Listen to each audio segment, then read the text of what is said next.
Welcome back, my family. Before we dive into tonight's creepy little journey, make sure to like the video, subscribe to the channel, and share this with someone who loves a good scare before bed. I would love to know where you are watching from and what time it is for you right now. So drop it down in the comments and hype me up a little on YouTube. Now, get comfortable, dim the lights, and let us step into tonight's story. For 20 years, my brother and I thought our mom had walked out on us, until a contractor's sledgehammer hit the wrong part of our bedroom wall. I know how that sounds. Every time I try to say it out loud, it feels like I am pitching some low-budget horror movie instead of talking about the house I grew up in on the east side of Columbus, Ohio. But this is not a script.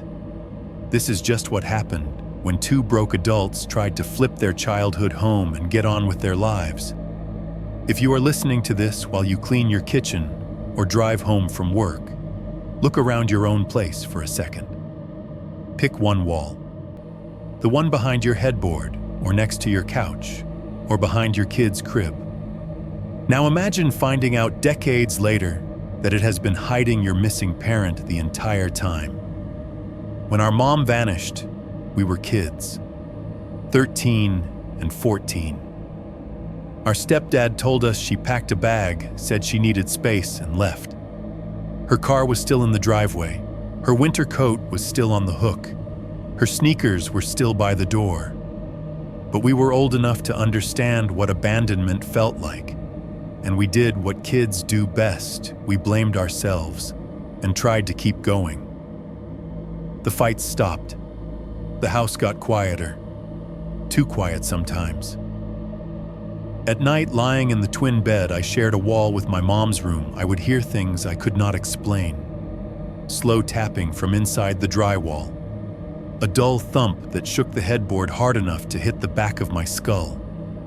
My brother said it was just pipes or raccoons in the attic. Our stepdad would yell down the hall that he was working in there and to go back to sleep. We did. Life rolled forward. The bank took the house. We moved out. We grew up. We spent 20 years telling people when they asked that our mom had just left, that she went out one day and never came back. It hurt, but at least it made sense in a way the tapping in the walls never did. Then 3 summers ago, we got a letter from a law firm downtown about that same house. Some paperwork glitch meant we suddenly owned the place again. 2 guys in their 30s with crappy jobs, overdue bills, and one rotting little ranch the city was threatening to condemn. The plan was simple: fix it up, sell it split, whatever we could get.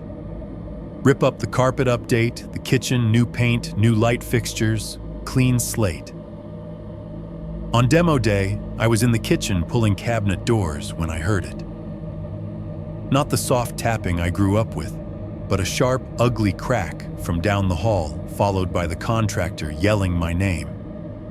When I stepped into what used to be my mom's room, he was standing in front of the wall we shared as kids, his sledgehammer still hanging at his side. There was a fresh hole in the drywall about the size of a dinner plate, and on the carpet right where my bed used to be, something white and round was slowly rolling toward my shoe. 1.1 Present-day confession. I do not know if you prefer people to write these out or record them, so I am doing both. The laptop is open in front of me on your Submit Your Story page, and my phone is face down next to it with the voice memo app running. Either way, it is 3:17 in the morning, and I am too tired to make this sound pretty. My name is Ethan. I am 38 years old, and I live in a second-floor apartment just outside Columbus, Ohio, in one of those beige buildings that all look like they were copy-pasted from the same file. If this ever makes it onto your channel, I would appreciate you changing my name and not showing the outside of my current building. The story is not about where I live now. It is about the house I grew up in on the east side, the one I thought I had left behind for good. The apartment is quiet in the way only cheap places get quiet at this hour. There is a low hum from the fridge behind me, a kind of tired, uneven buzz that kicks a little louder every few seconds when the compressor tries to keep up. The central air is running just enough to make a soft whooshing sound in the vent above the couch. Out in the hallway, the green exit sign glows through the gap under my door, tinting the carpet this sickly mint color. Every so often, the old elevator at the end of the hall gives a single muffled ding, even when nobody is using it, like it is dreaming about going somewhere. The whole place smells like leftover pizza and cardboard. There is an open box on the coffee table between me and the laptop, 2 slices left from when I got home from my shift at the warehouse off I-270. The apartment always smells like this after my night shifts, reheated grease-stale coffee, and the sweat that sticks to your clothes after 8 hours of throwing boxes with other tired people under fluorescent lights. I am telling you all of that because it feels important to make this sound as boring and normal as it actually is right now. There is no thunderstorm, no flickering lights. The only light in the room is from the laptop screen and the tiny red dot on my smoke detector. Nothing is moving except the little blue cursor at the end of this sentence. I have been watching your videos for a couple of years, usually on nights like this, when I get home wired from work but too exhausted to talk to anyone. I put you on the TV, turn the volume down low, and let other people's nightmares drown out my own. I have heard you say a few times that you accept true horror stories from viewers, and every time I thought I should send mine in. Then I would remember what it sounds like out loud and close the idea back up again. If you just heard somebody say, "My mom went missing when I was a kid, and we found her inside a wall during a renovation 20 years later," you would probably assume they were pitching a movie. A bad one. But I am not trying to sell you a script. I am not talking to the police either. They already got their chance. I am talking to you because I want to get this out of my walls and into somebody else's speakers. I want it to live somewhere other than inside my head and inside that house. Here is the short version, so you know what you are signing up for before you read the long one. I grew up on the east side of Columbus near East Livingston, in a 1-story ranch house you would not look at twice if you drove past it. My dad walked out when I was 9. My mom tried to keep us afloat. A man named Rick moved in when I was about 12. A few months later, when I was 13, my mom went out for a while and never came back. That is what Rick told us. A couple of days after that, Rick disappeared too. For a little while, it was just me and my older brother Mark living in that house by ourselves. We learned how to make boxed macaroni on the stove without burning the pan, how to keep the lights on just long enough to slip under the radar, how to lie to guidance counselors and neighbors about why they never saw our mother anymore. Eventually, the bank took the house. We moved out, we grew up, and then almost 20 years later, a law firm downtown called and told us because of some paperwork screw-up and a bankrupt company, we technically owned that little ranch again. We decided to renovate it and sell it. I know how that sounds too. If you have ever driven past the house you grew up in and thought just for a second about what it would be like to go inside again, imagine somebody handing you the keys and saying, "You can do whatever you want with it now, as long as you can stomach walking through the front door." We could not afford not to. I was behind on child support. Mark's back was shot from years of warehouse work. The idea of turning that rotting memory into a real check we could both cash was stronger than whatever part of us still flinched when we said the old address out loud. On demolition day, while a contractor was tearing out an interior wall in what used to be my mother's bedroom, his sledgehammer went through a section of drywall that had been patched badly sometime in the late 90s. When he pulled the hammer back, something white and round fell out of the hole and rolled across the carpet toward me. That is where I am heading with all of this. That moment. And the tapping and the smell and the scratch marks we did not understand until it was way too late. But this is chapter 1, right? The part where you are supposed to understand who is talking, and why you should listen to them. So let me rewind just a little. I am 38. I work nights at a distribution center off I-270, the kind of place you only notice from the freeway because of the endless rows of white trailers in the backlot and the glow of sodium lights along the roof. My shift usually ends around 2 in the morning. By the time I clock out, drive home, and climb the sticky carpeted stairs to my apartment, most of the city feels like it is underwater. The only cars in the parking lot belong to people like me, night shift workers, insomniacs, and the kind of neighbors who always seem to be carrying something out to the trunk at weird hours. I do not have much of a social life. I have a kid, but she lives with her mom on the other side of town. And this is not the sort of story you sit your daughter down to tell her over pancakes. So I am telling you instead. I am not looking for sympathy. I am not expecting you to solve anything. The police have a case file with my mom's name in it, and there is a death certificate now. Whatever legal justice was possible should have happened a long time ago, and did not. I am not crying about that anymore. What keeps me up, even on nights when my legs are shaking from lifting boxes and my eyes burn from dust, is the fact that for weeks, maybe longer, my mother was inside a wall a few inches from where I slept, and I chose to believe somebody when they told me she had just gone out. I do not think houses are haunted in the way movies like to show them, with invisible things slamming doors and tossing plates. I think houses remember. I think they keep every sound and every smell and every unfinished sentence trapped somewhere in the drywall, in the studs, in the floorboards. And sometimes, if you live there long enough, you hear pieces of it trying to get out. I grew up in a house like that.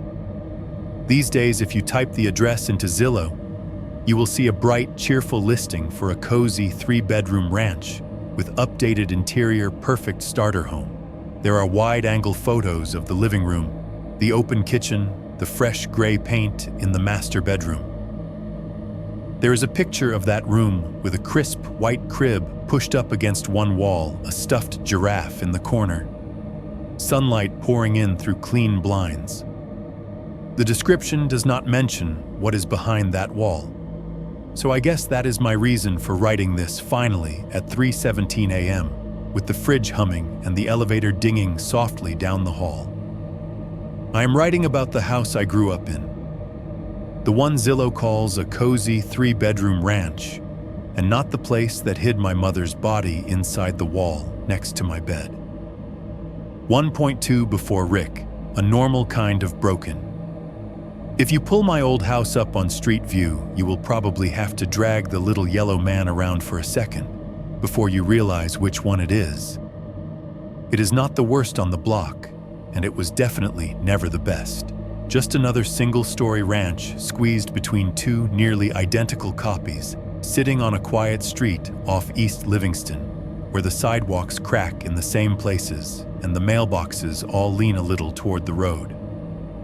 Ours was the one with the dented black mailbox that never closed right. The metal door would hang half open like a mouth breathing through the heat and the snow. The siding started life as cream, I think, but by the time I was old enough to notice that kind of thing, it had faded into a tired, chalky beige. The driveway had a long crack running down one side, a jagged dark line that filled with rainwater and froze into thin sheets of ice in the winter. There was a maple tree in the front yard that dropped helicopters all over the place in the spring. I remember kicking through them on my way to the bus stop, listening to the brittle crunch under my shoes. If you stood on the sidewalk out front and looked up just over the shallow roofline, you could see the glowing red price numbers from the speedway down on Livingston. That sign was like a second moon pulsing through my childhood. It was the last thing I saw when I pulled my bedroom blinds shut at night, and the first thing that bled into the room in the morning. To this day, whenever I see those big red digital numbers changing gas prices, my stomach does this weird little lurch before my brain even catches up. When I was 9, my dad left. There is not a better way to phrase it. He did not die, he did not disappear in some dramatic way. He just packed a duffel bag one Saturday morning, kissed the top of my head, without really looking at me, told Mark to be the man of the house and drove his rusted blue pickup down the street and around the corner until it blended into all the other traffic sounds I was used to hearing from I-70. That was the first time the house felt too big and too small at the same time. Too big without his boots by the door, his tools piled in the corner, his deep laugh rattling the windows when the Buckeyes were on. Too small when my mom realized what the mortgage payment looked like with one paycheck and started working later and later shifts at the clinic.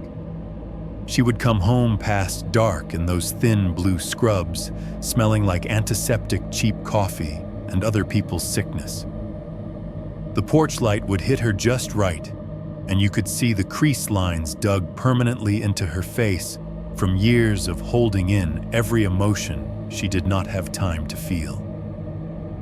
On good nights, she would drop her keys in the bowl by the door, kick off her shoes, and ask us what we wanted for dinner in the same breath. Dinner was almost always something that lived inside a box.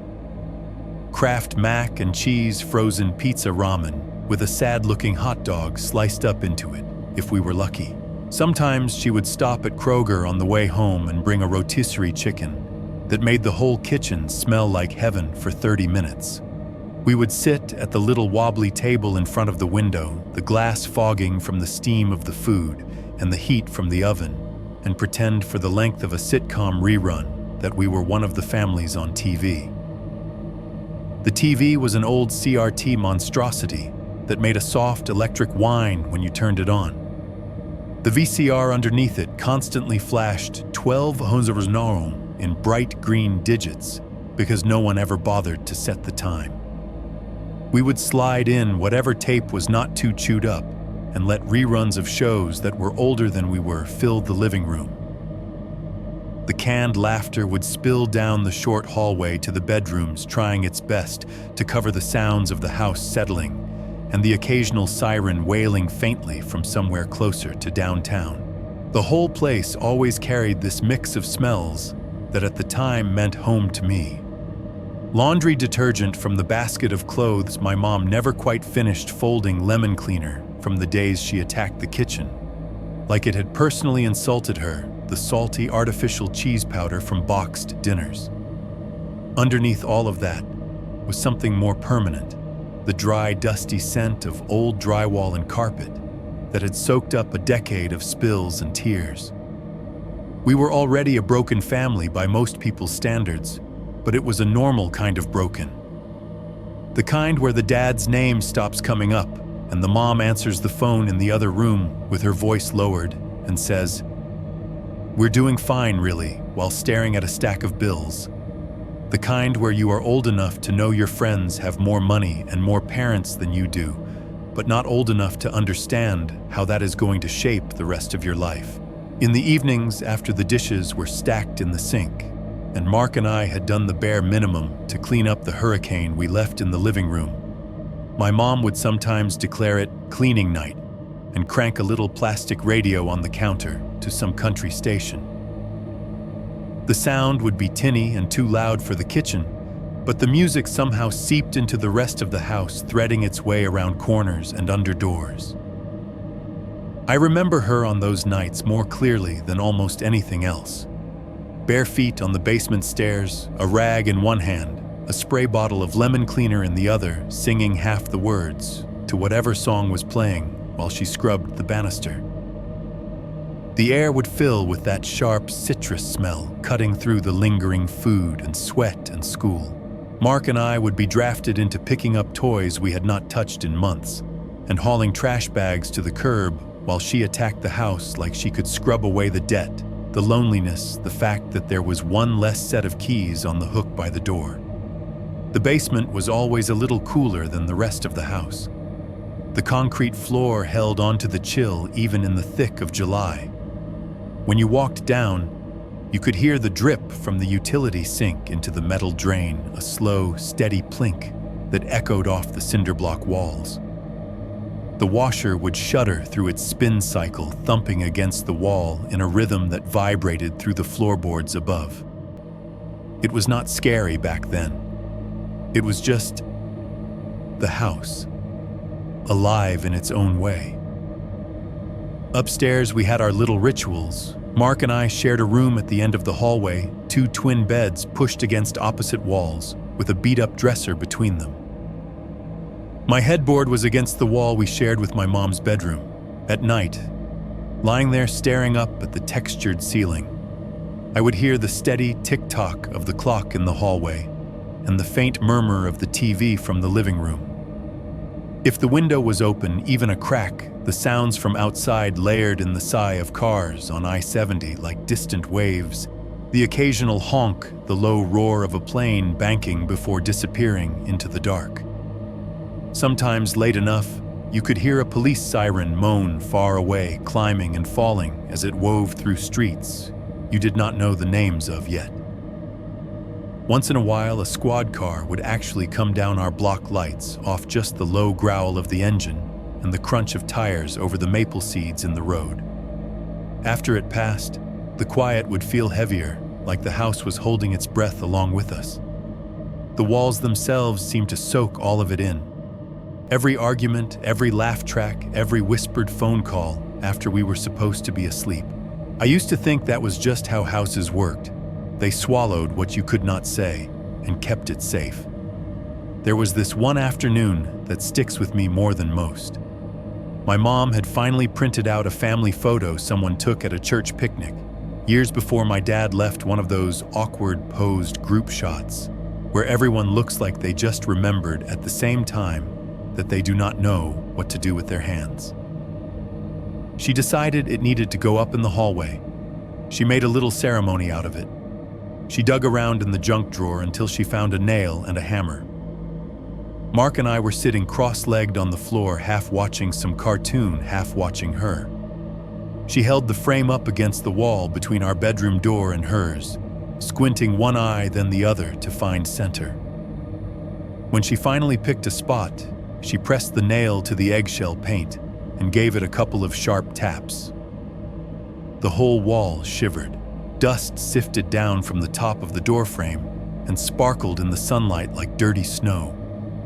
Somewhere inside the wall, there was a deeper thunk, like she had knocked on something solid buried back there.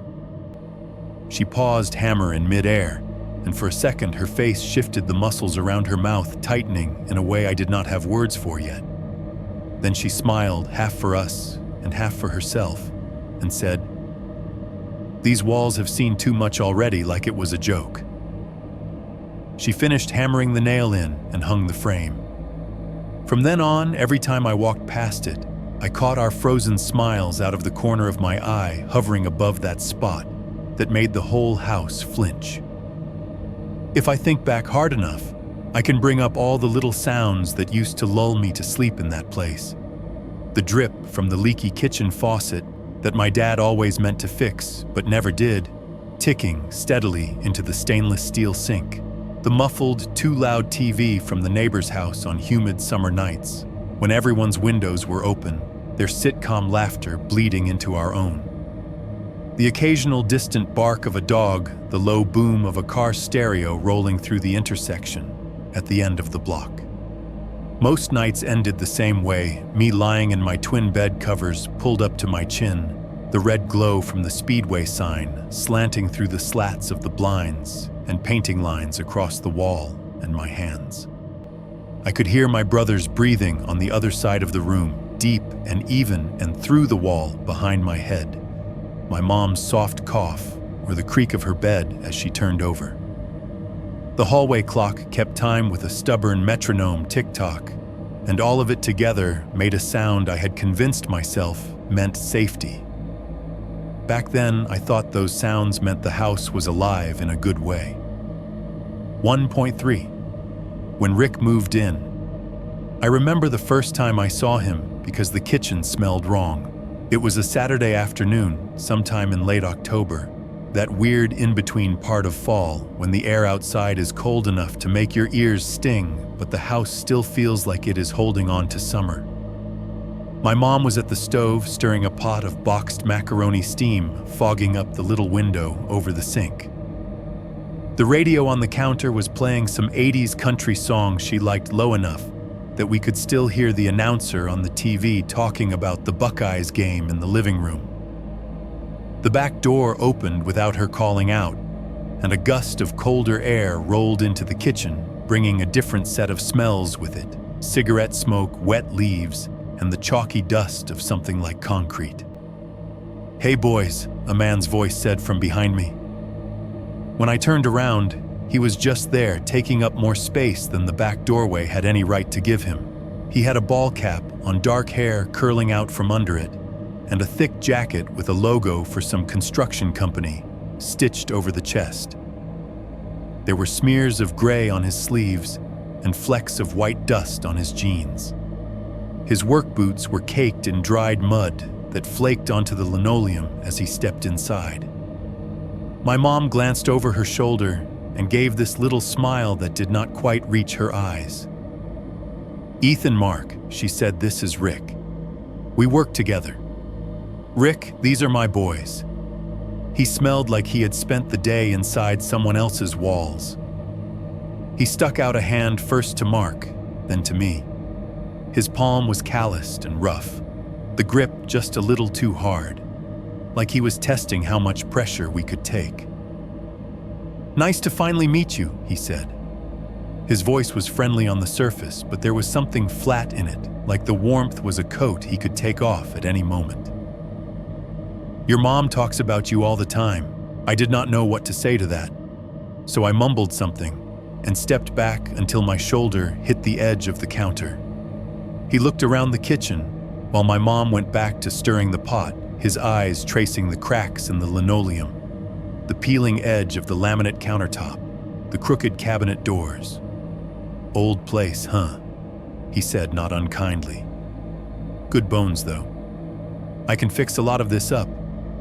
At that age, all I heard was fix, and it sounded like money. We did not have to pay, maybe like help. I did not know yet how many things a man like that could decide needed fixing. At first, he was just Mom's friend from work. He came over for dinner a few times a week, always tracking in a little bit of job site with him, the smell of dust and sweat, the faint metallic tang of whatever he had been cutting into that day. He would gesture with his beer bottle at some part of the house and say, "That's an easy fix," or, "You know, if you ever want to open this wall up, make this space bigger, I could do that, no problem." He said it the way my dad used to talk about fixing the leaky faucet, and never did. The difference was, Rick actually started doing things. The first change was the back door. One night, maybe a week after that first meeting, I came home from school and nearly dropped my backpack when the key would not turn in the lock. I tried it again, harder, jiggling it in the way that always worked on old doors, and heard the deadbolt clunk, but the door stayed stubbornly shut. Rick opened it from the inside, smiling like it was a magic trick. "Got you a real deadbolt," he said, tapping the new, heavier lock with his knuckle. The old one was a joke. Anybody could have jimmied that thing in 2 seconds. The metal felt colder under my fingers than it should have. The key was new too. He had already made copies for me, and Mark slid them across the table like we should be grateful he was letting us back into our own house. Next, it was the basement. Mom had always kept that door closed because she hated the damp air that rolled up from the concrete. But the lock had only ever been on the inside, a simple little thumb turn you could flick with a finger. Rick stood there one afternoon examining it, with his head tilted like he was looking at a puzzle someone else had half solved. "You know this is not safe," he told my mom loud enough that I could hear from the living room. "Kids could fall down there. Somebody could sneak up in the middle of the night. You want to keep bad things out, you lock from the outside." That evening, he came home with a blister pack from the hardware store and installed a new key lock on the basement door, the shiny brass circle looking out of place in the chipped white paint. The click it made when he turned it from the hallway had a finality to it that I did not like. For safety, he said like that settled it. He found drafts everywhere. In the laundry room, he slapped strips of duct tape over the old metal vent above the washer, smoothing it down with the flat of his hand until it sealed with a faint crackle. "You are losing heat through here," he told my mom. "No wonder your bills are so high." He stuffed insulation into gaps around the water heater, pounded foam into the space under the kitchen sink pipe, where a little bit of daylight used to peek through. Every time he covered something up, the house got a little quieter. The normal sounds, the drip, the groan, the whisper of air were muffled, rerouted, or shut away.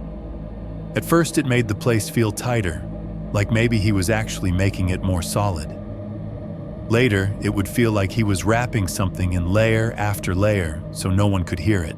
He talked about his job all the time, usually over dinner, or with a beer in his hand while the TV played in the background. Stories about tearing out old bathrooms, opening up kitchens, finishing basements.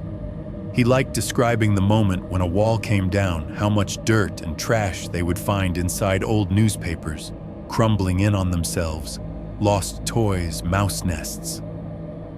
Once he said, "You would not believe the things people hide in their walls," and laughed in a way that made my fork pause halfway to my mouth. Mark and I picked up bits of other conversations we were not supposed to hear. Late one night, when I got up to get a glass of water, I stopped in the dark hallway when I realized Rick was still awake. His voice floated out from the kitchen, low and tight the way it got when he was talking to someone who was not us. "Look, if you gut it clean and patch it right, no one ever has to know," he was saying into the phone. "You do it from the inside, not the outside. Everybody just walks right past it for years." He laughed at something the other person said, a short, humorless sound, then added, "Trust me. Drywall is like magic. You make a mistake, you just bury it and paint over it." The words lodged under my skin, but I did not understand them then. I only remember the way he said no one ever has to know, the way his voice dropped at that part, like it was a secret he enjoyed keeping. He did not like it when my mom disagreed with him in front of us. At first, they would bicker about small things, the way he stacked his boots by the door, how he left his cigarette butts in the kitchen sink, how he spread his mail out across the table and never moved it. But as time went on, the arguments got bigger. Money mostly. The house payment. How many hours she was working. How many hours he was not. The first real fight that stuck in my memory happened on a cold, wet night when I was 12. A freezing rain had been coming down all day, ticking against the windows and running off the roof in streams. At some point earlier, Rick had dragged an old metal bucket out onto the front porch to catch the leak near the corner of the gutter. Now, standing in the hallway outside my room, I could hear every drop land inside it in this irregular pattern: plink, plink, plink, plink. Pause. Plink. In the kitchen, my mom was still in her scrubs, the fabric wrinkled and damp at the cuffs. Her hair was pulled back into a messy bun, strands sticking to her forehead. Across from her at the table, Rick sat in his stained work jacket, a beer sweating in his hand, a small mountain of bills and pink envelopes spread out in front of him. "I told you I can pick up extra jobs if you stop nagging me about every little thing," he said, jabbing a finger at one of the papers. "I am trying to fix this place up, and you keep acting like I am the problem." "You are not fixing anything that matters," my mom shot back. Her voice had that tired edge that always made my stomach clench. "We are 2 months behind on the mortgage, Rick. The electric company, I said I will handle it." He snapped louder. The beer bottle clinked hard against the tabletop as he set it down. From our bedroom, Mark and I exchanged a look. He reached for the remote and turned the TV volume up a little. The canned laughter from the sitcom we were barely watching rose to fill the room, but not enough to cover the voices completely. "You are not their father," my mom said, and the words hit harder than any object in the house ever had. You do not get to make these decisions and then sit in my kitchen drinking while I am the only one doing anything, Rick shouted. There was the sound of a chair scraping back roughly wood legs shrieking against the linoleum. Your ex ran off. You think he is coming back to help you. I am the one here. I am the one keeping this roof over their heads. By putting locks on everything, she fired back. By tearing holes in my walls and smoking in front of them. Do you even hear yourself? The fight blurred after that. Voices rising, overlapping words like respect and ungrateful, and my house thrown back and forth. At some point, I heard something slam against the wall, maybe a cabinet door, maybe his hand, maybe something else, and the whole house shuddered in response. The plink of water into the bucket on the porch kept going ridiculously steady, like a metronome ticking time under chaos. Mark got up and quietly closed our bedroom door, then turned the TV up even louder. Laughter roared from the speakers at all the wrong places. I could still hear my mom's voice breaking on certain syllables, still hear Rick's lower, harder replies. They went quiet all at once, the kind of silence that made you hold your breath without realizing it. After a long minute, our bedroom door creaked open just a crack. I watched from my bed as Rick's shadow moved down the hallway, thrown long and thin by the kitchen light behind him. He did not look into our room. Instead, he walked slowly along the wall opposite one hand, extended fingers spread. He started tapping. Not hard, just small testing knocks with his knuckles as he moved. Tap, tap. Move a few feet. Tap, tap. It was like he was listening for something only he could hear, gauging where the hollow spaces were, and where the sounds came back dull and thick.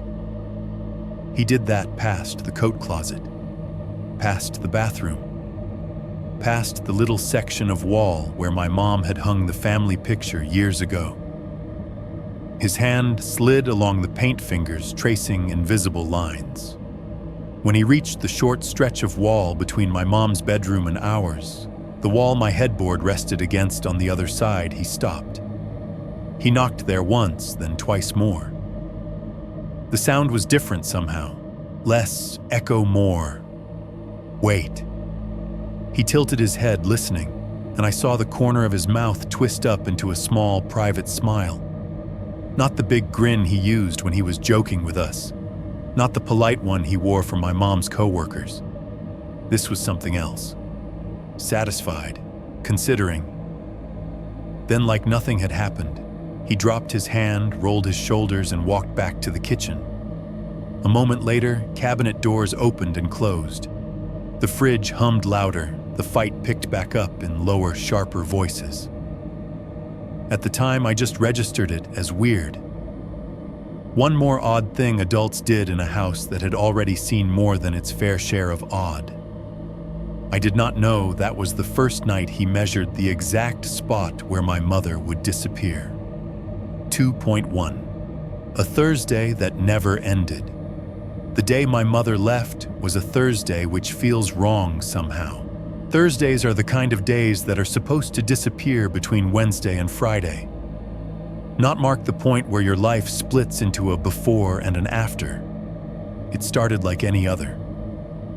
The sky over Columbus was this flat, low gray when I woke up, the kind that makes everything look like it is being filtered through dirty water. Overnight, a light rain had come through and left the streets damp and dark, the puddles in the cracks of our driveway reflecting the red glow of the speedway sign and wobbly lines. I remember standing at the end of the driveway with my backpack digging into one shoulder, watching the school bus lumber up the street. The diesel engine rattled the morning quiet, and when the doors folded open with a squeal, a gust of warm, stale air rolled out to meet me. It smelled like wet hoodies, pencil shavings, and that faint, sour scent every bus seems to have no matter how often they clean it. I took my usual seat halfway down on the right side next to the window. Drops of water clung to the glass, distorting the world outside into a smear of colors. The driver had the radio on, low-tuned, to some local talk show, where two guys were arguing about the mayor and a new traffic project. Their voices buzzed under the hum of the engine sliding in and out of static as we crossed under power lines. As we turned onto Livingston, I glanced back at our street. For half a second, I could see the corner of our roof and the side of the house. The porch light was off. No one stood in the doorway waving. It was normal my mom left earlier than we did most days, but something about the blankness of that view made my stomach feel heavier than usual. At school, the day slogged by in pieces. Math, English, lunch, science. I could not tell you what we actually learned. My notebooks from that year have pages where whole days are marked only by half-finished doodles instead of notes. That Thursday would be one of those days. I do remember the feeling, though. It was like walking around with a radio inside my chest that was just off station, picking up bits of a signal I could not quite decode. In homeroom, my teacher asked me a question about some reading we were supposed to have done, and I stared at her like she was speaking another language. Kids snickered. She sighed, said my name with that disappointed tilt, and moved on. By lunch, the buzz in my chest had settled into a dull ache behind my ribs. Mark and I only crossed paths once in the hallway between periods. He was with a pack of guys from his grade, all talking over each other. Our shoulders bumped, and he gave me a quick hey and a half grin before disappearing back into the current of bodies. I watched him go longer than I usually did. I do not know why. If I had known that was the last completely normal interaction we would have before everything went sideways, I might have said more than hey back. The school day eventually bled into the last bell. Backpacks slammed shut, chairs scraped, and the halls filled with the usual stampede toward the exits. Outside, the rain had turned to a fine mist that hung in the air just enough to dampen your hair and the shoulders of your hoodie. The sky was still that same low gray. The parking lot smelled like wet asphalt and exhaust. On the ride home, the radio on the bus cut in and out between songs and commercials. Someone a few seats back was laughing too loud at a joke I could not hear.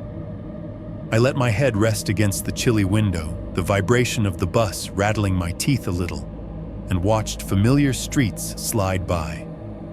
Fast food signs, a strip mall with a laundromat, the brown brick church where my mother used to drag us on Easter.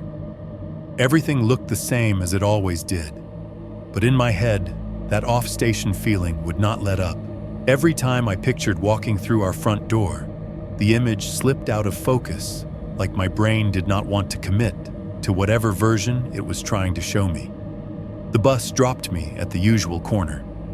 The soles of my shoes made soft squeaks on the wet sidewalk as I cut across the yard toward our front door. The maple in the yard was bare now, its branches black against the dull sky. A small flood of rainwater had collected in the low spot by the porch steps, reflecting the underside of the overhang. The first odd thing was the light, or rather, the lack of it. Most days, if my mom was home before us, the kitchen light would be on a warm yellow rectangle spilling through the window over the sink. If she was still at work, there would at least be some glow from the living room TV on, for company a lamp left burning. That afternoon, the front of the house was dark. Not nobody home come back later dark. More like the kind of dark you see in houses that have been empty for a while. I told myself she was probably still at the clinic. Nothing strange. Nothing wrong. I opened the front door. The air that greeted me inside was warmer than outside, but it felt stale. Like it had been sitting still for too long. The living room was dim and shadowy, the blinds half closed. The TV was off a black square, reflecting a warped version of my face back at me. The only thing with any light was the VCR under it, the little green 1200 blinking over and over, casting a faint glow on the dust that had gathered on the entertainment stand. I dropped my backpack by the couch, listening. The house sounded different. Usually I could hear the washing machine churning downstairs, or the clatter of dishes from the kitchen, or my mom's voice on the phone. That day, there was just the hum of the fridge from around the corner, and the distant, muffled hiss of freeway noise seeping through the exterior walls. The hallway clock's tick-tock was louder than I remembered, slicing the silence into neat, even pieces. "Mom," I called, not too loud. My voice sounded thin in the half-light. No answer. My sneakers squeaked softly on the dull carpet as I walked toward the kitchen. The deeper I went into the house, the more I noticed another smell under the usual mix of detergent and lingering dinner, something sweet that had gone wrong. Not rot exactly, not yet. More like the way flowers smell when someone forgets to change the water in the vase for a week. Heavy, sweet, wrong. Rick was at the table. He sat hunched over elbows on either side of a scatter of bills and envelopes. An open beer bottle sweated near his hand, leaving a ring on the tan laminate. An ashtray from the garage had migrated onto the table, a couple of crushed cigarette butts, stubbed out in gray ash. From where I stood, I could see the faint yellow stain of smoke on the ceiling above him. He did not look up when I came in, just dragged on the cigarette between his fingers and blew the smoke toward the vent like that would do anything. "Hey," I said, trying to sound normal. "Where's Mom?" He took his time answering. One more drag, one more slow exhale. His face was shadowed in the late afternoon light coming through the small kitchen window, eyes darker than usual. "She took off," he said finally, flicking ash into the tray. "Said she needed to get away for a while. Told me not to let you guilt-trip her." The words dropped into the room with the same heavy thud as the bills on the table. For a second, my brain did not even process them. It was like he had switched languages mid-sentence. What I asked, because it was the only sound I could get out, he shrugged a quick, sharp movement. "You heard me. She packed a bag, went out. Grown woman. People do that, you know." I looked past him toward the small dish on the counter by the door where we kept our keys. My mom's full set was there, the cheap heart-shaped keychain my brother had won for her at a county fair, twisted over itself. Her winter coat, the thick navy one she wore when the wind came whipping down the street, hung on its usual hook. Her sneakers, the white ones with the faded blue stripe that she wore to work most days, sat neatly side by side on the mat by the door. The only thing missing was her old purse, the brown faux leather one she had had forever. It was the kind of bag that lived slumped in the corner of whatever room she was in.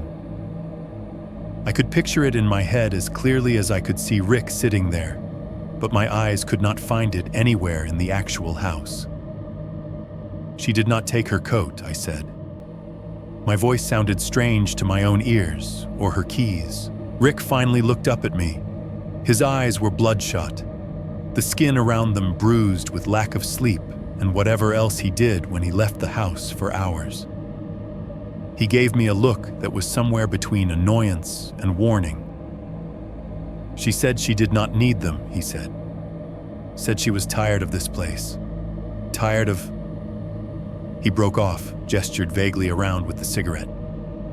"You know how your mother gets. She will call when she cools down. She wouldn't just leave," I said before I could stop myself. His jaw tightened.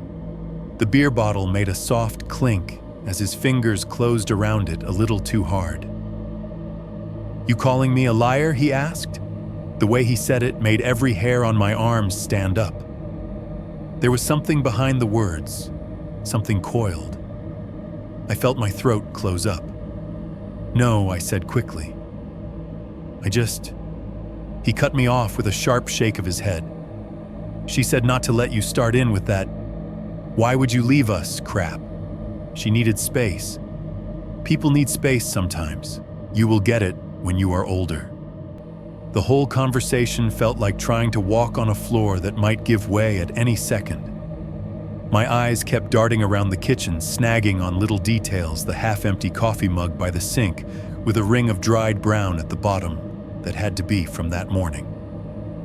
The dish towel tossed over the back of a chair. The grocery list magneted to the fridge with 3 items crossed out and 4 still written in my mother's looping handwriting. A car passed by outside, the sound muted and distant. The clock in the hallway ticked. The fridge hummed. The sweet, wrong smell sat under everything else like a film. I backed out of the kitchen before I could say anything that would get me in trouble. My heart was beating too fast, too hard. In the living room, I stood there for a long moment, staring at the front door. If she had left, she would have opened it. She would have closed it behind her. She would have walked down the front steps across the yard into whatever life she supposedly wanted more than us. The door looked exactly the same as it had when I came in. No new scuffs, no new dirt.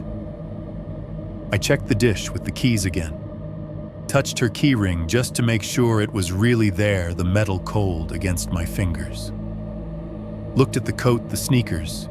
The absence of her purse felt less like proof and more like a trick my eyes were playing. Mark got home about an hour later. The sky outside had shifted from gray to that flat, early winter dark that makes it feel later than it is. I heard the front door open and his backpack thump to the floor, then his footsteps heading straight for the kitchen. I stayed on the couch, the TV on, but muted my eyes, tracking the blue flicker. There was a beat of silence, and then his voice sharper than mine had been. "Where's Mom?" he asked. Same question, different tone. "Same place I told your brother," Rick said. There was a scrape of chair legs, the hiss of a fresh cigarette being lit. She took off. Needed to get away. "She'll call. You expect me to believe she just left," Mark said. He had inherited more of our mother's stubbornness than I had. Her car's in the driveway. Her coat's still here. Her keys are here. She would not just walk out and not say anything to us. I could hear the argument building like a pressure system. "Watch your mouth," Rick said. His voice had gone low and dangerous. "You do not talk to me like that in my house." "It is not your house," Mark shot back. It's the sound of a chair hitting the floor cut him off, followed by the smack of a hand on the table. I could imagine the way Rick would be leaning forward, shoulders tight, eyes narrowed. "Sit down," Rick snapped. She left. She is gone. You two are not going to make this harder than it already is. I inched off the couch and into the hallway, far enough to see, but not enough that they would notice me. Mark stood on the other side of the table, fists clenched at his sides, his backpack still slung over one shoulder. His face was red, his jaw set. Rick towered between him and the back door, beer in one hand, cigarette in the other, the bills still spread out like a shield. "She would not leave us alone with you," Mark said, and there was something in his voice that made my chest ache. Not just anger, fear. Rick stepped closer. The floorboard under his boot creaked. "You think you know everything," he said softly. "You think you know what that woman is capable of." "She walked out, Mark. People do that. Your dad did it. Now she did. Maybe it is something that runs in the family." The words hung in the air like smoke. Mark looked like he wanted to say 100 things at once, but his shoulders dropped a fraction. He backed up the fight, folding in on itself. The house seemed to exhale with him. Dinner that night was microwave pizza eaten in front of the TV. The three of us sat there, the blue light from the screen washing us all the same color. Some game show host shouted about prizes while contestants laughed. Nobody said my mother's name. Every few minutes, one of us would glance at the front door like she might walk through it, shivering from the cold, and tell us this was all some stupid misunderstanding. She did not. The hours stretched. 6 o'clock turned into 7, then 8. Outside, the lines of red from the speedway sign bled through the blinds and marched slowly across the living room wall as the night deepened. The house was so quiet between the canned laughter and the commercials that the ticking of the hallway clock sounded too loud, like someone was snapping their fingers once every second just to see if we would flinch. In my room, lying on my bed, I listened to the freeway noise seep through the walls, a soft, constant rush, like a giant machine breathing. Cars hissed along wet pavement. Somewhere far off, a siren rose and fell. I stared at the shadow of my headboard on the wall and tried to picture where my mother was at that exact moment. In a motel room at a friend's house we did not know, sitting in her car on the side of the road, trying to decide whether to turn around. Every version I tried to imagine fell apart as soon as I got past the part where she walked out the front door without her keys, her coat, or her shoes. That Thursday never really ended. It just smeared into the night, stretched thin over the hours, until I finally fell into a restless sleep with my clothes on the sound of the clock and the highway layered over the first faint sense that something in the house had shifted into a shape I would not recognize until much later.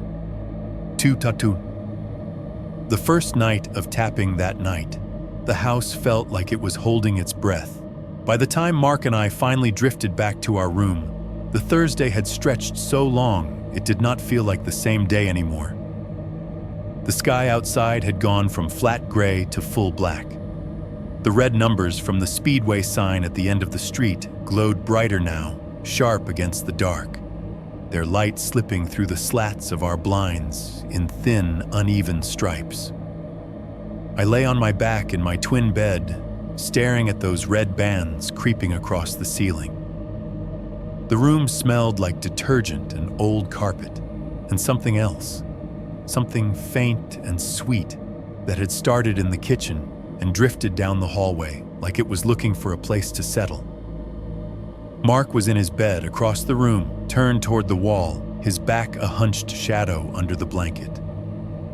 I could hear his breathing slow and deliberate, like he was forcing each inhale and exhale to be calm. Down the hall, the TV in the living room was off. No laugh tracks, no game shows, no background noise to hide in.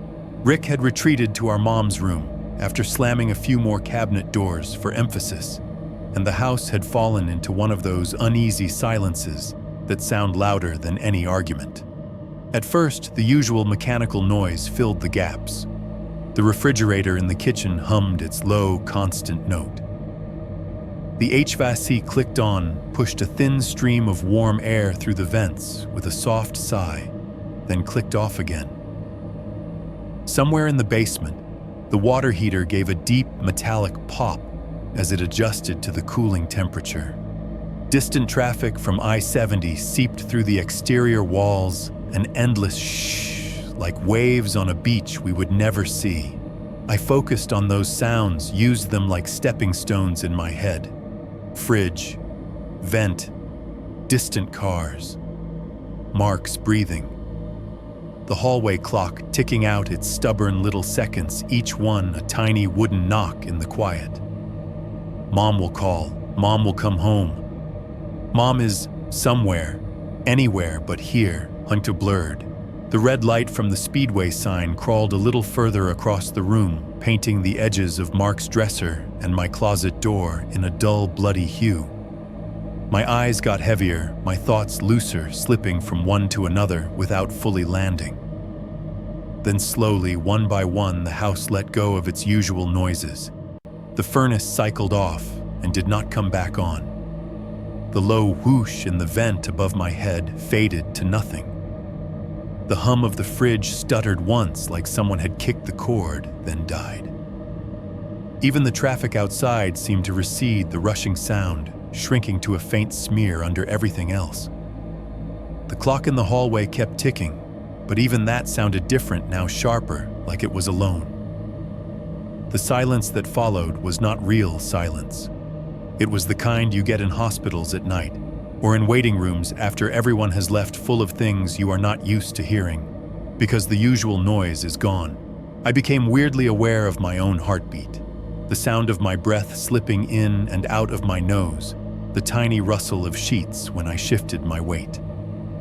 "Mark," I whispered. He did not answer, but his breathing hitched for just a second. He was awake. We both were. We lay there in the thick, unnatural quiet, pretending to be almost asleep, because admitting we were not meant admitting that the house felt wrong. It started so softly that at first I thought I had imagined it. Tap.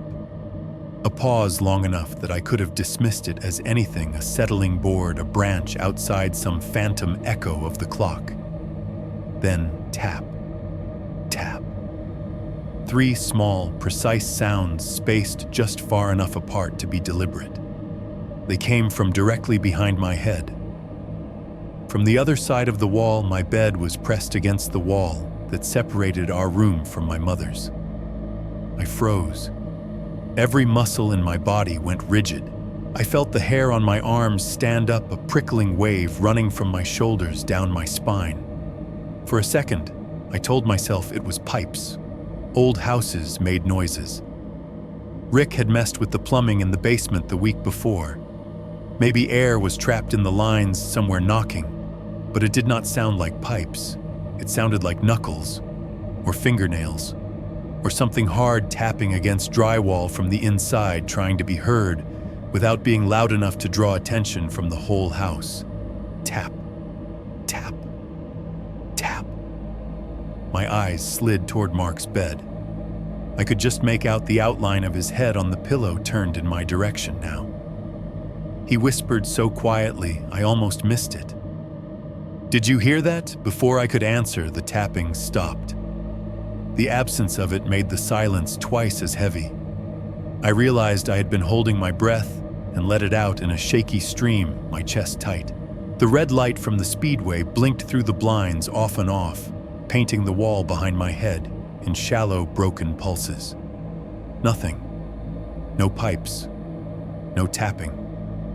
Just that thick, unnatural quiet. I was midway through convincing myself it had to have been some random little house noise already fading into something I could laugh about in the morning when the wall hit me. It did not just make a sound, it moved. Thump. The impact came from behind my headboard somewhere at the level of my shoulders. It was hard enough that the entire bed frame jumped away from the wall and slammed back into it again. The wooden slats rattled, the mattress lurched, and my skull cracked against the headboard with a dull, painful knock that sent white spots shooting across my vision. I yelled more out of shock than pain and sat bolt upright. On the other side of the room, Mark flung himself up too, his blanket sliding to the floor. For a split second, we just stared at each other across the red-striped darkness, eyes wide, chests heaving. What the he started? Before he could finish, Rick's voice exploded down the hallway. I said, "Go to sleep." He bellowed the words, thick with anger and something else, something too close to panic. "I'm working in here." His shout came from our mother's room, muffled slightly by the door, but loud enough to vibrate the thin wall between us. A moment later, heavy footsteps thudded down the hall past our door 1-2, then stopped like he was making sure we would stay put. I flopped back onto my pillow, heart pounding so hard I could feel it in my throat. Mark stayed sitting up, staring at the wall, fists clenched in the blanket. "What is he doing?" he whispered. "I don't know," I whispered back. Down the hall, a doorknob turned with a sharp, metallic click, followed by the familiar squeak of our mother's bedroom door opening. The dull spill of light from the hallway slid across the bottom edge of our door, and then disappeared again as he pulled her door shut. The latch caught with a hard, angry snick. The house swallowed the sounds of his movement, but some of it leaked through anyway, the heavy tread of his boots on the worn carpet, a low grunt, the scrape of something being dragged across the floor on the other side of the wall. Every now and then, there was another smaller thump, not as violent as the one that had hit my bed, but still deliberate. With each noise, that sweet, wrong smell grew stronger. It drifted under our door in waves, wrapping around the more familiar scents of our room, settling in the back of my throat. It reminded me of the flowers they set up in the front lobby at the clinic where my mom worked pretty at first, then cloying when they were left too long. Only now it was mixed with the lemon cleaner my mom used, and the sour tang of sweat and cigarette smoke that clung to everything Rick touched. It was the smell of something floral dying under chemicals. "Do you smell that?" I asked Mark. "Yeah," he said tightly. "I smelled it earlier." We listened. The fridge stayed dead. The HVAC stayed off. The clock ticked. Somewhere in the house, water dripped at a steady pace, counting out time in between the more sinister sounds on the other side of the wall. After a while, the dragging stopped. The thumps stopped. Even Rick's footsteps faded. I heard the faint creak of bed springs from my mother's room, too heavy to be hers, and then nothing. My head still ached where the headboard had smacked it. I rolled onto my side slowly until my ear was almost pressed against the cool drywall. For a moment, there was only the sound of my own blood rushing in my ears. Then very faintly, I heard it. Not the earlier tapping. Not the violent thump. This was softer. A small, irregular, scratchy sound, like fabric being pulled against wood. Underneath it, barely, there was a lighter, intermittent noise, a subtle, gritty scrape that made my teeth hurt just listening to it. It sounded like something hard being dragged again and again over a rough surface in tiny, desperate strokes, like fingernails trying to find purchase where there was none. I shut my eyes, pressed my palm flat against the wall as if I could somehow feel through it. The plaster was cool and unyielding, the texture of the paint rough against my skin. The tiny sounds stuttered, then went still. Ethan Mark whispered from across the room. His voice sounded far away. "What are you doing?" "Nothing." I lied, pulling my hand back. The skin of my palm tingled. "Go to sleep. He'll freak out if he hears us." We lay there, both of us, pretending we believed that was the worst thing that could happen. Outside, a car with a faulty muffler rattled past, its sound swelling, then fading, leaving the house in that thick, unnatural quiet again. Somewhere in the dark, the metal bucket on the porch caught another slow drip from the roof. Plink. My head throbbed against the pillow with each beat of my heart. Every creak, every distant noise made me flinch, waiting for another blow from the wall that did not come. Eventually, exhaustion did what fear could not. My eyes blurred, then closed. The last thing I remember before sleep finally dragged me under was the uneven pattern of the red light sliding across the ceiling and the ghost of that scratchy, dragging sound still echoing behind the drywall, like something on the other side had not finished moving yet. 2.3. The lie we chose to believe. In the morning, the house looked like it had been argued with. The light coming in through the kitchen window was that thin, washed-out kind you get after a long, cold rain. It made every flaw stand out sharper than usual. The table was a mess, worse than I had seen it in a while. Bills and envelopes were spread out in a wider, more chaotic circle, some of them bent or crumpled, like someone had been using them to make a point. There was an empty coffee mug near the edge with a dark ring dried halfway down the inside, and another beer bottle tipped on its side, a shallow amber puddle sticky on the laminate. Dirty boot prints tracked from the back door across the linoleum, dark and wet, each tread pattern stamped clear as a fingerprint. They led to the sink, to the table, back to the hall. I stood there for a second, backpack still slung over one shoulder, and stared at them like they might spell something if I looked long enough. The smell was worse. That same sweet, wrong note from the night before, lingered in the air, heavier now. It clung to the curtains, the cabinets, the back of my throat. Someone had tried to fight it.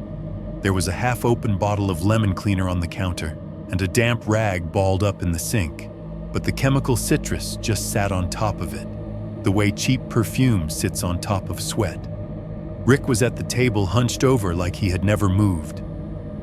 Dark stubble shadowed his jaw. There were new lines around his mouth, deeper than the day before. An ashtray overflowed with cigarette butts, a couple of them still smoldering faintly. The kitchen clock over his head said 7:13 a.m., but he looked like he had been awake all night. He did not say good morning. He did not look surprised to see me. He just lifted the coffee mug, realized it was empty, and set it back down with a dull clack. Behind me, Mark came in from the hallway, yawning, then stopped dead when he saw the state of the room. His eyes tracked the boot prints, the cleaner, the bills. "What happened?" he asked. Rick rubbed a hand over his face like he was wiping off an expression he did not want us to see. When he dropped it, what replaced it was something practiced. "Your mom called?" he said. The words hit like a slap. My chest tightened. When Mark asked, his voice was already edging toward a challenge. "Late," Rick said. "After you brats finally went to sleep." He leaned back in the chair, the legs squeaking.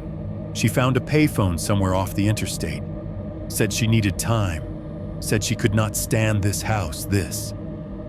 He waved his hand at the table, at the walls, at the two of us. She said she was tired of feeling trapped. I glanced at the phone on the wall by the fridge, the long curly cord hanging down in a lazy loop. It looked exactly the same as it had the day before. No new fingerprints. No new messages scribbled on the dry erase board my mom used to write grocery lists. "Why didn't she talk to us?" I blurted.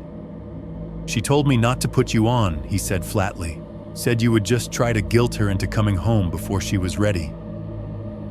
She needs space." That is what she said. Space. He said the word like it tasted bad. I could feel Mark staring at him. The air between them felt heavy, like a storm building you cannot see yet. My eyes slid past Rick to the hallway. The door to my mother's room was closed. That was not new.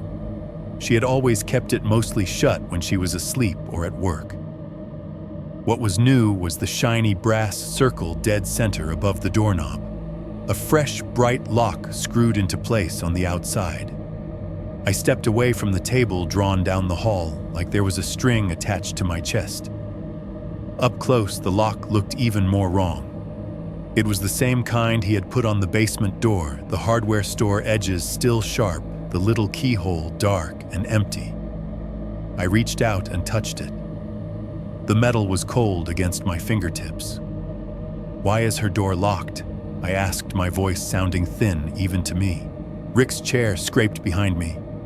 His boots thudded on the hallway floor. He stopped just short of bumping into me, the smell of cigarettes and sweat and lemon cleaner blowing past my shoulder.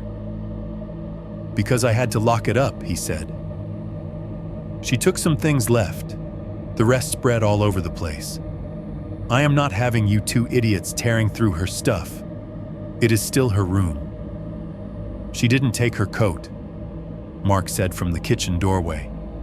His voice shook just enough that you would only notice if you knew him. "Her keys are still here. Her car is still here. She would not just leave this stuff." Rick turned slightly enough to pin Mark with a look. There was no tiredness in his eyes now, just a flat, dark annoyance that made my stomach knot. "You deaf," he snapped. "She said she needed time away. She took what she needed and left the rest. People do that. You think every story ends with some big, heartfelt goodbye, grow up." "She wouldn't leave us," Mark said again, but quieter. His hand curled around the back of a dining chair so tightly his knuckles went white. Rick shifted his weight like he was considering closing the distance between them. The hall felt too small, the air too thick. "Drop it," he said finally. The word landed like a slammed door. You got school. I got things to fix. End of story. It was not the end of the story, but it was the end of that conversation. We moved through the rest of that day like people walking underwater. At school, everything was both too loud and too far away. Teachers talked, other kids laughed, lockers slammed, but it all sounded muffled to me like someone had put cotton in my ears. Whenever I blinked, I saw the brass lock on my mother's door, bright and wrong, gleaming in the dim hallway. On the bus ride home, the driver had the radio on again. A commercial for some used car lot shouted about no credit, no problem, then dissolved into static as we drove under a bridge. I watched the blurred shapes of houses pass by, each one with lights on in the windows, silhouettes moving inside. When we turned onto our street, our house looked the same as it always had from the outside. Same sagging porch, same dented mailbox, same maple tree, bare branches scratching at the sky. If you did not know, you would never guess that anything had shifted behind those walls. Inside, the air felt thicker. The sweet, wrong smell had settled deeper into the drywall, woven itself into the carpet. I tried to convince myself it was just old food in the trash or something rotting under the sink, but the lie did not quite fit. It felt bigger than that.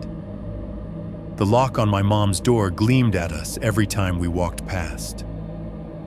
That second night, the house pretended to behave for a while. The fridge hummed.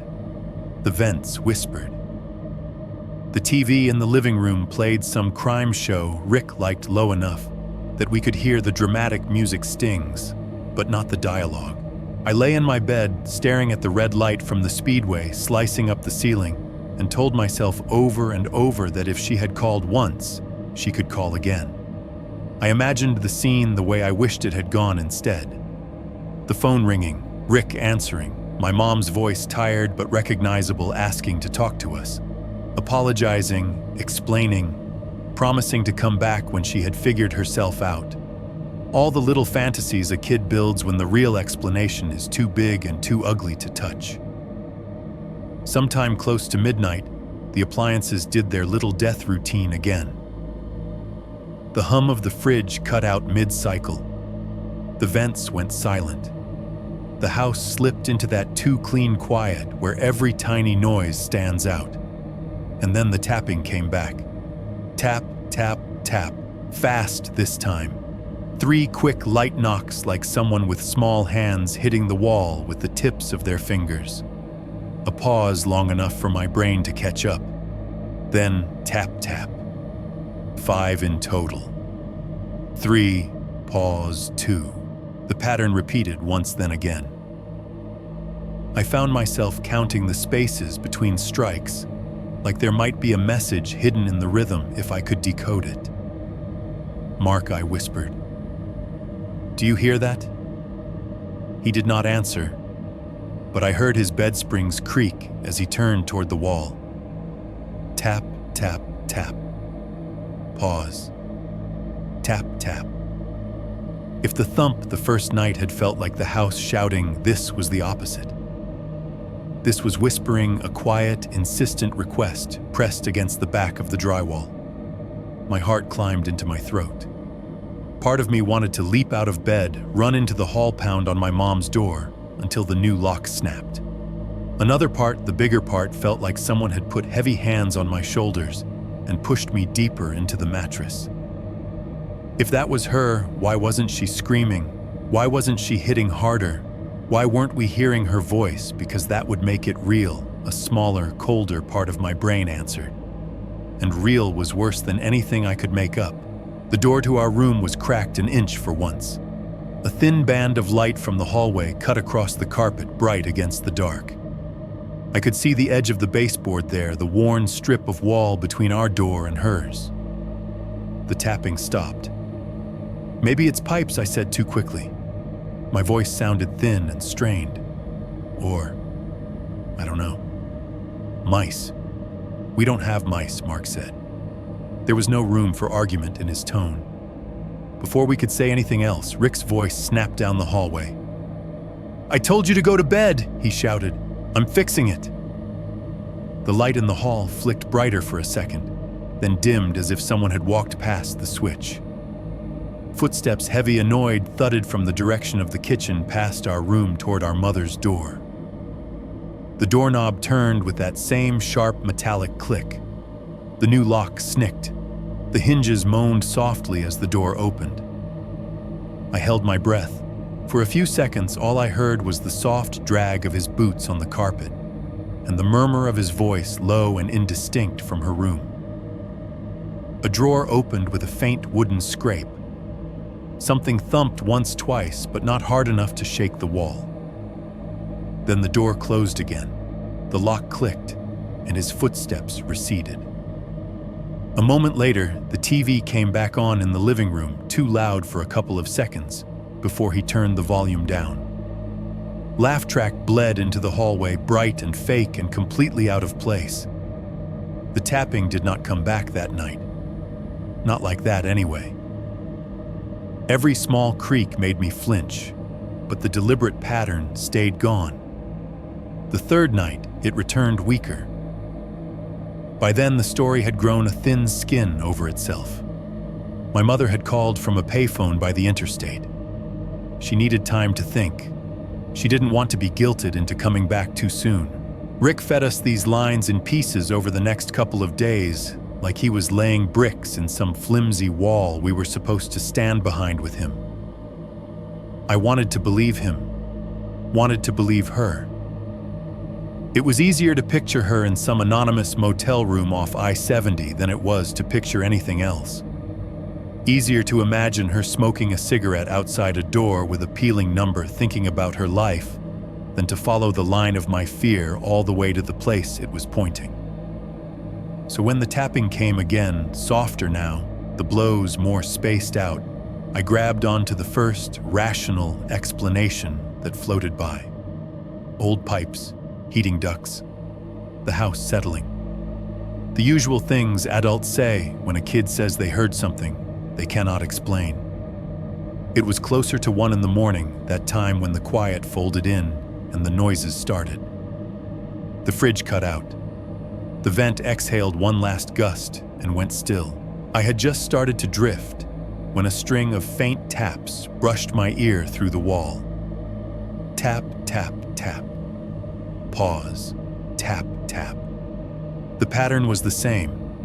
Only now the blows sounded muffled, like whoever or whatever was making them was hitting through layers of something soft. The timing was a little off too, as if the rhythm had become harder to keep. I rolled onto my side, slid my hand under my pillow, and pressed my ear directly to the cool drywall. The paint smelled like dust and lemon cleaner. The wall carried the vibrations straight into my skull. Under the tapping, I thought I heard something else. A tiny, irregular scraping like a hard edge dragged across a rough surface in short, broken strokes. It made my teeth ache just listening to it. 3 quick taps. Pause. 2 slower ones. Then nothing. My brain immediately jumped to the idea of code. I did not know Morse beyond the cliché SOS, but I had seen enough movies to recognize the concept of knocking in patterns to communicate. What if she was trying to spell something? What if she... I pulled back from the wall so fast my pillow fell onto the floor. If that was my mother, if she was on the other side of that wall, trying to talk to me, trying to get my attention, then every second I spent listening instead of doing something was a choice. It meant admitting that whatever was wrong was happening right there, inches from my head, and that I had known it and gone back to bed. Ethan Mark whispered, "Is it doing that again?" No, I lied. It's just the house. Pipes or whatever. If it's her, he started. It's not. I snapped harsher than I meant to. My voice bounced off the ceiling. I swallowed, forced it down. If it was her, she'd be yelling or beating on it. We'd hear her. The cops would hear her. I trailed off, staring at the wall. If she was in trouble, she would scream. That is what I told myself. She would pound and yell and break something. That is what people do in movies. That is what sane, safe stories look like. Tapping was small. Tapping could be anything. Pipes, mice, the house settling, a trick of the ears. Anything but what it actually sounded like: someone pushed somewhere small, running out of strength, but not out of need. I chose the lie that hurt less. In the days that followed, the tapping came and went. Some nights it was there, faint and ragged. Some nights the house stayed quiet except for the normal noises. TV through the wall freeway hummed the clock. Every time it started, Rick would yell down the hall that he was fixing it, like the sound was a leak he was patching. We never saw him carrying tools into my mother's room, but we heard things moving in there, the scrape of something heavy across the floor, the occasional hollow thud against the inside of the wall. If the sound got too obvious, he would crank the volume on the TV until the laugh track covered it. I started to hate that laugh more than the tapping. The phone rang once, just once, 2 days after that first long Thursday. A single shrill ring that cut through the afternoon quiet, then abruptly cut off like someone had snatched the receiver up on the first tone. Mark and I both froze in the living room, eyes locked on the kitchen doorway. We could hear Rick's low voice words too muffled to make out completely. Yeah, I told them. They're fine. You do what you need to do. We held our breath, waiting for him to call us in. He did not. A minute later, he emerged from the kitchen, lit another cigarette, and told us it was none of our concern. She's okay, he added when he saw our faces. She just needs more time. Stop hovering. We never heard that phone ring for her again. At night, when I lay in my bed and listened to the house, I started noticing something else. The strip of light under my mother's door, the one that used to bleed out into the hall from her TV when she fell asleep watching reruns, was gone. The first night she left before I knew anything was wrong. I had seen it. Just a thin line of blue-white at the bottom of the door, flickering with the movement of whatever show she had on. It had always been there, a constant in our bedtime landscape. The glow under her door, the glow from the living room, the red glow from the speedway sign. 3 little sources of light you could navigate by without turning on a lamp. After that, there was nothing. Every night as I walked past on my way to the bathroom or the kitchen, I would glance down, half expecting to see that familiar slip of light. It never came back. The space under her door stayed a hard, unbroken strip of black, like someone had not just turned off the TV, but removed the whole room from the house and painted over the hole. From then on, the only things that seemed to come through that wall were smells and sounds. And even when those sounds were soft, even when they were tapping out patterns that could only really mean one thing, I chose not to know. The lie that she was somewhere out there, needing space, needing time, needing anything but help, was easier to carry than the truth that oozed through the paint. 3.1. Black mold. The first time I actually saw inside that wall, it was a Saturday, and Rick called it black mold. I had been at a friend's house most of the day, pretending to care about a video game I did not really like. Pretending everything at home was normal when my stomach had been in a knot for a week. By the time I walked back down our street, the sky was a low steel lid over the neighborhood, the kind of gray that made everything look drained. The maple in our yard was bare branches clicking together in the wind. From the sidewalk, the house looked the same sagging porch, same dented mailbox, same faint reflection of the speedway sign in the front window. Nothing about it said, "Something is wrong inside me." The moment I opened the front door, the lie cracked a little. The smell hit first. Not the usual mix of detergent, leftover food, and stale cigarette smoke. This was sharper, dustier. The air tasted chalky, like I had licked a piece of sidewalk chalk. There was something underneath it too, an earthy, damp note that made me think of the basement, or the space under the porch. I stepped inside, and my sneaker slid slightly on the hallway floor. When I looked down, there was a smear of fine white powder on the carpet, where someone had tracked it from the other end of the house. As I walked further, tiny flecks of it puffed up around my shoes, with each step catching the light from the living room window. "Hello," I called. No answer. The TV was off again. The house hummed faintly with the fridge and the vent, but even those sounds felt muffled under the dust. I turned the corner toward the bedroom hallway and stopped. Everything was coated in white. The usually dingy carpet was covered in a film of drywall dust, thin in some places, drifted into thicker patches in others. Small shards of broken drywall lay scattered like pieces of a cracked plate, pale, jagged, some still clinging to the paper backing. The air was full of floating particles dancing in the light leaking in from the bathroom window at the end of the hall. My throat tightened. For a second, I thought of all the movies where people punch holes in walls when they are angry. Had Rick snapped? Had he thrown something?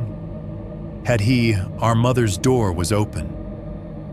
Just a few inches, but after days of seeing it shut tight with that new lock gleaming outside the gap, felt like a wound. A strip of darker room showed between the door and the frame. I could not see much from where I stood, just a sliver of carpet and the edge of her bedspread, but the sight of any of it made my heart start beating faster. I took a step toward it, then another, sneakers crunching softly on bits of broken drywall. As I got closer, the smell shifted. The chalky dust was stronger here, dry and powdery, but underneath it, the sweet, wrong scent I had been trying not to name pushed through. Lemon cleaner sat on top of everything like a too strong perfume, but it could not quite cover the other notes. I put my hand out and nudged the door with my fingers. It swung inward a foot or two with a whisper of wood on carpet. The first thing I saw was the wall. The section between my mother's tiny closet and the far corner of the room, the section my headboard sat against on the other side, was no longer a wall, not really. A rough rectangle about 3 feet wide and maybe 5 feet tall had been opened up, exposing the guts of the house.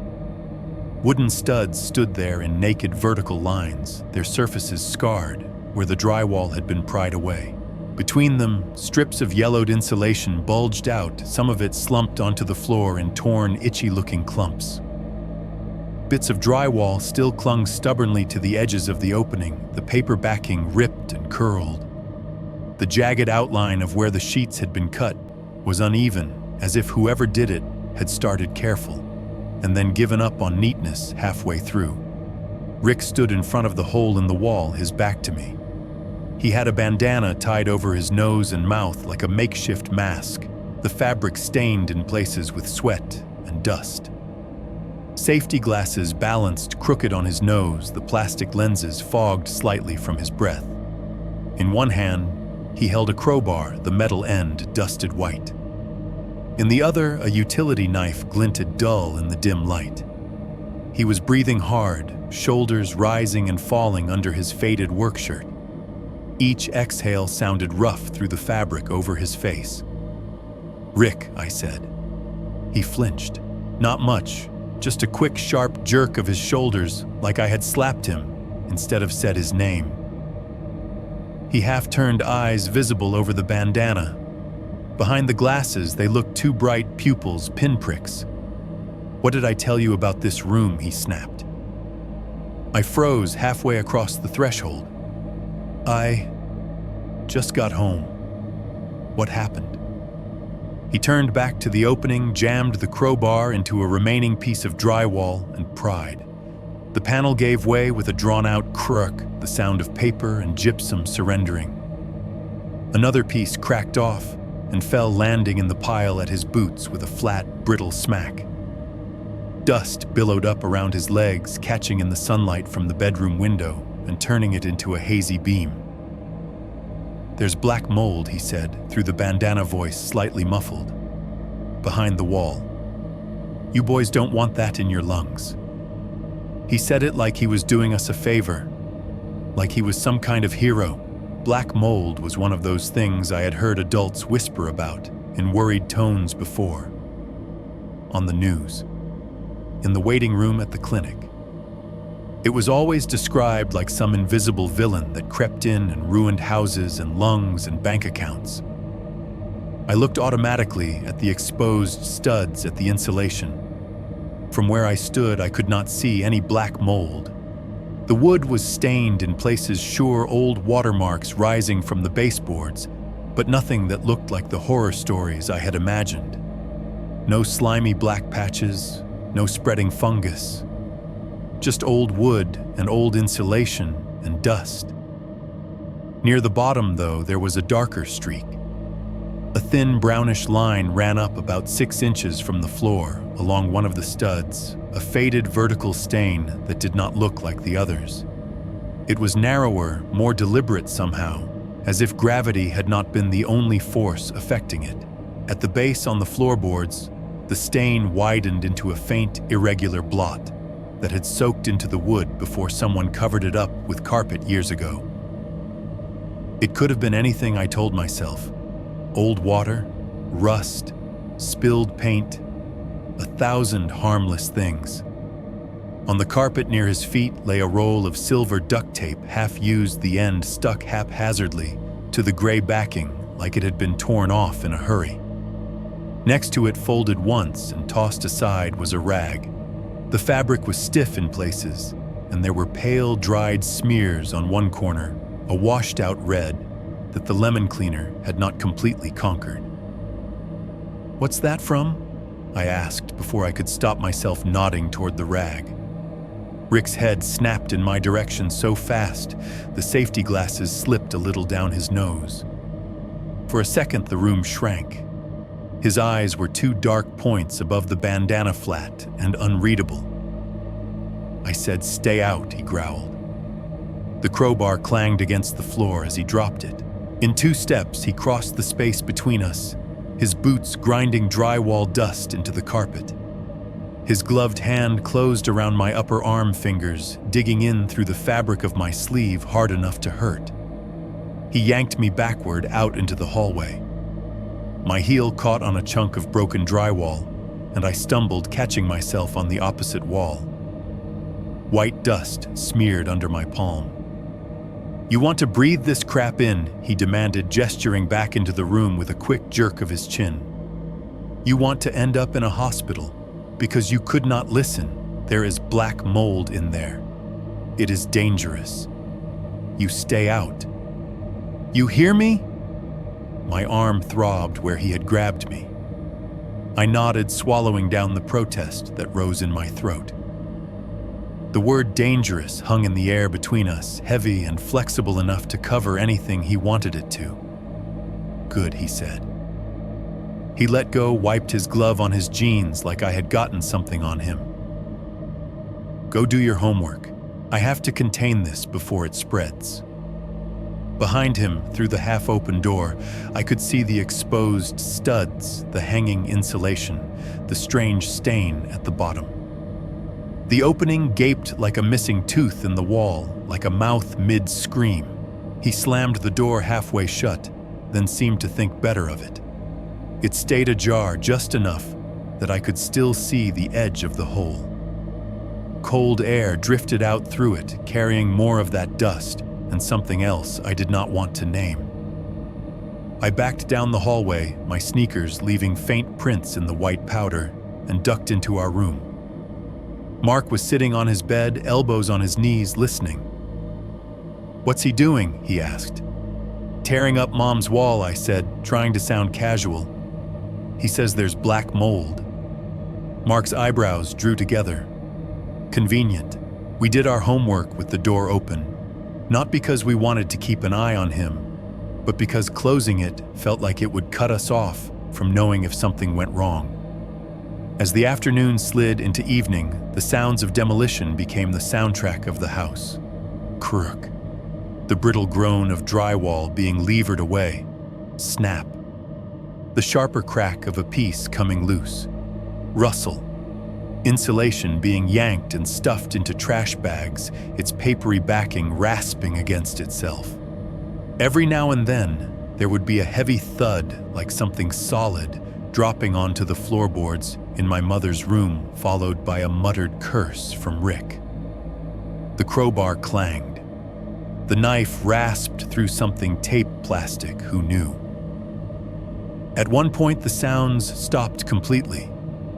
The sudden silence was jarring. It made my ears ring like I had just walked out of a loud concert.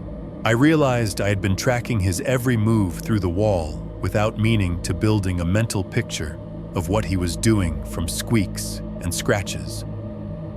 For a long minute, there was nothing. No crowbar, no plastic, no muttering, only his breathing.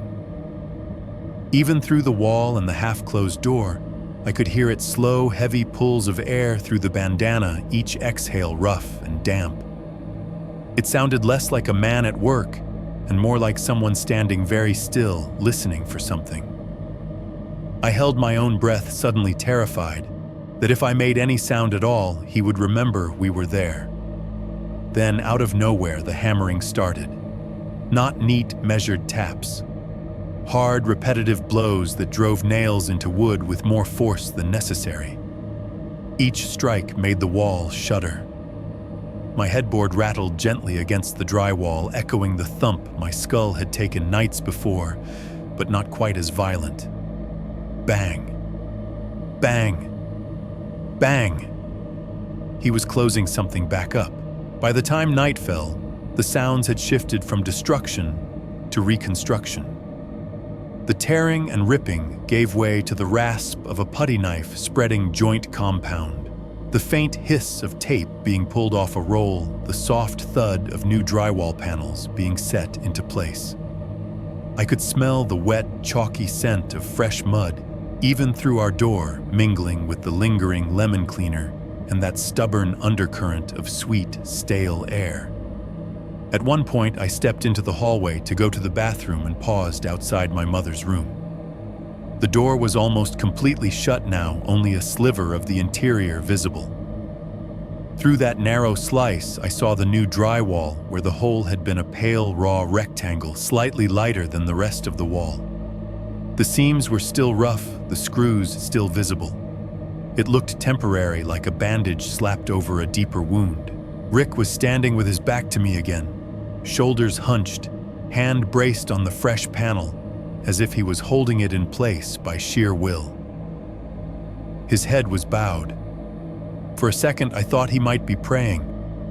Then I realized he was just breathing, shoulders rising and falling, bandana damp with sweat around the edges. "Ethan," he said, without turning around. His voice made me jump. Bathroom and then bed. "I have to finish this tonight." "Why tonight?" I asked, the question slipping out before I could stop it. He finally turned his head enough that I could see one eye over his shoulder. It was bloodshot, rimmed with red. Drywall dust clung to his eyelashes, making them look pale. "Because mold spreads," he said. "You leave something like this open, it gets worse. You contain it, or it takes over the whole house. Go to bed." I went. Back in my room, I lay on my bed and stared at the wall between us, between me and that patch of new drywall. I imagined the studs behind it, the insulation, the stain at the bottom. I thought about the pattern of taps I had heard nights before, the 3, then 2 rhythm my brain would not let go of. Bang, bang, bang. His hammer blows were out of sync with those taps, but my mind tried to force them to line up anyway. As if I could connect them, I would get an answer. As if the answer was something I actually wanted to know. Late into the night, even after he finally stopped hammering, other sounds crept through. The quiet rasp of sandpaper smoothing joint compound. The sticky peel of tape. The soft, plasticky rustle of something being stretched over something else, drop cloth plastic sheeting a barrier between whatever was in the wall and the rest of us. At some point, the house slipped back into that too clean quiet. the drywall dust settling into the carpet, into our clothes, into our lungs. I closed my eyes and tried not to picture what else might have been sealed behind that fresh, pale panel. Rick said it was black mold. It was easier then to believe there was something invisible and poisonous growing in the walls than to follow my thoughts to the darker, more solid possibility that had been standing in front of me all along. 3-2. The wall changes. Rick went back to work the following Monday like nothing had happened. That alone felt wrong. He stomped around early boots heavy on the hallway floor, muttering about idiot foremen and double shifts. By the time the bus picked me up, his truck was already gone from the driveway. The house looked almost normal again from the outside, a little cleaner even he had hosed down the porch to get rid of the white dust. Inside, though, the normal felt staged. Too neat in some places, too untouched in others. There was an aftertaste in the air that had nothing to do with lemon cleaner. A few days later, on a Wednesday afternoon, when the sky was that same flat gray and the air smelled like snow that had not arrived yet, I came home to a quiet house. No truck in the driveway. No cigarette smell hanging fresh in the kitchen. Just the low, familiar hum of the fridge and the tick-tock of the hallway clock. My backpack slipped off my shoulder and landed by the couch. For a minute, I just stood there listening. The house sounded like itself again, but in the same way a recording sounds like the real thing. Close but off if you listen too hard. I should have gone to my room, done my homework, turned on the TV. That is what the version of me who stayed sane would have done. Instead, I walked down the hall toward my mother's door. The brass lock was still there on the outside, bright and smug. But the door stood slightly ajar, maybe 2 inches. Just enough that if you wanted to, you could put your fingers on the edge and push it open the rest of the way. I stared at the gap like it could snap shut on its own. He must have forgotten to pull it tight before he left. Or maybe he thought he had turned the lock and hadn't. Either way, there it was, a narrow, accidental invitation. My hand moved before my brain caught up. I flattened my palm on the cool wood and pushed. The door swung open on a breath of cold, stale air. The smell inside was muted compared to that demolition day, but it was still there. Dust. Old fabric. The faint, stubborn sweetness I had been trying not to name layered under lemon cleaner, and something a little like metal. The room looked both frozen and rearranged at the same time, like someone had tried to put it back the way it was from memory and gotten the details wrong. My mother's bed was still in its place against the opposite wall, but the covers were pulled up too neatly, hospital tight.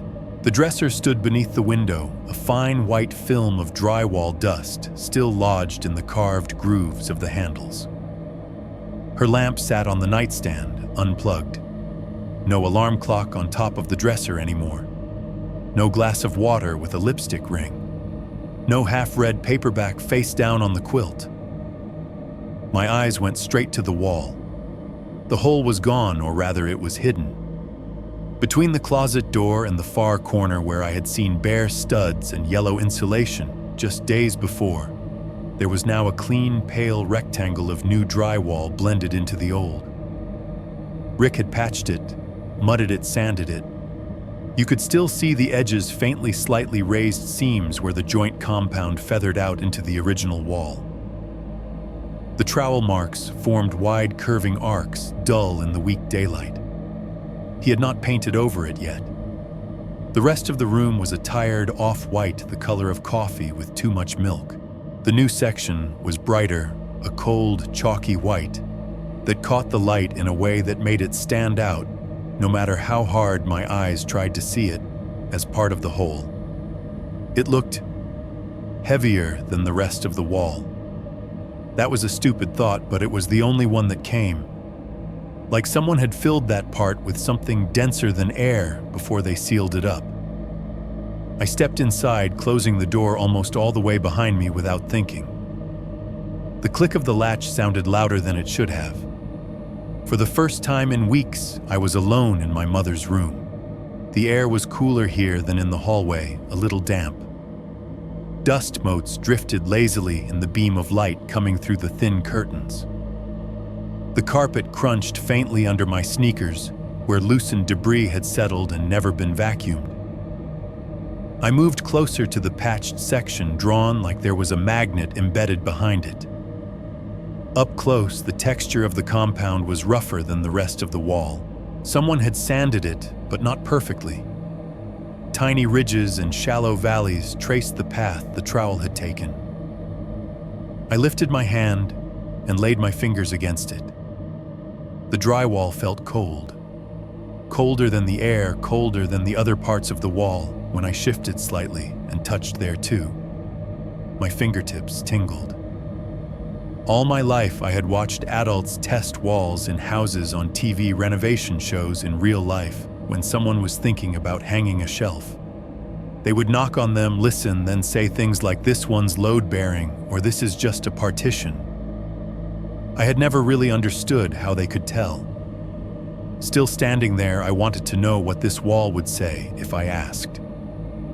I made a fist and knocked lightly on the intact section to the left of the patch. 3 taps in a row. The sound that came back was what I expected from old drywall, thin, hollow, a little echoey. There was a sense of space behind it, air and emptiness between the studs. Then I shifted my hand and knocked on the new part. The difference made my skin crawl. The sound was dull. Not just quieter, but flatter, like the noise could not travel anywhere past the surface. It was the difference between tapping on an empty cardboard box and tapping on one that had been filled to the top and taped shut. Even with how lightly I hit it, the knock came back as a short, solid thud with no ring to it at all. I tried again, half hoping I had imagined it. Hollow on the old wall, heavy on the new, air versus packed. My throat went dry. I told myself it was just extra framing, extra insulation, whatever people did to fix mold. Maybe he had added more studs, more support. Maybe there was some building thing I did not understand. I knocked a 3rd time right on the seam where old met new. Knock. And this time something knocked back. It was small, quick, so soft that if my ear had not been tuned to every tiny noise in that room, I might have missed it. A sharp answering tap from inside the wall, delayed by a fraction of a second. Not an echo. An answer. Like whatever was behind that panel had flinched when I hit it and reflexively flailed in return. Every muscle in my body seized. I jerked my hand away as if the drywall had burned me hard, slamming against my ribs so hard I could taste blood at the back of my tongue. The room swam for half a second, edges going fuzzy. I waited frozen for something else. Another tap, a scratch, a voice, anything. Nothing came. The fridge hummed faintly down the hall. A car rolled past, outside tires hissing on damp pavement. The hallway clock ticked beyond the closed door. Inside my mother's room, the only sound was my own breathing, ragged and too loud. Maybe it was the house settling, I thought wildly. Maybe the impact of my knock had shifted the wood behind it, and it popped or moved after a second. Houses make weird noises. Everyone says that. Everyone laughs them off.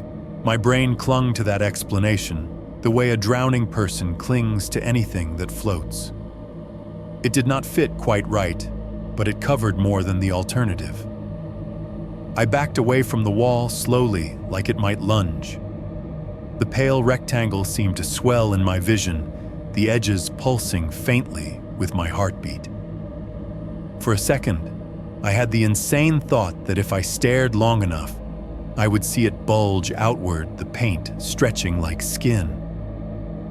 I opened the door, stepped into the hallway, and pulled it shut behind me with more force than I meant to. The new lock clinked in its housing. My hand shook as I turned away. I did not go back in there alone again. That night, Mark cornered me in our room. "What is he doing?" he asked. He was sitting on his bed, knees pulled up, arms looped loosely around them.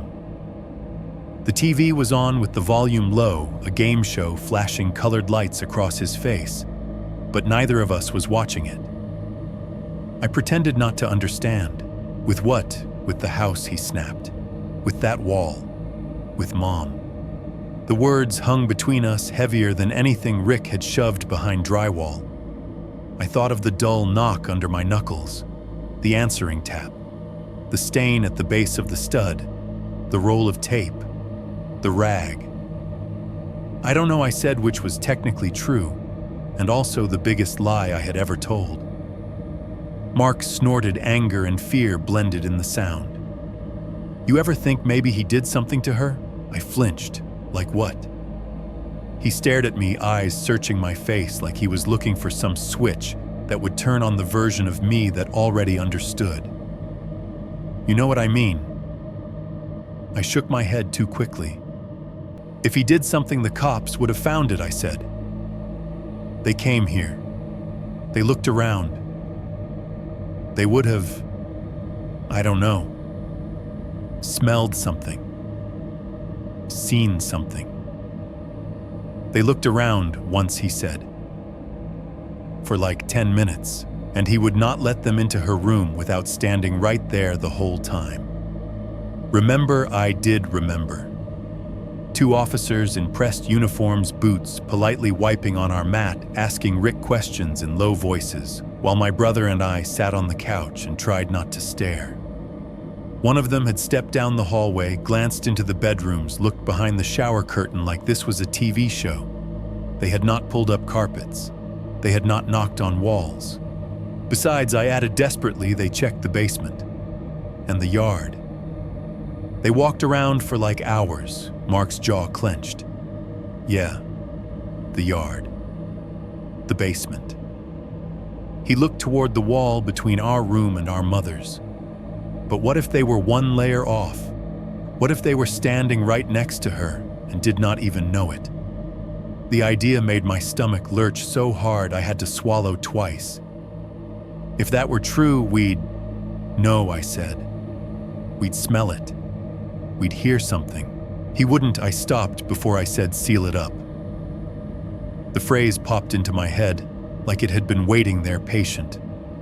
"Cops miss stuff all the time," Mark muttered. "They can't find Dad. They didn't find Mom. Why should I believe they're good at their jobs?" Now I had no answer to that. The silence stretched between us, filled with all the things we were not saying. In the living room, we heard the front door open. Rick's boots thudded across the threshold. A second later, the crisp, metallic crack of a beer can opening snapped through the house, followed by the hiss gulp of the first tilt back.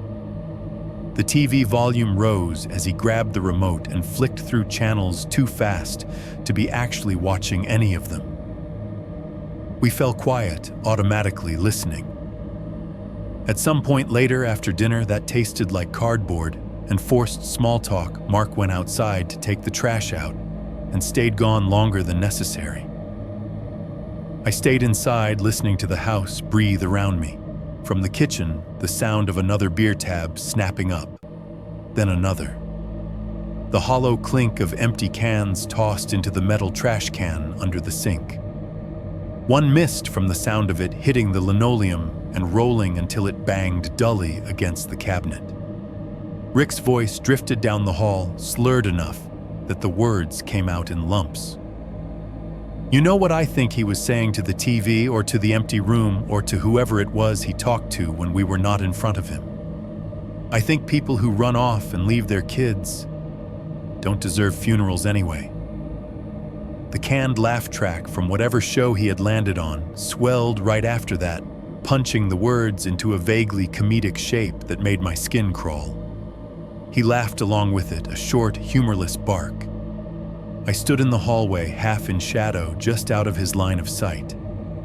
The glow from the TV in the living room washed over the walls, colors, shifting blues and whites, and sudden bursts of red. My eyes slid to the right to the short stretch of wall between our doorway and my mother's room. The new patch caught the light differently than the rest. Every time the TV cut to a brighter scene, daytime exterior shots, white kitchens talk, show sets, the pale rectangle on the wall in the hall seemed to flare, just a little like a flash reflecting off something smooth beneath the paint. When the picture darkened, it sank back into shadow, still visible, still a shape my brain could not blur out. I had the distinct, irrational feeling that it was looking back at me. Not in a literal way, no eyes, no face, nothing like that. Just this sense deep in my chest that whatever was behind that section of drywall had become aware of the space beyond it. That the direction of fear in the house had shifted, however slightly. We had been trying not to think about what might be in the wall. Now it felt like the wall was thinking about us. 3. Cops, clipboards, and closed doors. The first adults who could have stopped all of it showed up because of a form. It started at school a couple of weeks after my mother left, and the wall changed. I did not see the paperwork, obviously. All I felt was the slow drift of attention toward me that happens when you are trying as hard as you can to disappear. I had been falling asleep in class more. My grades, which were never amazing to begin with, slipped from barely decent to obviously bad. I wore the same hoodie 3 days in a row because the laundry situation at home had turned into, if it smells okay, it is clean. I guess all of that adds up when a guidance counselor is looking for patterns. One afternoon during last period, the loudspeaker crackled, and my name came through it in that flat, buzzing voice that makes everything sound like trouble. Ethan, please report to the guidance office. A few kids made "oh" sounds under their breath. I shoved my books into my bag and trudged down the hallway, heartbeat a little too fast. I racked my brain for something I might have done, missed homework, a fight, anything, but this felt different. Bigger and vaguer at the same time. The guidance office smelled like burnt coffee and dry paper. Posters about planning your future and college starts here, curled at the corners on the walls. My counselor, Ms. Harper, sat behind her desk with a clipboard in front of her. She had that careful expression adults get when they are about to ask if everything at home is okay. She did not come right out with it. She went through the small talk first. How's school? How's your brother? How's life? Then her pen hovered over the form and she asked the questions that mattered. Who do you live with now? Ethan, my stepdad. Rick, I said. And your mom, she...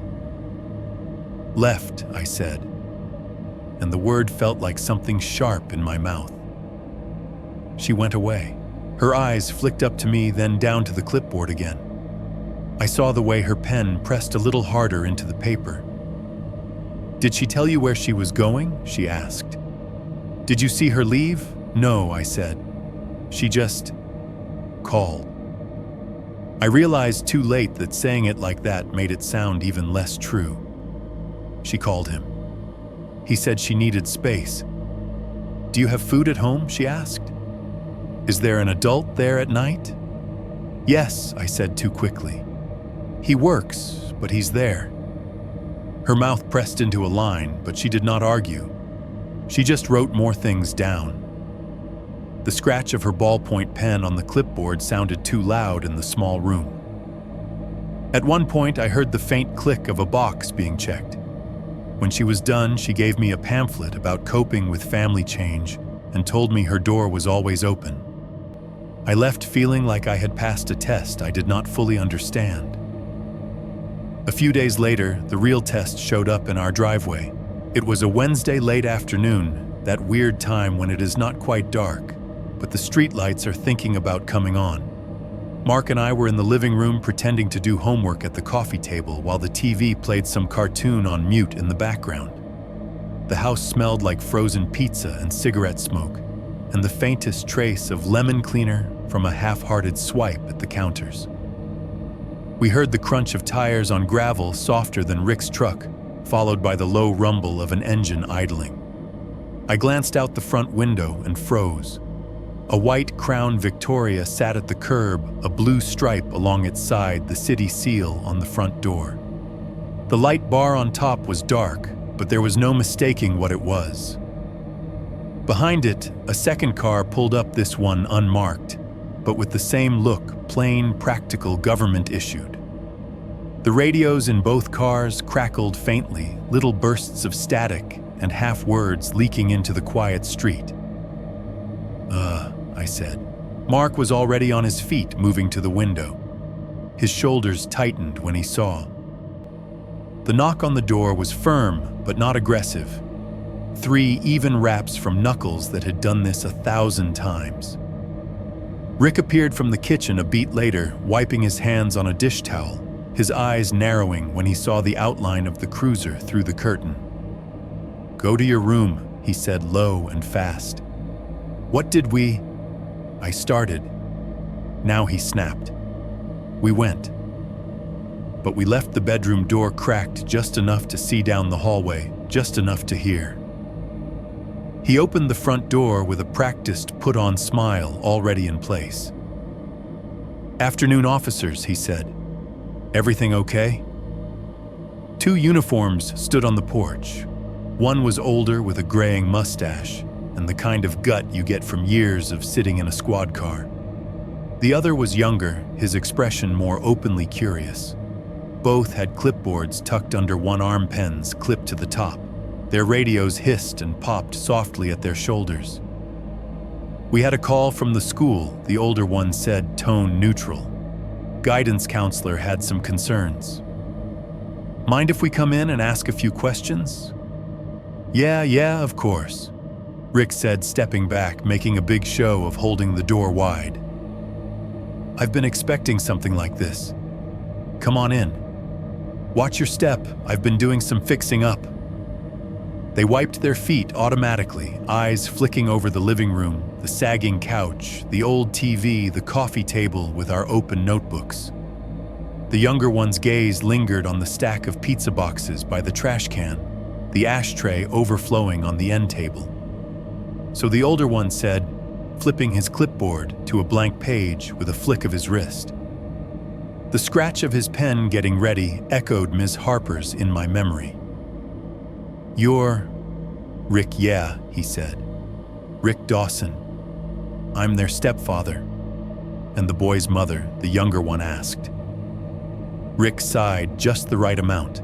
He looked tired but noble, the way someone might look in a movie when they are trying hard for the kids. "She took off," he said. "Couple weeks back now. Met some guy online, far as I can tell. Packed a bag, said she needed to find herself. You know how it is nowadays." He gave a little helpless shrug that invited them to join him in the joke of it. The older officer wrote something down. The younger one did not smile. "She leave a note?" he asked. "No," Rick said. "Just a phone call later. Said she needed time. Said she could not do the family thing anymore. Left me with the bills and the boys." He gestured toward the hallway toward us like a man making a case in his own favor. I shrank back a little, not wanting to be paraded, but the younger officer caught a glimpse of me through the cracked bedroom door anyway.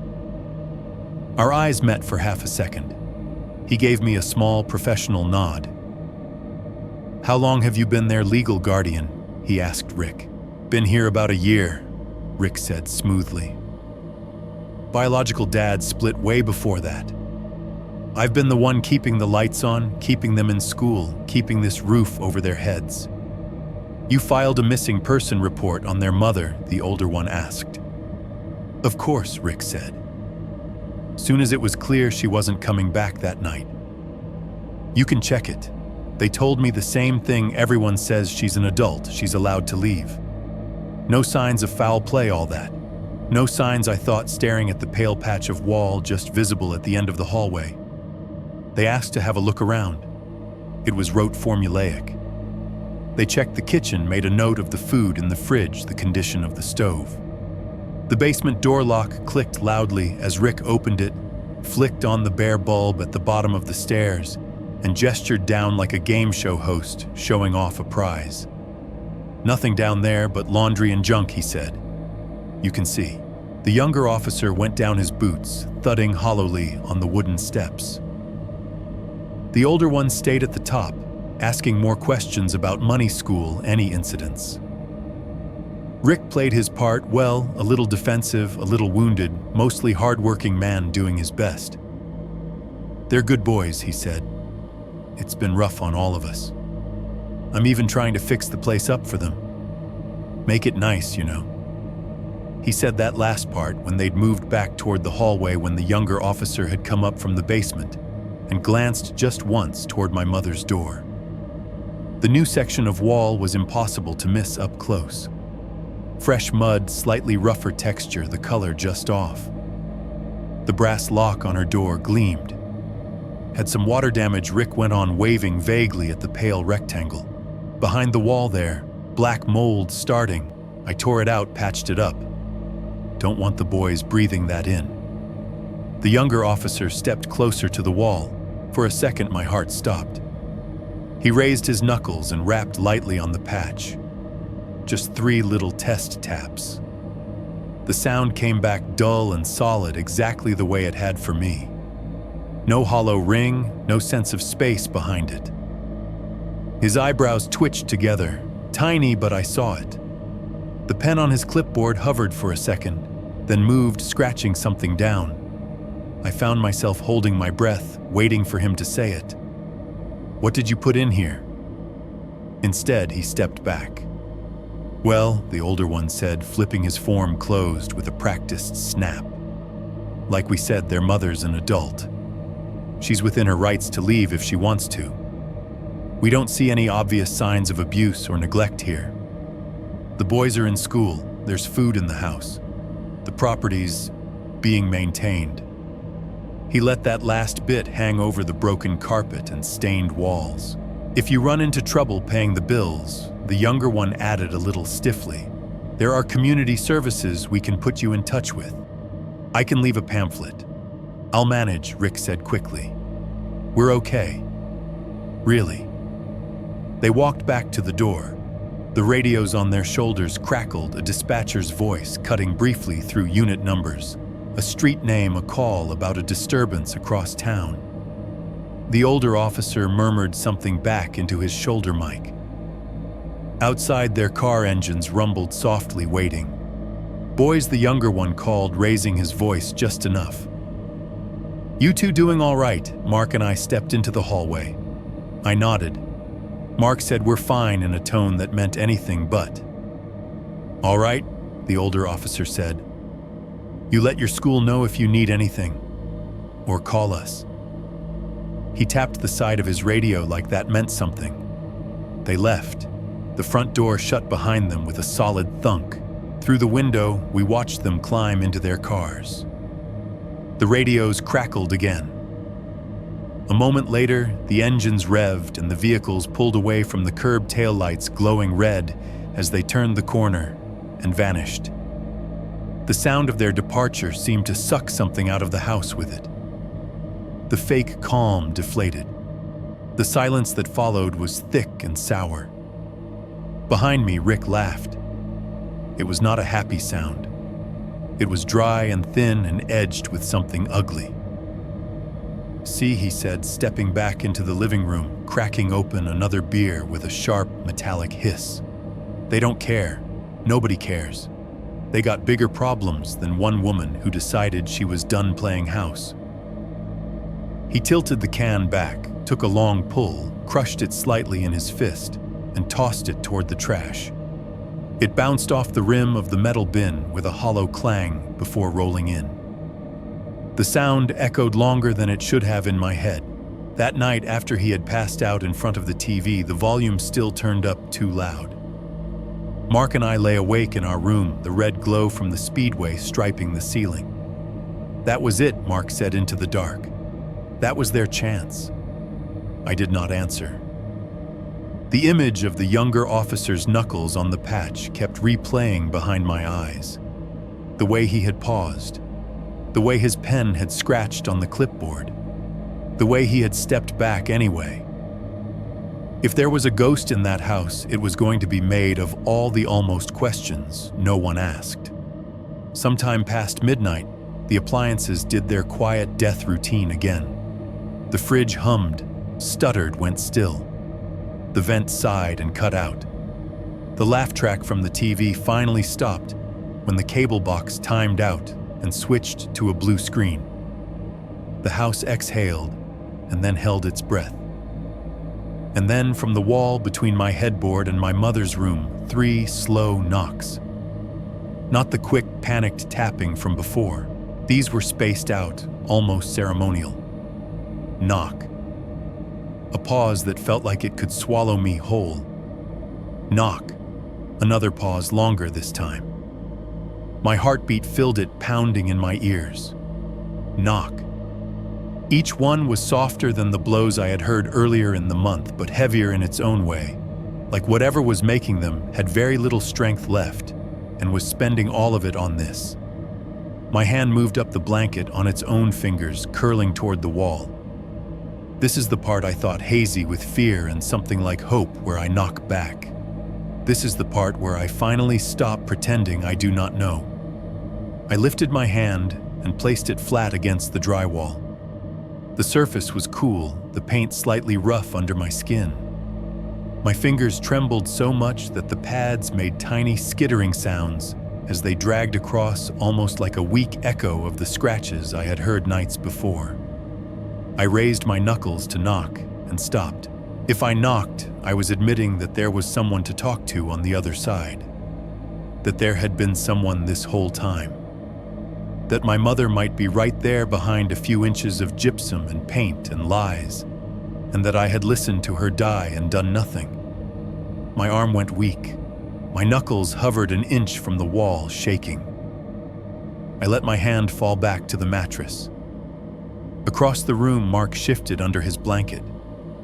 I do not know if he had heard the knocks or if he was just dreaming badly. I stared at the pale rectangle I could not see in the dark, but could map perfectly in my mind. The house was very quiet. 3 slow knocks. No answer. It would be years before I learned that sometimes the worst thing you can do is exactly what makes the most sense to your terrified brain: nothing at all. 4.1. When Rick disappeared. When Rick finally left, he did not slam a door or make a speech. He just wasn't there one morning. At first, that felt like the scariest part. I woke up to a kind of quiet I did not recognize. Not the late-night haunted quiet full of potential noises, but a flat daytime quiet that made the whole house feel like a stage after the audience has gone home. No TV droning in the living room. No cough from the kitchen. No heavy footsteps pacing between the coffee table and the fridge. The red glow from the speedway sign outside was faint now, thinning out as the sun pushed up behind the cloud cover. Mark's bed across the room was empty. He had gotten in the habit of waking up earlier than me, moving around the house before Rick was fully conscious. I lay there for a minute, listening, trying to pick out the familiar patterns. Fridge hum. Vents whisper. Tick-tock. No clink of a beer can. No refrigerator door opening and slamming. No toilet flush followed by a throat clearing and a grunt. The absence of those sounds rang louder than if he'd been stomping around. I got out of bed, the carpet rough under my bare feet, and stepped into the hallway. My mother's door was shut, lock gleaming like always. The patch on the wall beside it caught the dim light differently than the rest of the paint, just enough that my eyes slid to it every time I passed by, even when I tried not to look. In the kitchen, the smell hit me first, or more accurately, what I did not smell. No stale cigarette smoke hanging in the air. No sour beer. Under the usual background of old house and cheap cleaning products, there was something almost like nothing. The ghost of all those smells, but faded as if someone had opened a window in the night and let some of it out. The table was a mess, but it was yesterday's mess, not fresh chaos. Same stack of unpaid bills. Same pizza box, folded shut, grease spots darkening the cardboard. The ashtray on the table held 3 spent cigarette butts and a drift of gray ash. In the sink, one last cigarette sat balanced on the metal drain, burned down to the filter ash, hanging off the end in a fragile, half-fallen curve, as if someone had put it down mid-drag and never come back for it. I checked the hook by the door. Rick's keys were gone. In the corner where he usually dumped his stuff, the space felt impossibly empty. No scuffed work boots tipped on their sides. No tool belt slung over the chair loops full of nails and a tape measure dangling. The duffel bag he kept half-packed for jobs was gone from its usual spot under the side table. For a second, panic flared bright and irrational. He took Mark. "Hey," Mark said behind me, and I flinched so hard my hand slipped on the counter. He was in an old t-shirt and jeans, hair sticking up on one side. No jacket, no backpack. He looked like himself, just more tired. "Did you see him leave?" I asked. He shook his head. "Went to bed around 11. TV was still on. Woke up, it was off, and he was gone." We stood there, not quite meeting each other's eyes, listening for sounds that would tell us this was temporary. A car pulling into the driveway. Boots on the porch. The rattle of his key in the lock. Nothing. On the table, one of the bills had slid off the pile onto the floor. I picked it up automatically. It was from the mortgage company. The part in bold was easy enough to understand: past due. A number so big it made my stomach hurt was printed just below it. Dates, warnings. The word foreclosure in a sentence I could not fully process. "He's not coming back," Mark said. It was not dramatic. It was not whispered. It was just true, laid flat between us like another sheet of paper. "How do you know?" I asked, even though I did not really want an answer. He held up his hands one at a time, ticking points off on his fingers. "No boots, no bag, no tools," he said. "Bills like this sitting around. Cops already came and decided they don't care. He probably saw the writing on the wall and bailed before they turned off the lights." He snorted at his own accidental pun, writing on the wall, but it came out humorless, the air in his nose more resignation than laughter. "What about us?" I asked. He shrugged, looking older than he had any right to at his age. "Guess we get to be the last ones out." The mail kept coming. At first I did not open most of it. It felt like if I did not break the seal, the contents would not be real yet. Envelopes stacked up in a chipped ceramic bowl by the door, the one my mom used to toss keys into, until Mark finally lost his patience and started ripping them open one by one. Same words, over and over. Past due. Immediate action required. Contact our office. Some were from the bank, some from the utility companies. Even the water bill, the most boring piece of mail on earth, started sounding threatening. We had a little bit of money. My mom had quietly stashed some away in a coffee can in the back of the pantry, labeled with some fake brand, so no one would mistake it for food. Mark found it when he was hunting for something to eat one night. The can rattled in a way beans should not when he pulled it off the shelf. We used that first. Then Mark started doing odd jobs, mowing lawns, hauling scrap for the neighbor down the street, whatever anyone would pay cash for. I got a few after-school hours bagging groceries at the corner store when they needed help. Between the two of us, we could keep the lights on and food in the house. We could not keep the mortgage happy. The house started to empty out in small ways. Not the big, dramatic everything on the curb you see in movies. More like a slow, quiet retreat. We unplugged the old TV in my mom's room and moved it into the living room when ours finally died. We sold some of my dad's old tools to a man in a pickup who did not ask too many questions.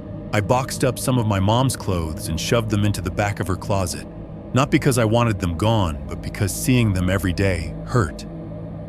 Through all of that, the wall stayed. The patch stayed. The lock stayed. The tapping changed.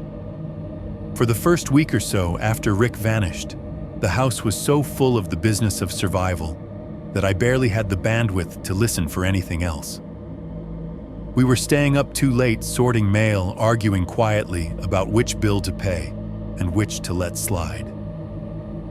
Every ring of the phone made my heart jump, but it was always someone wanting money, never anyone offering help. That first Friday night without him, though, I found myself lying awake in the same position I had spent too many nights in, on my back, staring at the faint red glow on the ceiling, listening. The appliances did their usual routine. Click. Silence. The freeway whispered outside. The hallway clock ticked. The house breathed. No tapping. The absence felt almost as strange as its first appearance had. I realized how much I had come to expect those small, awful sounds in the dark, even as I tried to pretend they were nothing. Now with Rick gone, some irrational part of me had assumed whatever was behind that wall would be louder, that it would seize the opportunity, or that it would stop completely, like he had been the conductor of all of it. The next night, a Saturday, it came back, but different. I had dozed off with my clothes still on hand, curled under my pillow, when a tiny, irregular noise pulled me back up to the surface. Not the sharp 3 then 2 tapping from before. Not the teeth-rattling thump of those early nights. It sounded like the house clearing its throat. A faint, dry click. Click. Click from somewhere inside the wall, spaced out just enough that I could not tell at first if it was one sound repeating or a series of unrelated little pops. It reminded me of the noise old baseboard heaters make when they expand and contract, except we did not have those. It reminded me of knuckles being cracked. I rolled onto my side, heart rate climbing, and pressed my ear against the drywall. The surface was cool and still under my cheek. The patched section felt denser than the rest, the way it always did, like something heavy had been set behind it and left to settle. Click. The sound shivered through the panel, subtle enough that I might have chalked it up to imagination if I had not been so attuned to it. No rhythm this time, no pattern I could decode. Just a random weak protest from somewhere I could not reach. Another day there would be nothing. Then 3 nights later, I would be pouring myself a glass of tap water in the kitchen, the house quiet around me, and I would hear a single lonely tap from down the hallway. Not the kind that made a bed jump, the kind you might make if you were trying the simplest possible test. Is anyone still out there? It felt, for lack of a better word, like a cough. A reminder that the wall was still full of whatever it had been forced to hold. It felt like whatever had been trying to talk to us had either given up, I would eventually write years later, or finished whatever it was doing in there. That is the version I tell other people. The more honest version is worse. Sometimes the quiet stretches between those little noises felt like relief. There is a twisted comfort in being able to set your terror down for a minute, even if you know you are only misplacing it temporarily. Other times the silence was worse than the tapping had ever been, because it meant my brain had room to replay all the chances we'd had to do something and hadn't. The mail kept coming. Every day around noon, the mailman would shove envelopes through the slot with a dull, repetitive shiff, shiff, shiff. They would skid across the thin rug inside the door, fanning out like a losing hand of cards. I got good at identifying trouble by envelope type. Thick ones with windows were bad. Thick ones with no windows were worse. Thin, cheap paper with no return address usually meant someone was about to tell us in a lot of words that something was our problem now. On windy days, air whistled down through the old chimney, making a low, hollow hoo sound in the living room that reminded me of someone blowing across the top of a bottle. Without a fire in the hearth or a TV in front of it, the room echoed more. Our footsteps sounded louder. Our voices got swallowed up faster. We stopped sitting in there as much, gravitating instead to the kitchen table wherever the bills were. The living room started to look less like a place people lived, and more like those staged photos in foreclosure listings, almost empty, bland, generic. The one thing that kept it from looking completely abandoned was the faint, stubborn glow of the patch when the light hit it just right. It was not something you could capture with a camera. I tried once years later. The picture just showed a wall slightly off color in one patch, that was all. But in person, standing in that hallway on a gray afternoon, you could see the difference. The old paint drank in the weak light and gave almost nothing back. The new section held it, reflected it, a pale, dull sheen, like something buried and polished from the inside. Sometimes when I was alone in the house, I would catch myself standing there halfway between my bedroom and the bathroom, staring at that rectangle. The house would groan as the temperature changed. A truck would roll by outside. The refrigerator would kick on or off. And every now and then, in the gaps between those ordinary noises, there would be the faintest little tick from inside the wall, like a fingernail catching on wood. We had gone from 3 people in a house pretending not to hear something to 2 people in a house pretending not to miss someone. The thing inside the wall, the thing we had been too scared to name, felt like it was hovering somewhere between those 2 absences, filling in all the spaces the living left behind. We survived like that for a few months. School, odd jobs, bills, letters, occasional sickly taps from the wall. And then the bank stopped threatening and started promising. For 2 growing up inside a tomb. There is a strange kind of childhood that happens when nobody officially knows you are alone. On paper, we still had a guardian. Somewhere in a stack of forms in some office, Rick's name was next to responsible adult. In reality, it was just me, Mark, and a house that felt more and more like a mausoleum someone forgot to lock. We learned fast because we had to.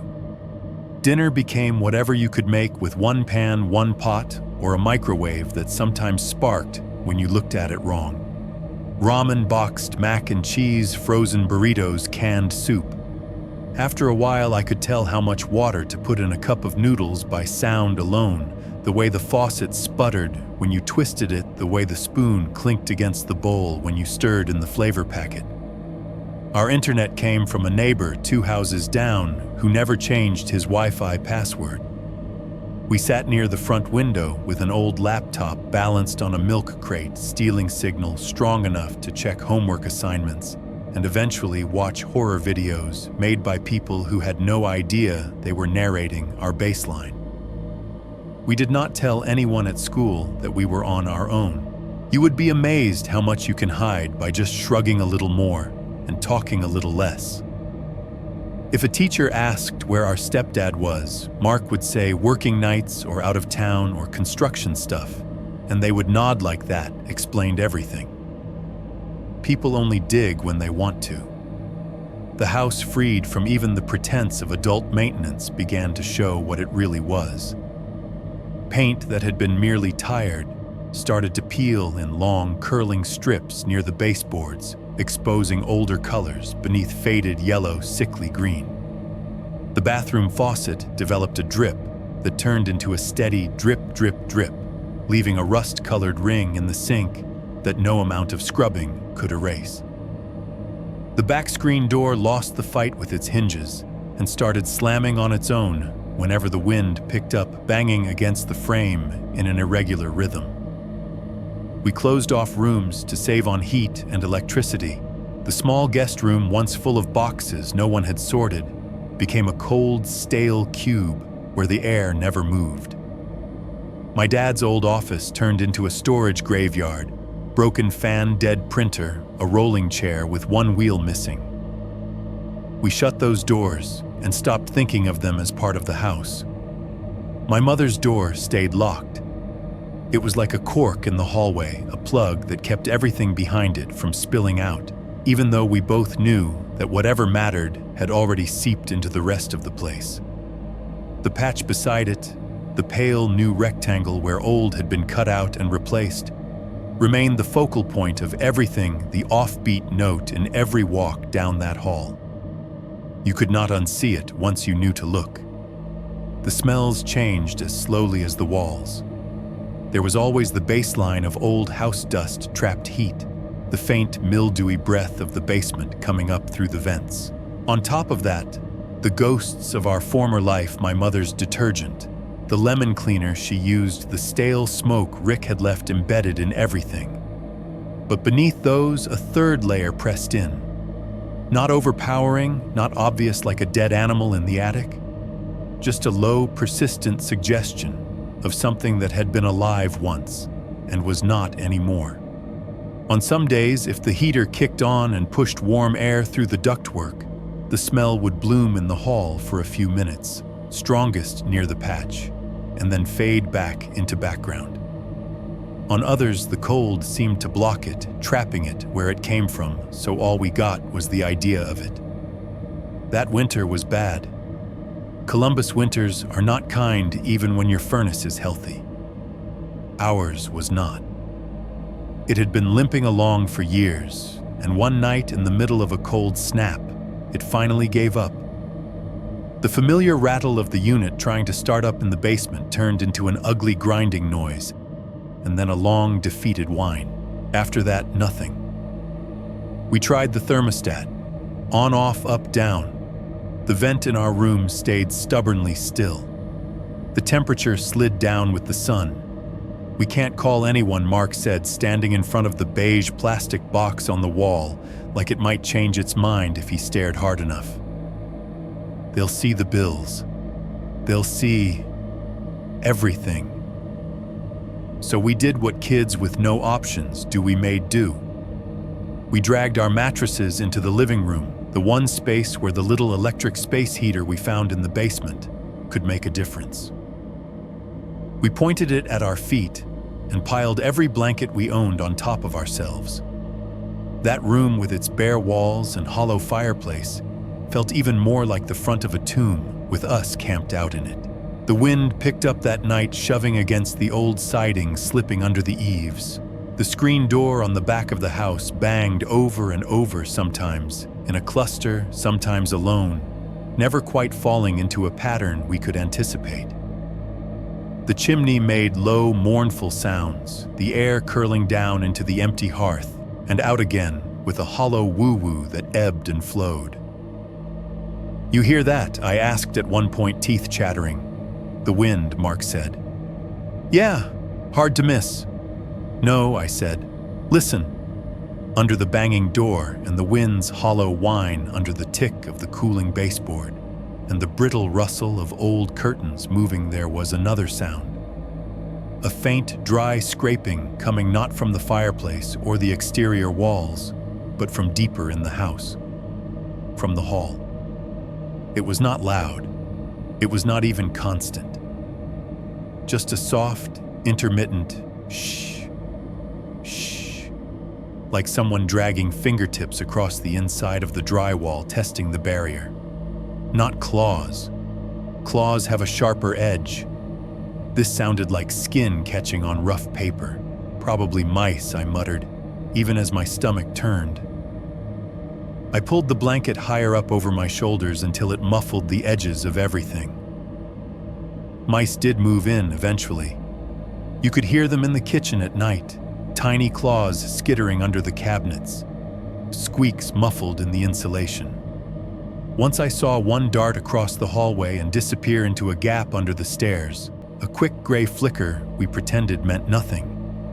Roaches, too, clicking and rustling in the walls when the house was quietest, their sounds like tiny random static. But sometimes there were noises that did not fit those patterns. Rodents move fast in bursts. The odd sounds, the ones that made the hair on my arms stand up, were slow, deliberate. A drag rather than a scurry. A single thump at just the wrong time, like a misplaced heartbeat. One afternoon in early spring, before everything went fully to hell, one of Mark's friends came over. It was rare. We did not exactly advertise our place as the hangout spot. But I guess even haunted houses look normal enough in daylight from the street. They played video games in the living room, controllers, clicking the TV, throwing bright colors against the dingy walls. I sat at the table with my homework open, pretending to work, while really listening to the way his friend's voice changed the atmosphere of the house. Having someone else there made the place feel smaller somehow. Like when you bring a flashlight into a dark room and see how cramped it actually is. At one point, his friend wrinkled his nose and looked around. "This place smells weird, dude," he said, not unkindly but blunt in the way only teenage boys can be. Like, I don't know. Like something is rotting in the walls. The words hung there. The game's sound effects continued to blip and explode. Mark's fingers tightened on the controller. "Old house," he said after a second. "Basement leaks, probably just mold or something." I caught his eye over the back of the couch. We both knew exactly which part of the walls his friend was unknowingly pointing to. The patch down the hall might as well have lit up. That night, I overheard them in the kitchen when they thought I was in the bathroom. "You think your mom's coming back?" his friend asked, voice low. Mark was quiet long enough that I thought he might lie. "No," he said eventually. "I think she never left." The faucet dripped in response. Drip, drip, drip. I leaned against the cool tile in the hallway, palms flat on the wall, and tried to push the words away. Thinking like that didn't change anything, I told myself. It wouldn't pay the bills. It wouldn't stop the heater from dying. It wouldn't get the smell out of the carpet. So I focused on the small, solvable things. Fix the leaky faucet with plumbing tape we did not know how to use. Juggle which lights we could keep on. Time showers so the water heater did not sputter out halfway through. Steal more Wi-Fi quietly. Eat around the mold in the bread when we had to. I told myself that if I just kept my head down hard enough, the bigger horror would stay in my peripheral vision. Mark went the other way.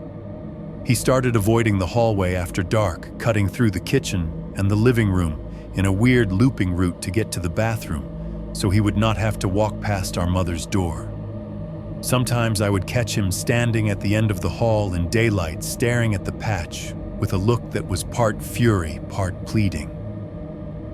"I'm telling you, she's in there," he said to me once in a voice that was almost calm. "Maybe not her like spirit or whatever, but she's in this house, somewhere." He didn't take that with him. If that were true, I said automatically they would have found it by now. Who, he asked. The cops that tapped the wall once and left the bank that's sending us pre-printed threats. You and me? He gestured around. Nobody is really looking, Ethan. That's the point. I did not have a comeback for that. So I went back to my algebra homework and pretended numbers were scarier than dried stains and soft taps. The house continued its slow collapse in the background. Each time a bill went unpaid, something new seemed to give up. A strip of wallpaper peeled in the hallway. A cabinet door in the kitchen lost a hinge and hung crooked like a slack jaw. The screen door's handle broke, so we started kicking it open instead, the metal frame slapping against the siding with a hollow crack in strong winds. We still laughed sometimes. That's the part I always feel weird admitting. You would think living in what felt like a sealed tomb would turn everything into slow-motion misery. But we were still kids. We still found dumb things funny. We still made jokes about the ghost in the wall, the way people joke about monsters under the bed, to keep them from being real. One of those evenings, we were sitting on the floor, sharing a box of dollar store cereal for dinner, watching some game show on the hand-me-down TV, when the mail slot on the front door clanked. The sound was small, but sharp enough to cut through the canned applause on screen. Shh! Something slid through and hit the rug with a soft thwop. "Bet you $10 it's not a check," Mark said. We both ignored it for a minute. The show ended, the credits rolled, the next program started. The envelope sat there, a small white island in the middle of the faded rug. Eventually, I got up and picked it up. It was heavier than the usual bills made of better paper. No logo in the corner, just the bank's name in neat print above our address, typed so perfectly straight, it looked like it had always been there. When I flipped it over, there was a line of text on the back flap. "Important, time sensitive." My stomach did that slow, sinking thing it did when I saw the words, "See me after class," on graded papers. I opened it at the table hands, leaving little smudges of whatever was on our skin. Dust greased the residue of everything we had touched that day. The letter inside was longer than most. Formal language paragraphs of legalese, dates, and numbers. The words that stuck out were the ones in bold. Notice of foreclosure. Deadline to vacate. Eviction proceedings. A specific day was printed halfway down the page. A date circled in invisible ink that would start glowing in my memory for years afterward. "We have to be out by then," I said, my voice sounding flat and far away in my own ears. Mark took the letter, read it once, then again. His jaw clenched. His eyes slid almost involuntarily down the hallway to where the patch waited just out of sight. So he said, "We grow up in a tomb, and then they take the tomb." The heater made a half-hearted groan in the basement, like it wanted to protest and couldn't. A roach clicked somewhere behind the kitchen wall. From the direction of the hall, so faint I almost missed it, came a single, tired tap. We both heard it. Neither of us said a word. 4.3. The last night in the house. Houses sound different when you strip them down to what you're willing to carry. By the time our last night rolled around, most of our stuff was either in cardboard boxes stacked by the front door or crammed into the trunk and back seat of Mark's beat-up sedan. The living room was down to the couch nobody wanted, and the TV we could not be bothered to unplug yet. Our bedroom had been emptied of everything but the things we needed to make it through that one final sleep, 2 sleeping bags, a couple of pillows, and the clothes we were wearing. Every step you took echoed. With the rugs rolled up and the furniture gone from half the rooms, the place had a hollow quality, like the sound had more room to bounce around before it died. The heater still limping along, despite the foreclosure deadline, clicked and wheezed like an old man climbing stairs. The fridge hummed, then fell silent, then hummed again, its cycles uneven. The kitchen faucet still dripped, each drop cracking the quiet like a tiny metronome. The walls felt closer somehow, even as the rooms felt emptier.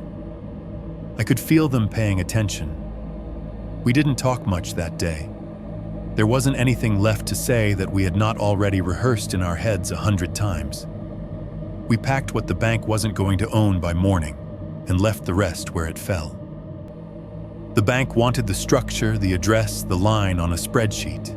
They didn't care about the chipped mug my mom used every morning, or the dent in the hallway where Mark had once crashed into the wall pretending to be a linebacker, or the patch of lighter paint where a family photo had hung for years. They definitely did not care about what was behind the wall. It was late past midnight when we finally gave up, pretending we were just staying up late instead of avoiding sleep. The foreclosure notice said we had to be out by 9 a.m. Theoretically, we could have left earlier, gone to crash at a friend's, or slept in the car from the start, and avoided the whole last night in a haunted house thing. But we didn't. We brushed our teeth in the half-empty bathroom, stepped over the ring of grime where the rug had been, and went to lie down in our old shared room one last time. The room looked wrong without the beds. The outlines of where the frames had been were visible in the carpet cleaner rectangles in a field of wear. The walls had ghost marks, where posters and shelves once hung faint squares and circles that showed up when the light hit just right. In the dark, though, it was all just shadows and negative space. My sleeping bag rustled on the floor as I climbed in, the nylon cold and unfamiliar against my neck. Mark lay a few feet away in his own bag on the side where his bed used to be. For the first time in weeks, our heads weren't directly against the wall we had learned to avoid. We were closer to the middle of the room, like two people trying to sleep in the aisle of a church.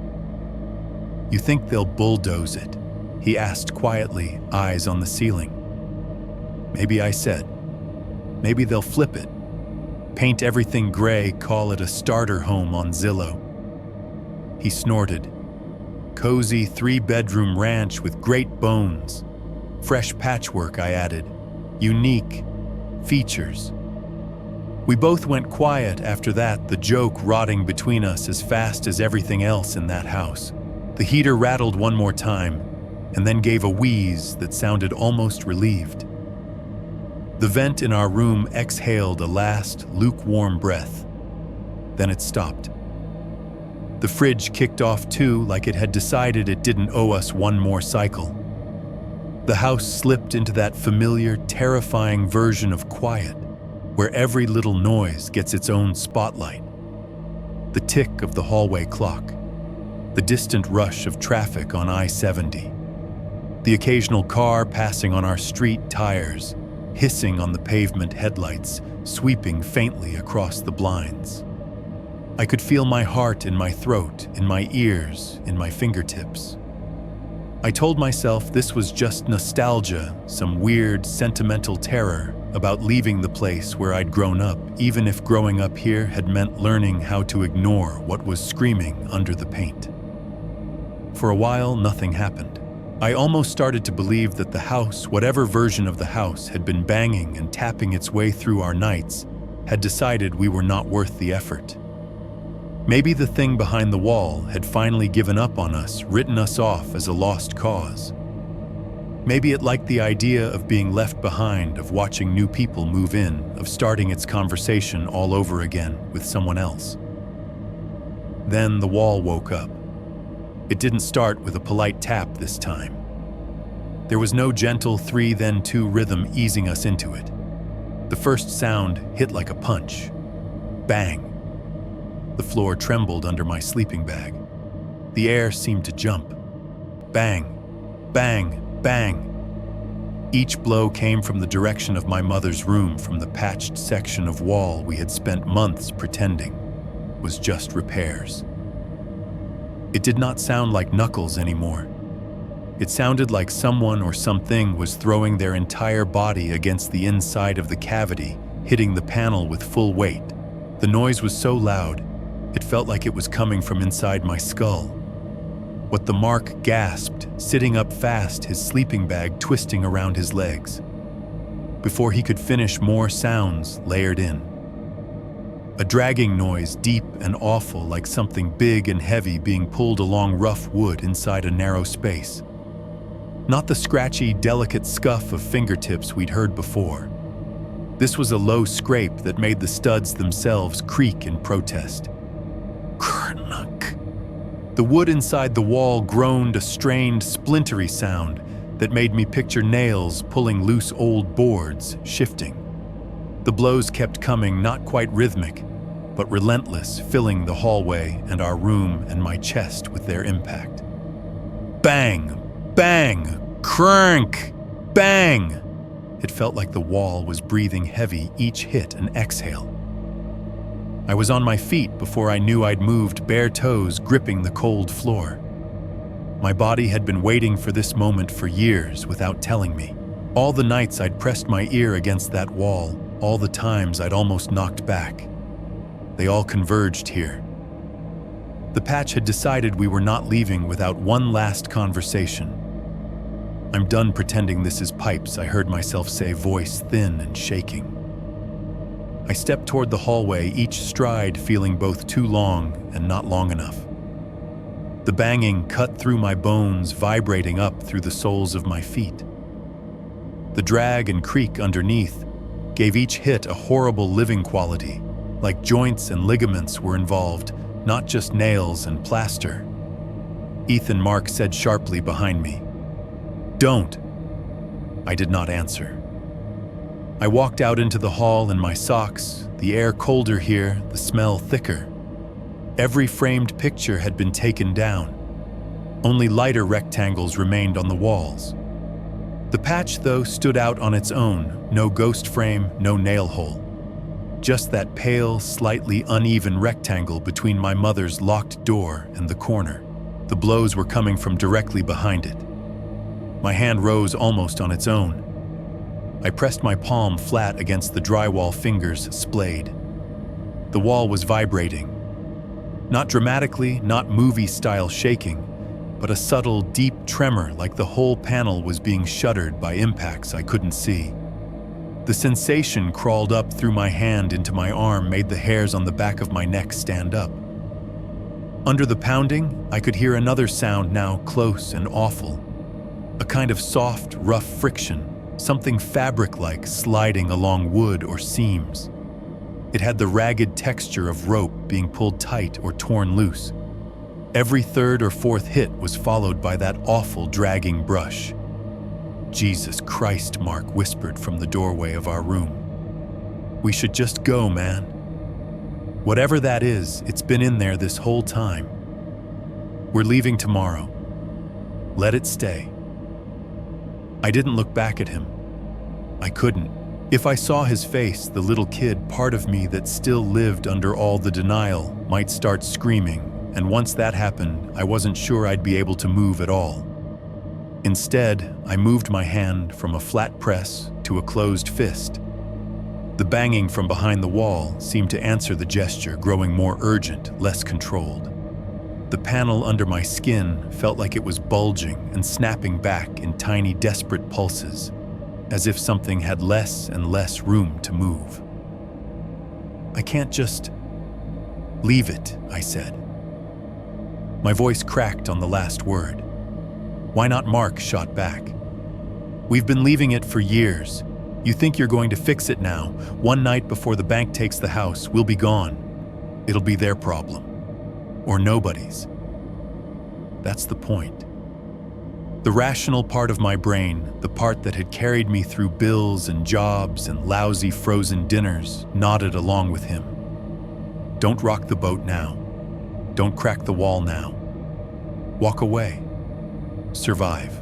The rest of me was back in that bed, 13 years old, listening to 3 weak taps and choosing not to answer.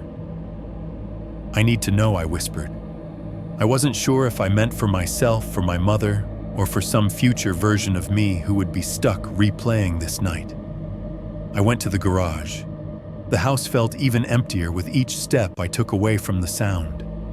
The banging dulled with distance but did not stop.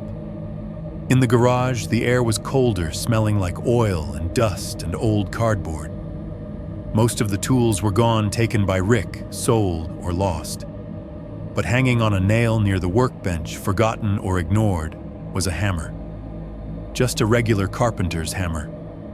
Wooden handle worn smooth where someone's palm had gripped it 1,000 times. Metal head stained and nicked. I took it off the nail. It felt heavier than I expected. On the way back inside, I could hear Mark swearing under his breath, words tangled together in fear and anger. The blows behind the wall were coming faster now, not in neat rows, but in short, frantic bursts. Bang, bang, bang. Pause. Bang. Crunk. I stepped back into the hallway, hammer hanging at my side. My heart was pounding so hard it hurt. The world narrowed to the patch.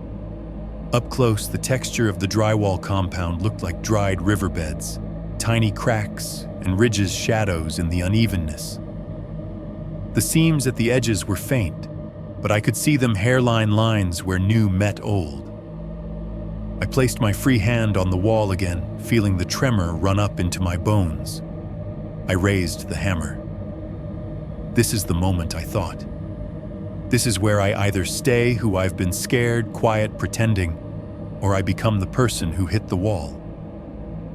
I pulled the hammer back. Crack. The sound did not come from in front of me. It came from below. Somewhere under the hallway basement crawl space old ductwork, something gave way with a brittle, explosive snap. It sounded like a pipe breaking or a joist splitting. The floor shuddered under my feet in a way that had nothing to do with the pounding behind the wall. A second later, something heavy crashed in the basement. The echo rolled up through the floorboards, a thud big enough that a little dust shook loose from the ceiling. I gasped, jerked back, and the hammer slipped. My fingers had gone slick with sweat. The handle slid out of my grip, the head grazing my shin as it fell. It hit the floor with a sharp metallic clang, bounced once, and spun out of reach toward the baseboard. The banging behind the wall stopped. The sudden silence was so complete it felt like my hearing cut out. I could still feel my heart slamming in my chest, still hear air rasping in and out of my own lungs, but the house itself went dead quiet, as if it had drawn in breath and refused to let it go. Down the hall, Mark's voice was high and raw. Nope. Nope. I'm done. Whatever this place wants, it can have it. We're leaving. Right now. I stared at the hammer on the floor, the handle pointing toward me like an accusation. All I had to do was bend down, pick it up, swing. But my legs were shaking so badly that I wasn't sure they'd support the motion. My hand hovered halfway between my side and the handle fingers flexing uselessly. The thought hit me then clear and cold. If I put that hammer through the wall, we don't get to pretend anymore. Whatever is in there becomes a fact we have to live with for the rest of our lives. The bank, the cops, the neighborhood, everybody gets dragged into it. There is no leaving it behind. Fear of knowing beat out fear of never knowing. I let my hand drop. We grabbed what was left, sleeping bags, pillows, a duffel with clothes moving through the house like people escaping a burning building even though there was no visible fire. Every shadow felt deeper. Every creak sounded like it might be the beginning of some worse sound. The last time I walked past my mother's door, the patch looked utterly still. No bulge, no crack in the paint, no horror movie fingers punching through. Just that pale, wrong rectangle, quiet as a closed eye. We went out the front door and did not lock it behind us. The night outside was brutally ordinary. The streetlight at the corner buzzed. A dog barked somewhere down the block. The sky was low and orange from the city glow. Our breath came out in thin white ribbons in the cold air. We threw our stuff into Mark's car. The interior smelled like fast food and stale coffee, and the faint chemical tang of the air freshener someone had hung on the rearview mirror months ago. We climbed in me on the passenger side. Mark behind the wheel and shut the doors. The thunk of car doors closing felt like the safest sound I'd heard in years. He hit the lock button. The doors clicked. The dashboard light glowed a weak green. We sat there in the driveway, engine off, watching our house through the windshield. The front window was dark. The patch in the hall was invisible from here. If you didn't know, you'd think it was just another tired little ranch about to change hands. Somewhere under our feet, something in the basement dripped or settled. Somewhere behind the walls, something that had once tried very hard to be heard went quiet again. Our breath fogged the inside of the glass, slowly turning the view into a smear of light and shadow. Tomorrow, Mark said, voice barely audible, we dropped the keys at the bank office and it's not our problem anymore.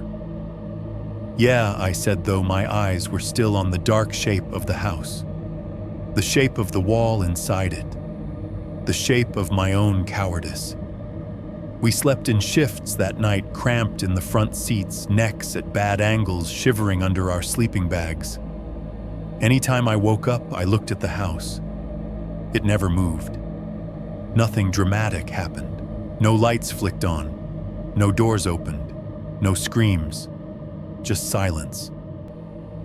Later, when I finally sat down to write all this to a horror channel, I typed a line and then had to get up and walk around the room for 10 minutes before I could come back to it. If I had put that hammer through the wall that night, you probably would have watched a very different video right now. 5.1. 20 years of silence. There are 20 years of my life I could file under everything that happened while I tried not to think about that house. We left it in the rearview mirror that morning. Our entire life shrunk to whatever fit in the back of Mark's car. The bank got the keys. Some guy in a collared shirt with a clipboard walked through checked boxes and turned a place full of ghosts into real estate owned on a spreadsheet. After that, the house was none of our business. That's what I told myself anyway. Life didn't get cinematic after that. It just got longer. We bounced, couch to couch, friend to friend. A bad little apartment over a laundromat that smelled like hot detergent and burnt lint. A basement room in a duplex where you could hear every step the upstairs family took like they were living on your chest. I finished high school by pure stubbornness and inertia. Mark got his GED when full-time work started to sound better than another year around kids who could go home to parents. The jobs all blurred together after a while. Retail first folding shirts under fluorescent lights, smiling at people who treated you like part of the fixture. Then food fryer oil in my pores, drive-through headsets squawking in my ear, a soundtrack of ice dropping into cups and timers beeping. Later, warehouse work started to feel like the closest thing to something solid. I ended up off I-270 in one of those windowless boxes you pass on the freeway without thinking. You know, the type company logos that change every few years, but the building stays the same, surrounded by a moat of semi-trailers. I learned to read the day by sound. Pallets skidding across concrete. The rip of packing tape from a gun as you sealed box after box. Forklifts whining backward, the backup alarms bleeding that same artificial beep, beep, beep over and over until it melted into the background. Beep, beep, tape rip, cart clatter, repeat. I got married for a while. We met at one of those jobs, bonded over how much we hated. It pretended that was enough to build a life on. It wasn't. We had a kid, a little girl who got my eyes and her mother's patience. And then the marriage cracked under everything we'd both brought into it. She moved 3 states away with someone better at pretending to be stable. I send money when I can. I do video calls on Sundays. I watch my daughter's room in the background, looking at the walls, at the way light falls through curtains, and try not to imagine anything sealed between layers of drywall. Mark and I never drifted very far from each other geographically.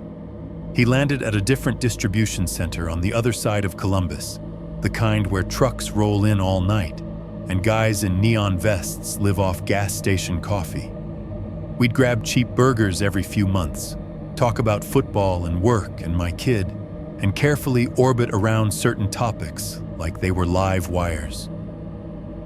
We didn't talk about Mother's Day much either. Every year, though, the commercials would start. Flowers, jewelry, brunch specials, smiling women holding hands with their grown kids in white kitchens. Even if I muted the TV, the images hung around. I'd see someone my mother's age in a grocery store squint at a profile for half a second too long, and then feel stupid and hollow when they turned and were just someone else. Once, on a dare from myself, I called a missing persons line, gave her name, gave the year. The woman on the other end of the phone listened, checked whatever database she had, and told me there were no new updates on any case that matched. Her voice was kind.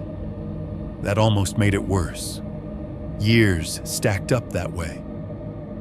The house became a place I drove past, not a place I thought about.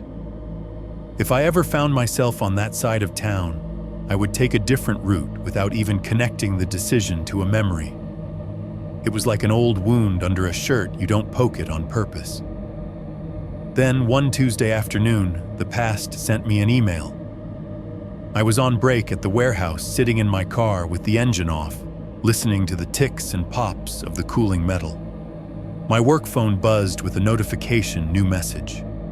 I glanced at it, expecting some scheduling update or HR nonsense. The subject line was, RE Property, at our old address, notice of legal interest. I stared at the screen for a full 10 seconds before opening it. The email was from a law firm downtown, the kind of place that has its name on top of a glass building and advertises on bus benches. The text was full of phrases like title chain, corporate dissolution, and reversion of interest, but the gist of it was simple enough once I read it 3 times. Somewhere in the mess of foreclosures, the bank that took our house had bundled it into a portfolio and sold it to another company. That company had changed names, then gone under.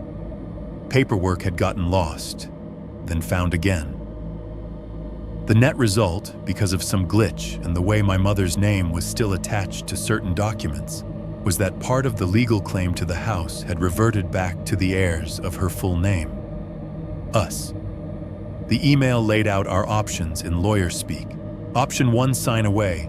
Any claim for a small cash settlement. Easy, clean. The firm would facilitate it and take their cut. Option 2, assert our rights as interested parties, take possession, resolve some back taxes, fix it up, and possibly sell. Complicated, messy, not guaranteed. I forwarded the email to Mark with a single line. You seeing this? He called instead of texting. Burn it, he said after I read the important parts out loud. I could hear the echo of his warehouse in the background, more beeping trucks, the sharp air wrench hiss of someone changing out a tire. Delete it, block the sender, throw your phone in the river. We walked away.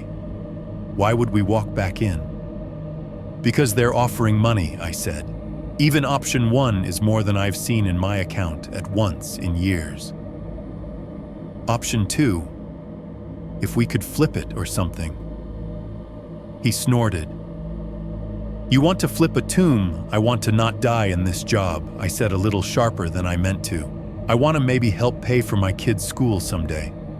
I want a cushion.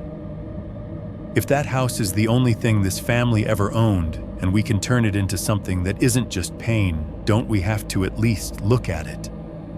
Silence crackled between us. Somewhere on his end, a forklift backup alarm beeped steadily. Beep, beep, beep. Look, he said finally. If you want to chase paperwork and talk to guys in suits, go ahead. Just don't ask me to go back there. If it were up to me, I'd light the place up and salt the foundation. Even if that's where the truth is, I asked quietly. He exhaled a long, rough sound. You really think the truth is going to do anything but hurt more? I didn't answer. He didn't push. We hung up with the kind of muttered goodbyes brothers use when they're dancing around an argument they both know they'll lose. Back on the warehouse floor, the world snapped back into its usual rhythm. The tape gun ripped and snapped as I sealed cartons. The conveyor belts rattled.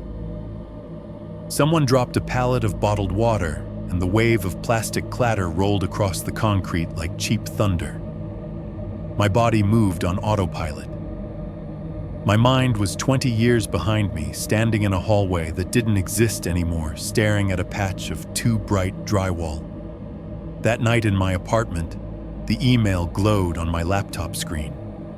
The cursor blinked at the end of the firm's signature block, like it was waiting for me to answer. Instead, I opened a new tab and typed our old address into Google. The map zoomed out then, in dropping the little pin on a street I knew better than most people know their own hand. East Livingston still cut through the map like a vein.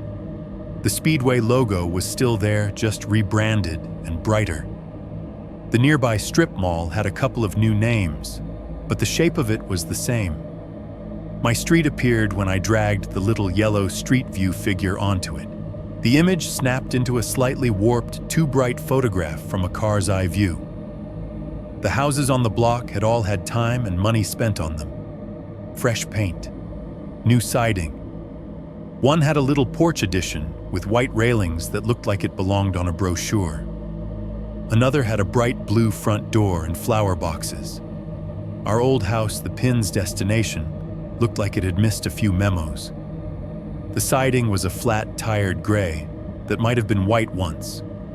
The yard was patchy, the grass worn down to dirt and spots like nobody had bothered reseeding after some long-dead dog.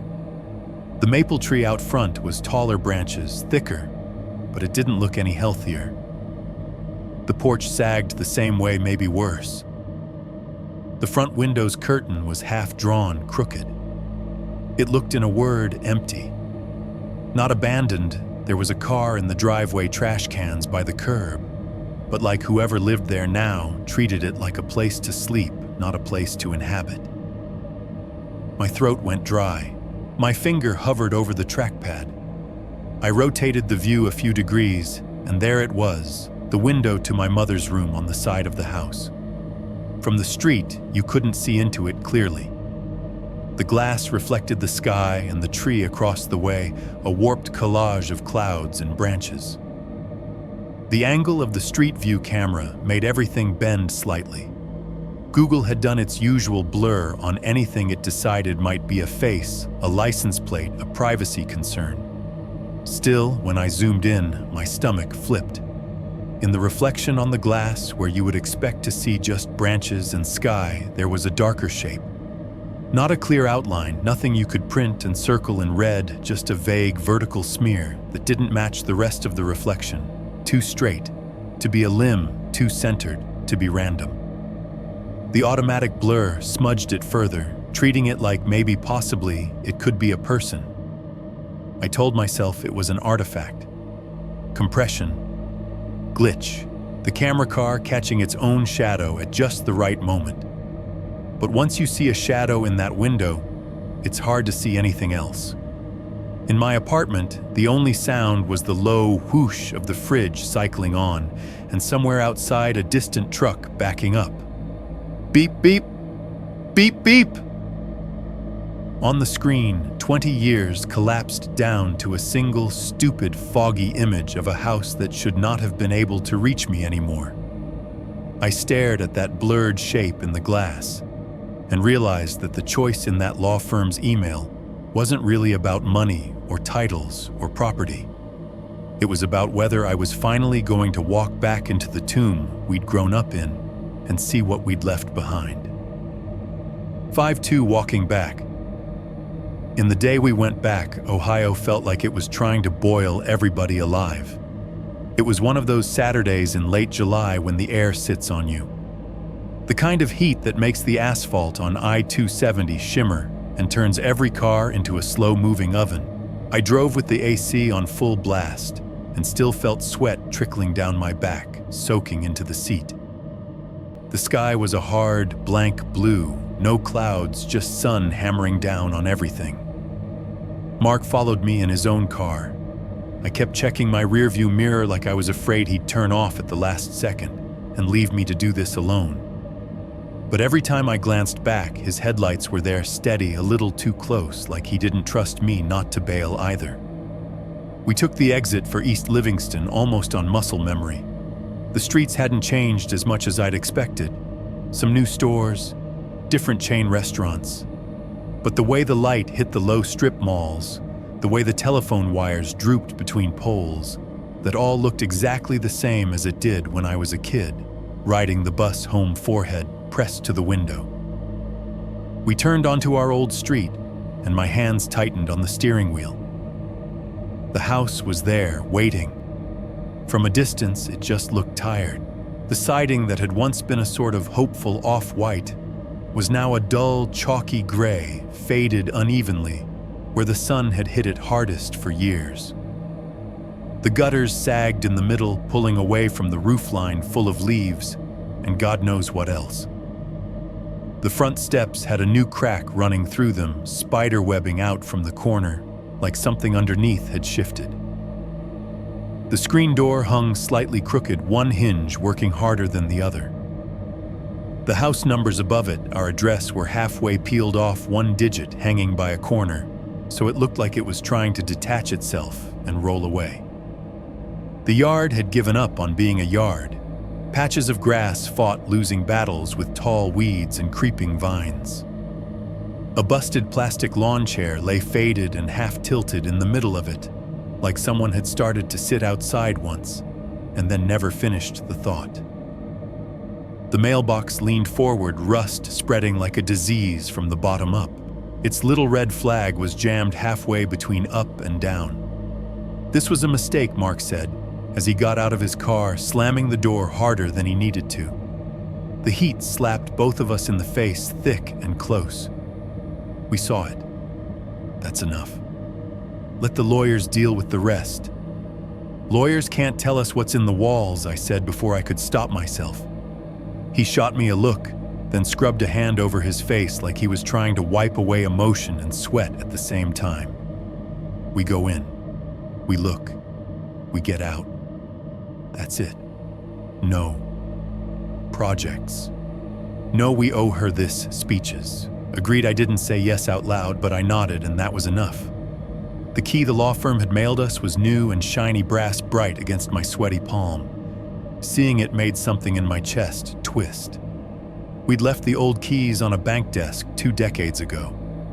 None of those people were around for this part. Now it was just us and a piece of stamped metal. Go on, Mark said quietly. You do the honors? The screen door complained as I pulled it open, the hinge letting out a dry metallic squeal. The actual front door stuck a little at first, like the frame had swollen from humidity or disuse. For a moment, I had the irrational thought that the house was bracing itself against us, like it knew who we were and preferred not to reopen old business. Then the key turned. The deadbolt slid back with a solid thunk, and the door swung inward. The smell hit like a wall. Dust first thick, dry, the smell of cardboard boxes and forgotten attics. Under that mildew and old damp wood, the scent of a basement that sees more water than light. A sharp tang of animal droppings and stale pee. Whatever lives in empty houses when humans stopped paying attention had been busy. I stepped inside, and the air wrapped around me warmer than outside in a way that didn't make sense. The temperature difference made the sweat on my neck feel cold for a second, before everything evened out into one big, humid soup. The living room looked smaller. In my memory, it had been big enough for all of us, couch, TV, coffee table life. Now, with only a few random pieces of trash and an overturned lamp on the floor, the dimensions were more obvious. The outline of our old TV was still faintly visible on the wall as a cleaner rectangle surrounded by grime, a negative space picture frame. On another wall, I could see several lighter patches where family photos had hung the nails, still driven in at just the right heights. The carpet was the same ugly brown, but the years had not been kind. Dark stains bloomed in irregular shapes near the high traffic areas. The pile was flattened and stiff. A discarded fast food cup lay on its side near the corner lid, missing whatever had been inside, dried into a dark ring. Overhead, a faint brown water stain spread across part of the ceiling, blossoming out from a central point, like an old bruise. The place where the roof had always leaked had apparently never been properly fixed, just patched and ignored, until it started telling the truth again. Every few steps, I caught little flashbacks. The couch used to be there. That's where Mom would sit with her feet tucked under her after a long shift, watching whatever reruns were on. That corner is where Rick once threw a beer can hard enough to dent the wall. That spot near the door is where Mark and I would dump our backpacks after school, tripping over each other. We moved through the kitchen next.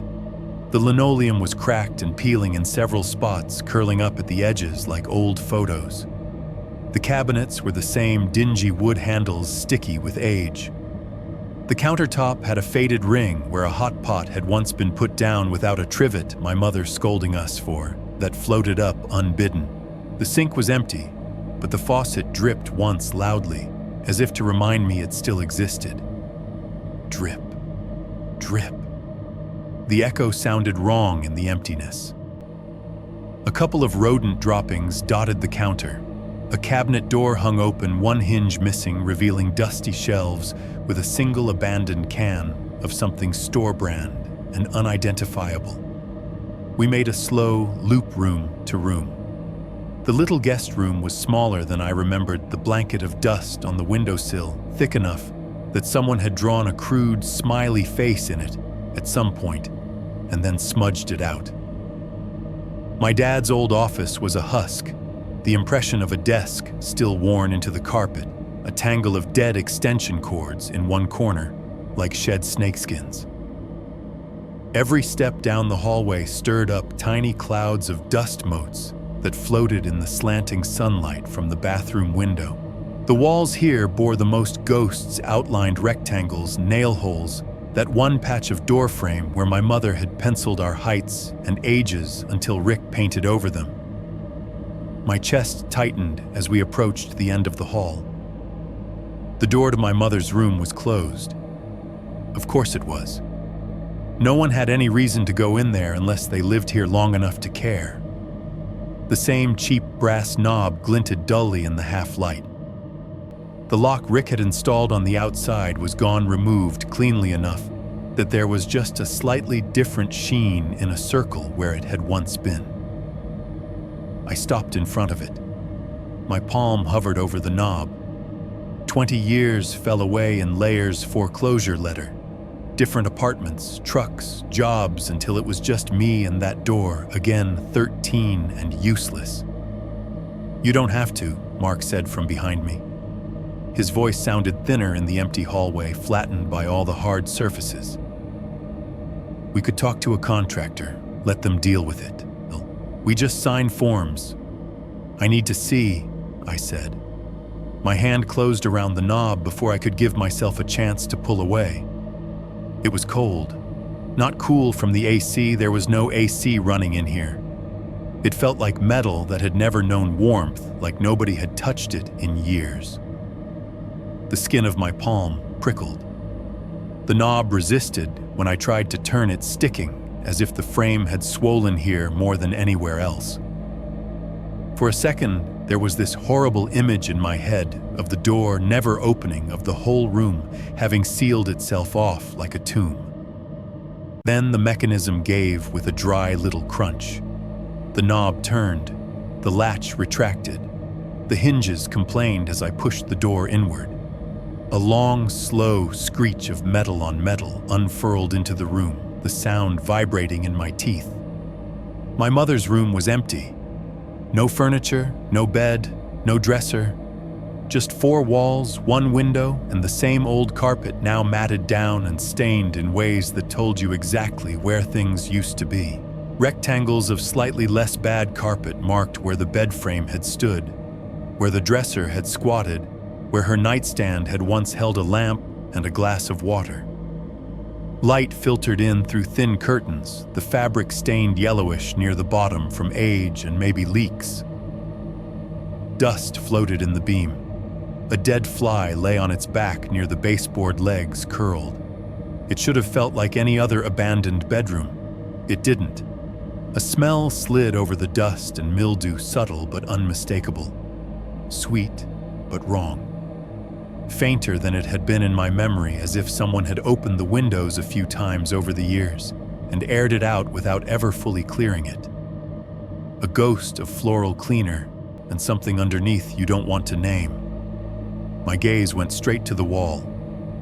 Between the closet and the far corner, the panel Rick had patched 2 decades before was still there. Someone had painted over it. At some point, the color was closer now to the rest of the room, but you could still see the faint outline where the seams had been. The texture was ever so slightly different. If you didn't know to look, your eyes might slide right past it.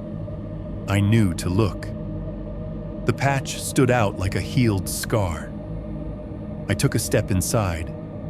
The carpet swallowed my footsteps more than the bare hallway wood had, but each movement still felt too loud. I could feel Mark hovering outside the doorway, shadows shifting at the edge of my peripheral vision. "Come in," I said quietly. "No," he said just as quietly. "You go. I'll stay right here." We both pretended that was bravery on his part and not self-preservation. Or maybe we got it backwards. I approached the wall. Up close, the paint had hairline cracks, the kind old houses collect. Tiny spider webs radiated out from where the joint compound had once been thickest. The baseboard along the bottom was slightly warped, separating from the drywall in a thin, uneven gap. I could see a faint, darker stain in the wood beneath the paint down low, like something had seeped in from behind and been half-heartedly covered. My hand rose almost of its own will, fingers hovering an inch from the surface. The air near the wall felt cooler despite the heat of the day. My skin prickled a slow crawl of electricity up my forearm. "It's stupid," I said more to myself than to Mark. "But I need to know if it still sounds the same." "Don't," he said. "Come on, man. We saw it. That's enough." I made a fist anyway. I started with the intact section of wall to the left of the patch, the part that had never been opened. 3 quick test knocks. The sound came back thin and hollow with that familiar little echo of empty space between studs. Same old, same old. Then I shifted my hand 12 inches to the right onto the patch. I knocked 3 times. The noise that came back was solid. Dull. Exactly the same dense, flat thud I remembered from being a scared kid pressing his knuckles into fresh mud. No resonance. No space. It was like tapping on a packed trunk or a door someone had stacked furniture against on the other side. My stomach dropped. "Still sounds wrong," I said. From the doorway, Mark didn't move. "I told you I didn't need to hear it," he said. His voice had an edge to it, brittle and thin. I waited hand still on the wall for something else. A second knock from behind. A tap. A scratch. Some sign that the thing sealed in there, whatever and whenever it had been, had noticed we were back. Nothing answered. Just the faint, distant hum of traffic outside the tick of the house settling around us and the sound of my own pulse in my ears. For the first time, I wondered if the silence was worse than the noise had ever been. 5. 3. The plan to flip a tomb. You would think the next part of this story would be about calling the cops and tearing the wall open right then and there. It wasn't. It was about money. Back at my apartment, the legal side of everything moved faster than I expected. The law firm sent over PDFs full of paragraphs that might as well have been written in an ancient language. Words like quiet title action, reversionary interest, encumbrances, lien satisfaction. Every time I scrolled to the bottom, there was a line waiting for my name. Mark came over one night, dropped into the chair across from my tiny kitchen table, and watched me print the documents on an old inkjet that squealed and coughed through every page. Each sheet fed out warm, smelling faintly of cheap toner. The rustle of paper stacked up between us. Shoof, shoof, shoof. "So that's it?" he asked. "Sign and suddenly we own the coffin again, basically," I said. "They did the research, the bank's gone, the holding company's gone. What's left points back to Mom, and by extension, us." He picked up the top page, eyes skimming over the text, lips moving silently for a second. When he hit the part about tax loans and renovation estimates, he frowned. "We sure this is a good idea?" he asked. "We're not exactly home makeover show material." "We don't have to be," I said. "That's what contractors are for." We get it livable, sell it, split what's left. It's not free money, but it's more than we'll make taping boxes for the next year. He set the page down, rubbed his thumb along a crease in the table. In the apartment around us, everything hummed, fridge neighbor's TV through the wall, someone's music thumping faintly from the floor above. Real life, loud and relentless. And the wall, he said. We don't touch it ourselves, I said. We let professionals do it. We tell them there might be something. We do it the right way. Evidence bags and reports and all that. We don't need to be the ones with the hammer this time. He let out a breath through his nose. You really think there's anything left? I mean, 20 years. I thought about the dull thud of my knuckles on the patch. The way the sound hadn't changed at all.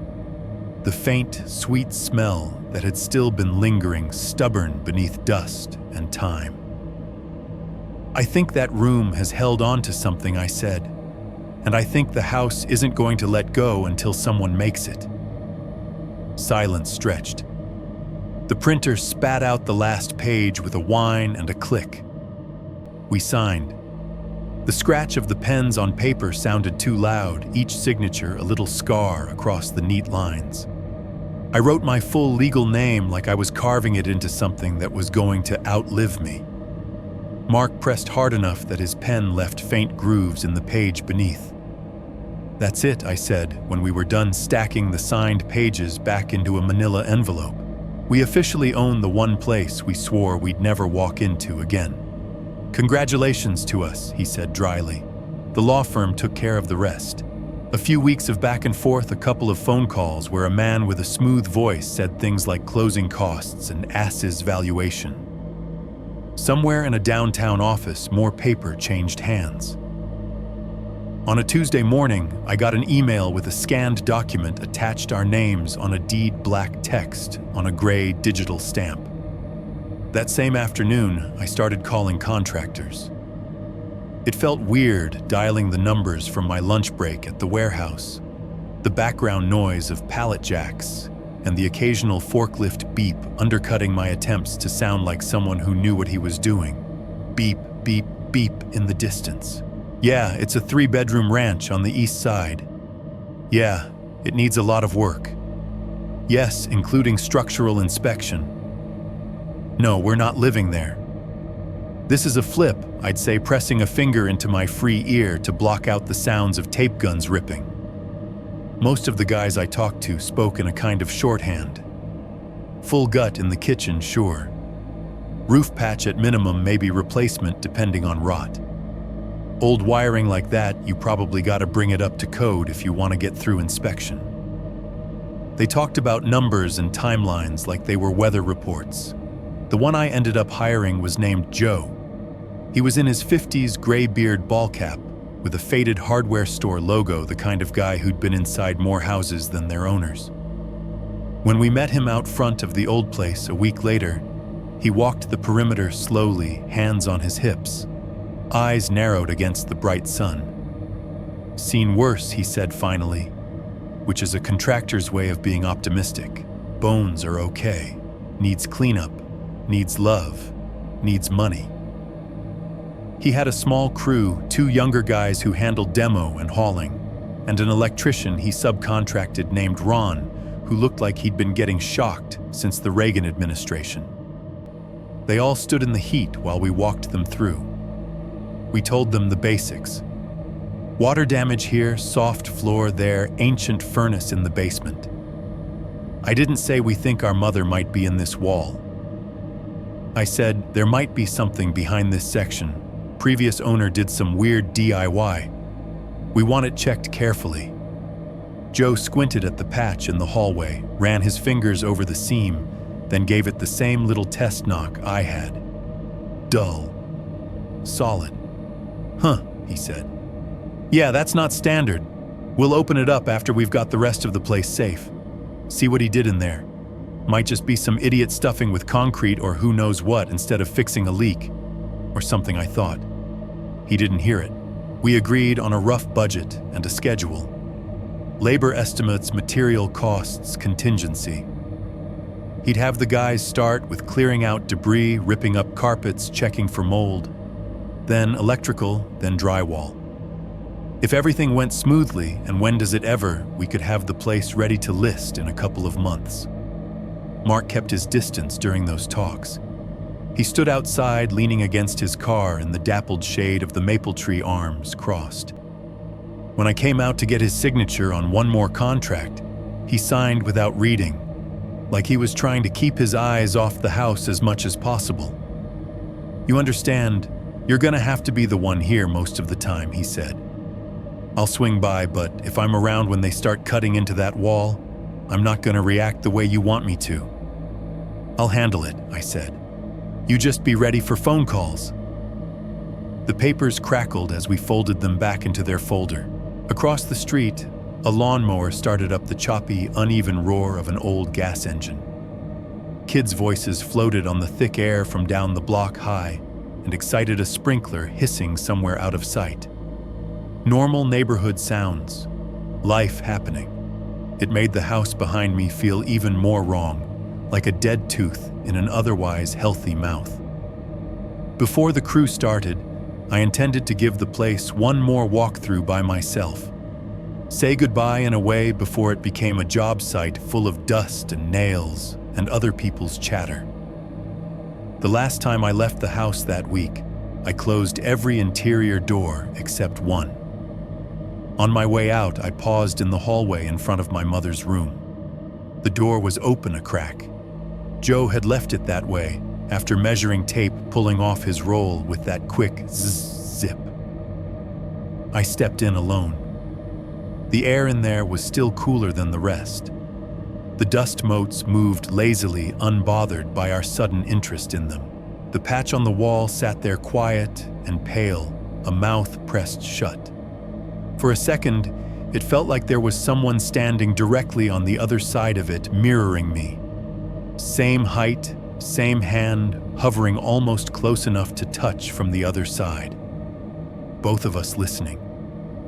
"I'm coming back with people," I said out loud, feeling stupid and compelled at the same time. "Real ones. Not kids with no idea what they're doing. We're gonna open you up. Whatever's in there, we're not leaving you again." No answer, of course. Just the distant buzz of the neighbor's lawnmower and the faint squeak of a loose vent cover shifting as the house breathed. I backed out, pulling the door mostly shut, but not quite. The latch didn't catch all the way. The gap felt deliberate. Outside, as I locked the front door and taped Joe's contractor entry authorized sign to the glass, someone spoke my name. "Ethan." I turned. She was shorter than I remembered, but everybody shrinks when you grow up. White hair, pinned back cardigan despite the heat, small dog tugging at a leash by her sensible shoes. Mrs. Delaney from directly across the street. Her porch was freshly painted. Her flower bed was neat. Her life had kept moving. "You're the boy from that house," she said. It wasn't really a question. "Yeah," I said. "I guess I still am." She glanced past me at the peeling siding, the crooked number. Something like relief and unease crossed her face at the same time. "Thought that name on the for sale sign looked familiar," she said. "The lawyer told me your mother's name was on the paperwork again." I almost couldn't believe it. Poor thing. My mouth went dry. "You remember her, of course," she said. "She was always running somewhere. Work, school, the store. You boys out there in the yard." She shook her head, and then nothing. Just that man. The dog sniffed at the edge of our yard, sneezed, and backed away, like even it didn't like the smell. I didn't want to ask. I did anyway. "Did you ever notice anything?" Back then, she gave me a look that was part guilty, part defensive. "I called the city on him once," she said, "after she left. There was this smell. Terrible. Like when a raccoon dies under your porch, only stronger." It was coming from this side of the house. She nodded toward my mother's bedroom window, the wall behind it. I thought maybe he'd let an animal get trapped somewhere in the wall. Or something worse. A chill crept up my back despite the heat. "What happened?" I asked. "They sent a code inspector out," she said with a little shrug. "Man in a yellow vest and a clipboard, same as always. He walked around, knocked on a few spots, sniffed the air. By the time he got here, the smell was gone. Or he claimed it was. Told me it was probably the sewer acting up or my imagination. Wrote a note, got back in his truck, drove off." Her mouth tightened into a thin line. "I always wondered what was in those walls," she said. "Somewhere behind me in the dark of the hallway, a memory of dull, solid knocks and a voice that never made it all the way through the drywall, pressed against my back like a hand." The lawnmower droned on. Kids laughed. A dog barked twice and fell silent.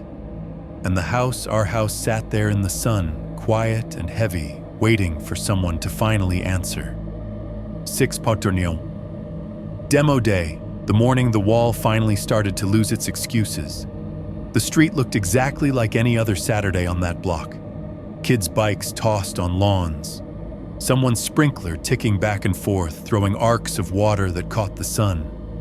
A dog barking at nothing. It all looked so normal that for a second I almost forgot what we were actually doing here. Then Joe's truck came around the corner, and reality backed up against the curb. He drove an old white box truck with his company name peeling off the side in faded blue letters. The engine rattled as it idled, a deep, uneven grumble that vibed in my chest. He pulled up right in front of the house, double parked, like he'd done this enough times not to care about mail carriers or neighbors. The back roll-up door squealed as one of the demo guys hauled it up. Inside, everything was metal and dust and possibilities, ladders, 5-gallon buckets, big contractor trash bags, pry bars, a stack of new drywall leaned against the far wall. A battered compressor sat strapped to one side, hoses coiled like sleeping snakes. The first crowbar hit the ramp with a clang that echoed off the houses on both sides. "This is it," Mark muttered beside me, arms crossed so tight I could hear his knuckles crack. "Once they start, there's no undo." "That's the point," I said. My voice sounded steadier than I felt. Joe hopped down from the cab, clipboard and handball cap already stained darker around the brim from sweat. "Morning, boys," he said. "We'll start with easy stuff. Get her stripped down so we can see what we're working with." He slapped the side of the truck for emphasis. The hollow bang rolled into the open front door of the house and disappeared inside. The two younger guys, Kyle and Ramon, carried tools in, like they were moving into a place, not tearing it apart. Kyle had earbuds tucked in music, hissing faintly when he turned his head. Ramon hummed under his breath as he hauled in a stack of trash cans and a big orange demolition bin. The house swallowed them. Inside, the air already felt different. Yesterday's quiet had been dusty, stagnant.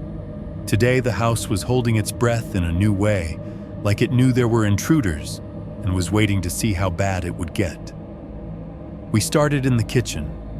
Joe walked them through what he wanted: cabinet faces off old counters, out check for mold, behind the sink peel, back a section of ceiling to see if the leak had turned into rot.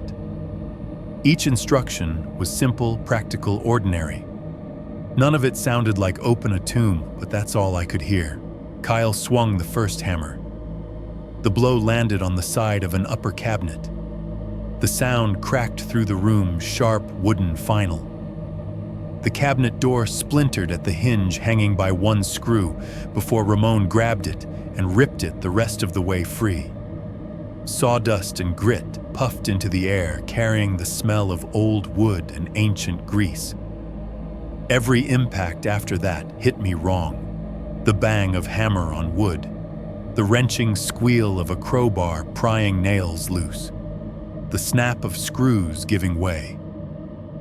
They were all normal construction noises, sounds that probably happened on 10 different streets in Columbus that day. To me, each one sounded too much like a bone breaking somewhere out of sight. I followed them around the kitchen, trying to be useful, holding a trash bag open while they tossed in cabinet pieces, scooping up handfuls of broken laminate from the floor, grabbing loose nails before they could stab someone's boot. Every time I bent down, the house's smell shifted a weird mix of fresh dust and the older, deeper scent that had always lived here. Under all the sawdust and mouse droppings, the sweetness still lingered, a diluted echo of the thing I'd tried not to name. From the kitchen, the noise spread. The compressor in the truck chugged to life with a low, steady thrum. A nail gun hissed and snapped as they boarded up a rotten section by the back door. In the living room, Ramon took a sledgehammer to a half-rotted bit of decorative paneling that had never really matched anything. Each swing had a distinct rhythm: grunt, whoosh, whump, then the flutter of broken paneling hitting the floor. In the hallway, sound bounced back and forth like it had nowhere else to go. At one point, Kyle set his hammer down and rapped his knuckles against a section of wall near the thermostat, testing where to cut for some new wiring. Hollow thunks echoed in the narrow space. He worked his way down, checking for studs, until his hand reached the stretch of wall outside my mother's room, right where the patch began. His knuckles knocked once, twice, 3 times. The sound that came back was dense as a coffin. "This one's solid as hell," he said more to Joe than to me. "Must be double boarded in here. Weird place for it." It was a throwaway comment. He moved on back to his measuring tape and pencil marks, but the words lodged somewhere under my ribs. Solid as hell. Joe scribbled something on his clipboard without looking up. "We're gonna open some of that up anyway," he said. "Need to run new lines. That old aluminum wiring's a fire waiting to happen." I knew which some of that he meant. I tried to act normal, nodding like we were talking about any wall in any house. I found myself avoiding the doorway to my mother's room anyway. The noise from the rest of the demo masked that avoidance. It made sense to be where the action was, to stay in the kitchen or the living room, to hover near the guys pulling down ceiling pieces, so drywall dust didn't fall directly onto any live wires. We left the bedroom door mostly closed. "We'll hit that side after lunch," Joe said at one point, gesturing vaguely toward the hall. "Get the heavy stuff done first." I nodded, like that was fine. Midday, Ron the electrician arrived. He was a lanky guy in a faded denim shirt tool belt, sagging heavy with pliers and testers. He headed straight to the basement, muttering about breakers and code changes. A minute later, the deep clunk of the main breaker snapped through the house as he killed the power to a section. Testing outlets, he yelled up. "Don't touch anything shiny." If the place had been a mouth, that breaker noise would have been its tongue clicking against its teeth. In one of the back bedrooms, Kyle cut a rough rectangle into the wall with a drywall, saw the serrated blade rasping loudly through gypsum. The sound was a drawn-out, teeth-grinding screech that made the hair on my arms stand up. When the cut section finally gave, it dropped outward. Crack. The panel hit the floor at a bad angle, snapped in half, and the sound echoed through the empty room and out into the hall. For a second, my vision tunneled. I was back in our old bedroom, hammer slipping from my sweaty hand, some invisible failure exploding under the floor. My body flinched before my brain caught up. The dust from the falling drywall billowed up, swirling in the late morning light. Somebody cursed. Nails skittered across the floor, ticking like tiny bolts. "You good, man?" Ramon asked, glancing over. He had a strip of drywall dust stuck to his forehead like war paint. "Yeah," I said, swallowing, just loud. He laughed and went back to kicking pieces into the trash bin. The plastic flexed with each hit, making a hollow drum sound. By early afternoon, the house was starting to look less like a place people had lived and more like a set for some low-budget horror movie about a haunted Reno. Cabinet carcasses, exposed studs, piles of debris in the middle of rooms ready to be shoveled into bins. The compressor cycled on and off in the background, a mechanical heartbeat. They hadn't touched the hallway yet. Every time Joe walked past it, he'd glance at his notes. "Tomorrow we'll hit all this," he said, gesturing with his pencil at the long strip of wall that contained more of my history than he would ever know. Too much for one day if we want to do it right. I didn't argue. Part of me was relieved to kick that can down the road just one more night. Another part knew exactly what that delay meant. Another sleep with the wall intact, another 24 hours of my brain imagining what they would find rather than knowing. Late in the afternoon, the crew started packing up. The compressor shut off with a final mechanical sigh. Nail guns were unplugged, hoses coiled. The trash bin was dragged out to the curb, plastic wheels rattling over the cracked walkway. The sun had shifted. The house shadows had grown longer, smearing across the yard like spilled ink. Joe ran through a quick debrief with me in the kitchen. "We got the worst of the rot out," he said, pointing at an open section where I could see bare studs and the backside of the siding. "Ron'll be back first thing to run his new lines. Tomorrow we open up that weird double-boarded section and see what we're dealing with. Could just be some old patch job." "Right," I said. "Just an old patch job." They loaded the last of the tools into the truck. The roll-up door slammed down with a deep metallic thud that reverberated in my chest. The engine coughed to life and then faded down the street, taking with it the clatter and hum and human voices that had filled the place all day. The silence that followed was thicker than the dust. I stood in the front room for a minute, listening to the house's new sounds. No TV, no refrigerator hummed. The power to parts of the house was still off. Just the faint tick of cooling metal, the distant whoosh of cars on Livingston, and the occasional tiny crack of a board somewhere adjusting to the new absence of weight. The light had gone golden, slanting in through the dirty front window in a way that made every floating particle visible. I could taste drywall in the back of my throat. My clothes were stippled with white dust and little gray smears. I should have locked up and left. Gone home. Taken a shower until the water ran cold, then watched something mindless until I could sleep. Instead, my feet took me down the hallway. The doors to the other rooms were open now, all of them exposing their scars. Cutouts in the walls showed the insides wiring old insulation mysterious stains. Our shared bedroom had a big hole near where our headboards had once been, a jagged rectangle of exposed studs. My mother's door was cracked the same amount I'd left it yesterday, like the house had honored that small, arbitrary choice. I pushed it open with 2 fingers. The hinges, stressed by the day's temperature swings and the weight of neglect, squealed softly in protest. The room felt emptier without the ambient noise of the crew. The silence wasn't clean. It was layered with the day's chaos. Debris dust on the floor. Fresh footprints overlaid on old ones. The faint echo of earlier hammer blows still ghosting in my ears. The patch in the wall waited. It looked exactly the same as it had that morning, pale, cracked, a little proud of the surface around it. The only difference was me. I walked up to it like it was an animal that might spook. Each step made that soft, muffled sound of sneaker on old carpet.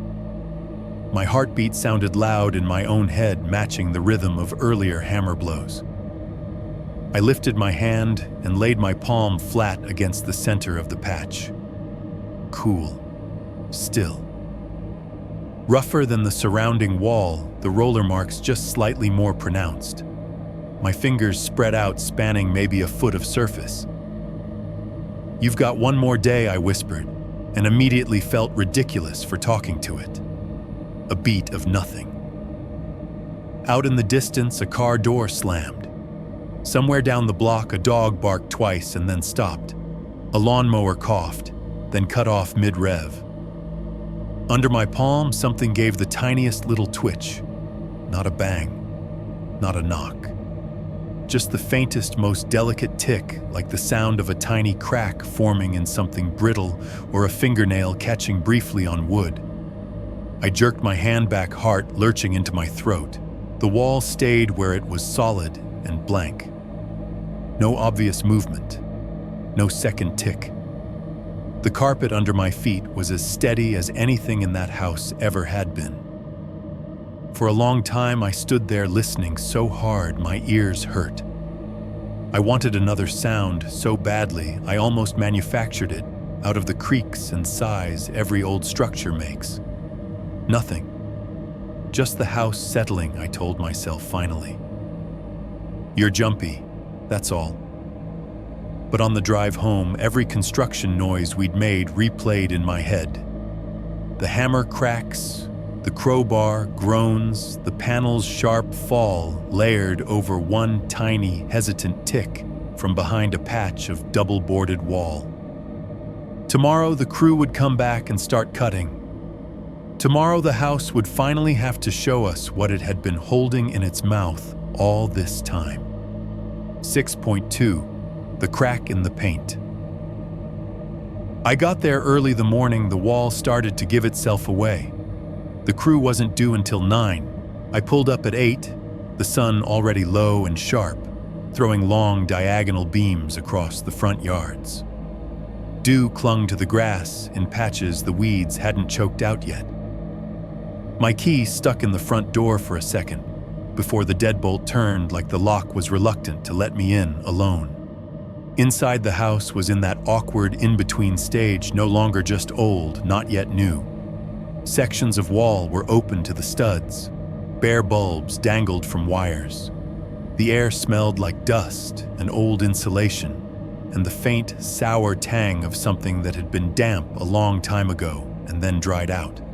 I walked the usual loop kitchen living room, quick glance down the stairs to the basement, and ended up where I always ended up, at the end of the hallway in front of my mother's door. It was fully open now. Joe had propped it all the way back the day before to measure trim. The hinges gave a soft, tired squeak when I nudged it with my shoulder like the house was clearing its throat. The morning light coming through the bedroom window was different at this hour. It came in at an angle, catching every flaw in the paint. Dust motes drifted lazily, lit up like tiny planets. That was when I saw it. On the patch a little left of center, just above where my shoulder height would have been when I was 13, there was a crack. Not a big one. Not some dramatic, gaping wound in the wall. Just a thin, jagged line in the paint and compound no longer than my index finger. It started at a hairline in the roller texture, and then split off on its own, curving down slightly. In that light, the shadow it cast turned it into something else. A lip. It looked like the edge of a mouth pressed shut too long, finally splitting at the corner. I stepped closer without meaning to. My heart did that slow, heavy thud in my chest, like it was reluctantly getting up from a chair. The crack was fresh. The edges of the paint around it were slightly raised, like whatever shift had caused it was recent. The gypsum underneath showed through in a lighter shade. I raised my hand, but did not touch it. Not this time. I just held my fingers an inch away, feeling for draft, for temperature, for some sign that the patch was anything more than material failure. No breeze. The air near it felt cooler, though that damp sort of cool you get when you open an old fridge. That was when the smell hit me properly. It had been there in the background since we walked back, in a faint, nagging sweetness under the mildew and dust. I'd learned to push it away the way you tune out a constant highway hum, but now, standing in that light with my face too close, it surged like it had been waiting. Sweet first. Cloying, almost floral, like cheap perfume or cleaning fluid. Under it, sourness, and something else, something that made my body remember before my brain did. The smell of meat that had once been inside something living and then wasn't anymore. Not fresh, not obvious. Just the ghost of rot baked into wood and gypsum rising up because the sun was finally hitting it at the right angle. My stomach clenched. For a second, I thought I might throw up on the carpet. I backed away until my shoulders hit the edge of the open door. The house around me was quiet, but not empty quiet. It was the kind of silence that comes right before someone says something they've been holding back for too long. By the time the crew showed up, the smell had spread. Joe noticed it as soon as he stepped in. "Christ," he said, covering his nose with the back of his hand for a second. "We got a dead critter somewhere." "You smell that?" Kyle came in behind him carrying a roll of plastic tarp.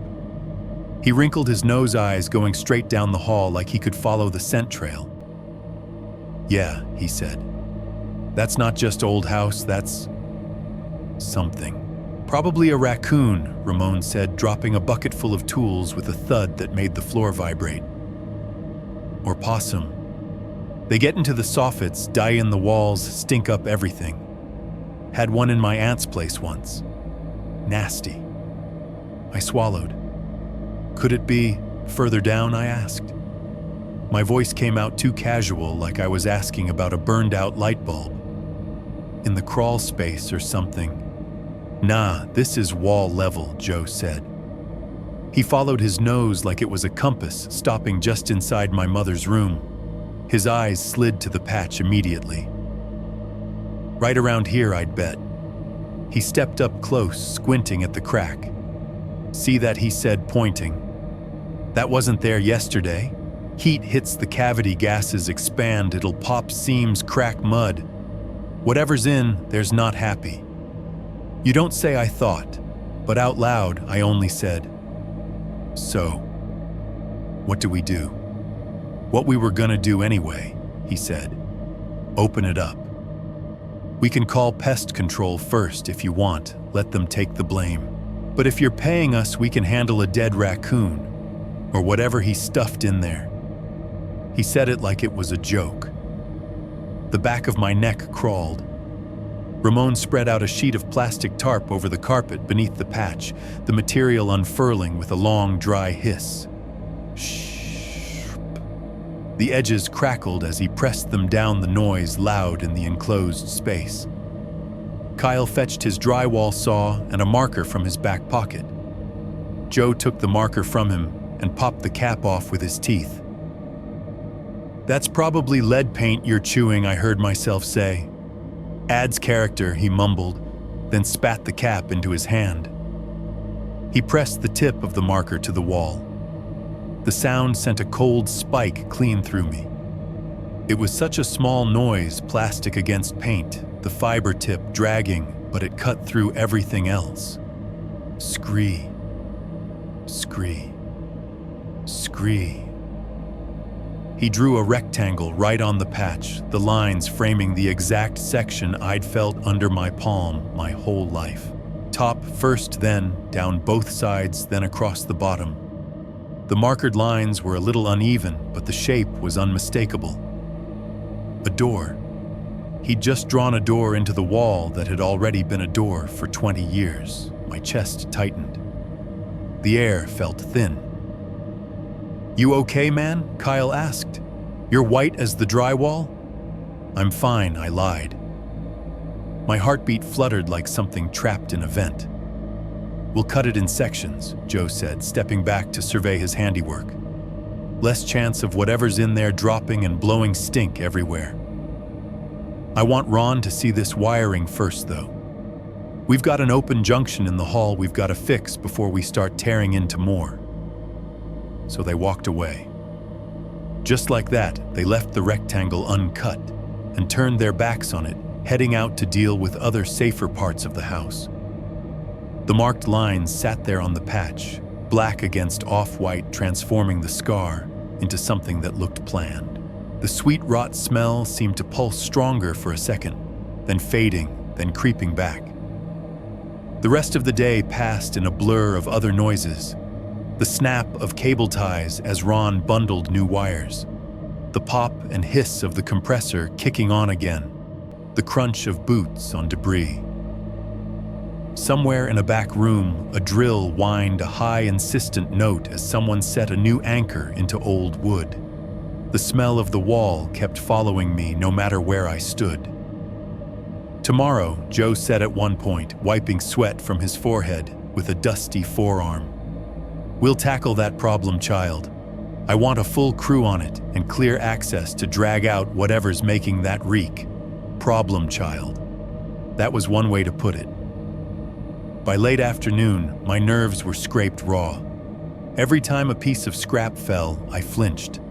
The crack in the paint seemed to get longer every time I looked at it, though that might have just been my brain drawing lines where it wanted them. When they finally packed up and left, I locked the front door behind them and stood in the entryway listening. Not for tapping exactly, just for anything. The house creaked. Houses do that. A car drove by, bass thumping faintly through rolled-up windows. Somewhere deeper in the structure, a board ticked as it cooled. In my mother's room, the smell waited. I did not go in this time. I'd had enough for one day. Enough cracks and marker lines and men confidently talking about raccoons like they knew that was the worst thing that could be in a wall. On the drive home, every streetlight at an intersection felt like it was coming too fast. My fingers cramped on the steering wheel. I kept catching myself holding my breath, then sucking in air with a small, desperate noise. That night in my apartment, the sounds wouldn't stop. I lay in bed, staring at the ceiling, listening to my building's version of background noise, muffled TV from the unit next door. The intermittent thump of footsteps overhead. The distant whoosh of traffic on the freeway like a constant tide. The fridge kicked on, hummed, clicked off. The plumbing in the walls coughed once. And under it all, in the back of my mind, I kept hearing it. Tap, tap, tap. The rhythm I'd tried to forget. 3 quick knocks, a pause, then 2 more. I knew it wasn't really in the room with me. It was too clean, too perfectly spaced. My brain was replaying it like audio from a decades-old cassette. I closed my eyes and it was not my apartment anymore. It was our old bedroom, the one with the twin beds and the speedway glow bleeding through the blinds. I was smaller shoulders, narrower under the blankets, heart pounding against a younger ribcage. Mark's breathing was slow and heavy in the other bed. The house was doing that thick midnight quiet it did right before the taps. Tap, tap, tap. Pause. Tap, tap. Only this time there was something else. A sound I'd never let myself remember, or one I'd invented to torture myself. Either way, it wriggled into the gaps between the knocks. My name. Not loud. Not screamed. Just a hoarse, papery whisper like someone whose throat was full of dust, saying Ethan through a layer of plaster. The whisper braided with the sound of traffic outside, the swish of tires on wet pavement, the distant rumble of a semi. It was almost possible to convince myself the voice was just the wind through the gutters, just the echo of some show on the TV down the hall. In the dream or memory, I rolled over, pressed my ear to the wall, held my breath. On the other side, 3 more taps, slower this time. Then a soft, ragged exhale like someone had put their mouth right up against the seam and run out of words. I woke up with my hand on my bedroom wall, fingers splayed, heart beating way too fast for 3 in the morning. The drywall under my palm was smooth, modern, anonymous. No patch, no crack, no faint cold bleeding through. Just the standard issue surface of a place that had never had to hold a secret like that. I pulled my hand back like I'd touched a burner. I lay there in the dark, staring at the outline of my dresser, the pale rectangle of the window. My breathing slowly synced back up with the buildings.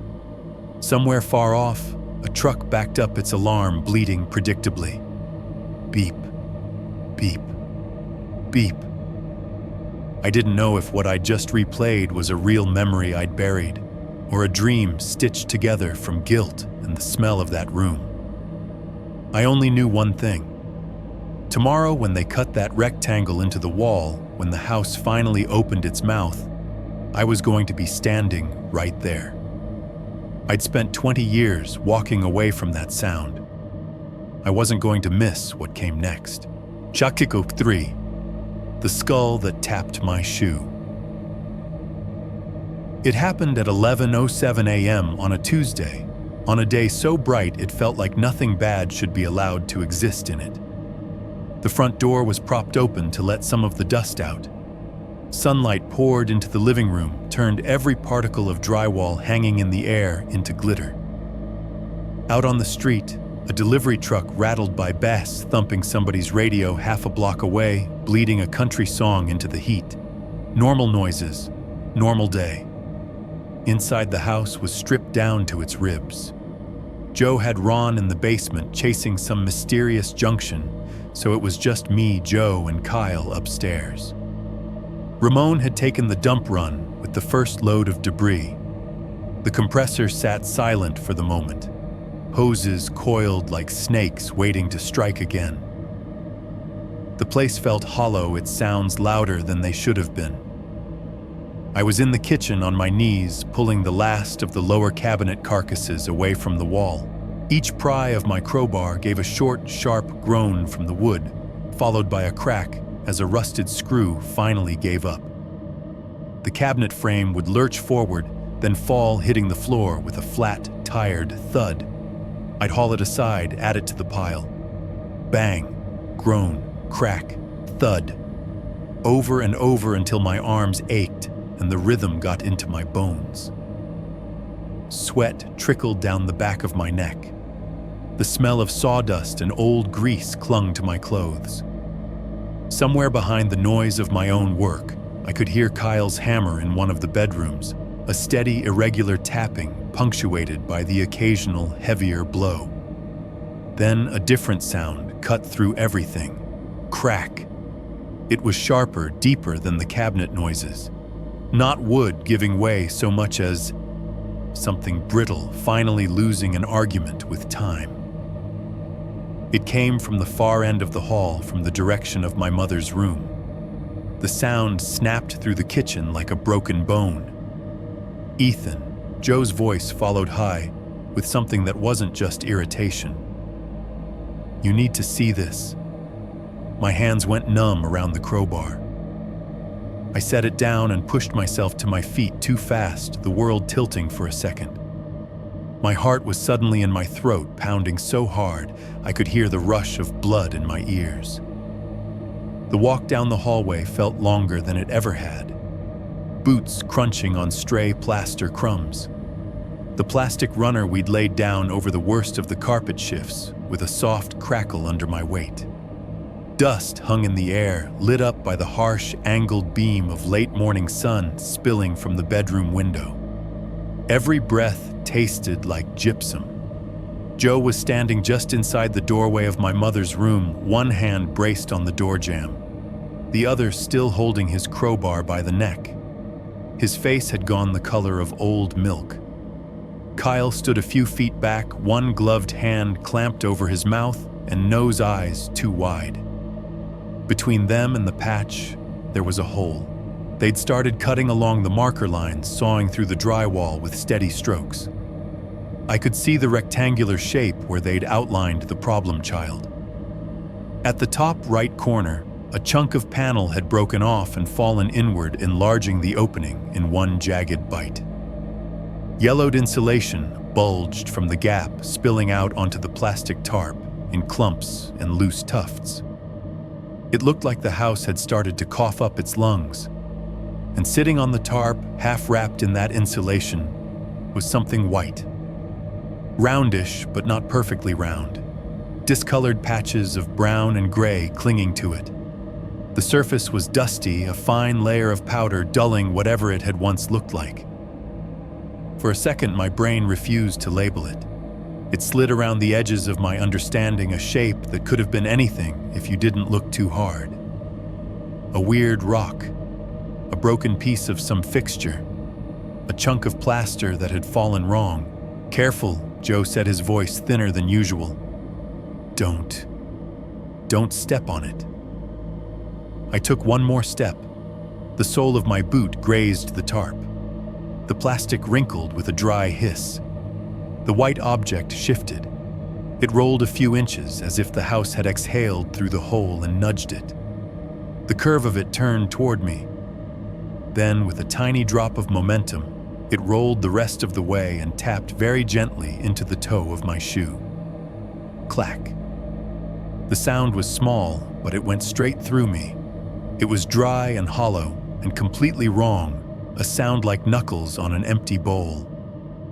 The impact jarred it just enough that the lower portion, which I'd somehow managed not to see as separate, loosened. The jawbone sagged and then dropped with a softer rattling clatter, teeth catching on the tarp before settling at an angle. What was left stared up at me with two empty sockets. For a heartbeat, I thought something else entirely. That it was a Halloween prop, some contractor's sick joke, a plastic skull someone had left in a crawl space years ago. The part of my brain that had grown up on horror movies supplied all the wrong explanations because they were easier. Then my eyes caught details the props never get right. Fine hairline cracks spiderwebbing out from a temple stained darker in places where something had seeped. The back of the cranium flattened slightly where it must have rested against studs for years. Teeth, too many of them, some worn down, one chipped sideways in a way I remembered from old photos when my mother smiled. The bone was not pure white. It was the color of old paper, mottled and faintly yellow with darker areas where the insulation had been pressed against it for decades. A smell rose up off it in a concentrated wave. All the sweet rot that had been bleeding through the wall hit my face at once, stronger, sharper, more specific. Under the general decay was something almost familiar, like the sickly sweetness of the cheap perfume my mother used to wear when she wanted to feel put together, twisted, and ruined. My knees wanted to give out. "That's a..." Kyle started, his voice muffled behind his glove. He didn't finish the sentence. Joe said a word I won't repeat, dropped the crowbar like it had burned him, and stumbled backward until his shoulders hit the inside of the closet. The metal bar hit the tarp with a heavy ringing thud, bounced once, then lay still. Clang. I couldn't move. The skull sat there against my boot, the empty sockets angled up in a way that made it feel like it was trying to look past me down the hall toward wherever it had last wanted to be. The lower jaw lay just off to the side, teeth tilted in a permanent almost word. My breath came in short, ragged bursts. I could hear each inhale rasp in my throat, each exhale hitch. My heartbeat roared in my ears so loud, it was like someone had turned up the volume on my own pulse. Behind the skull, the hole in the drywall yawned. The insulation had been pulled aside when the panel broke, torn and sagging.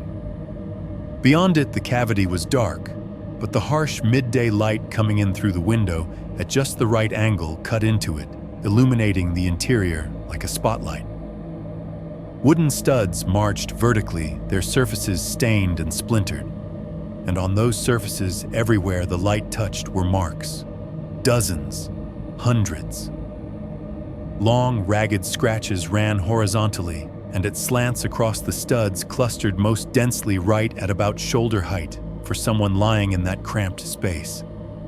The grooves were uneven in depth.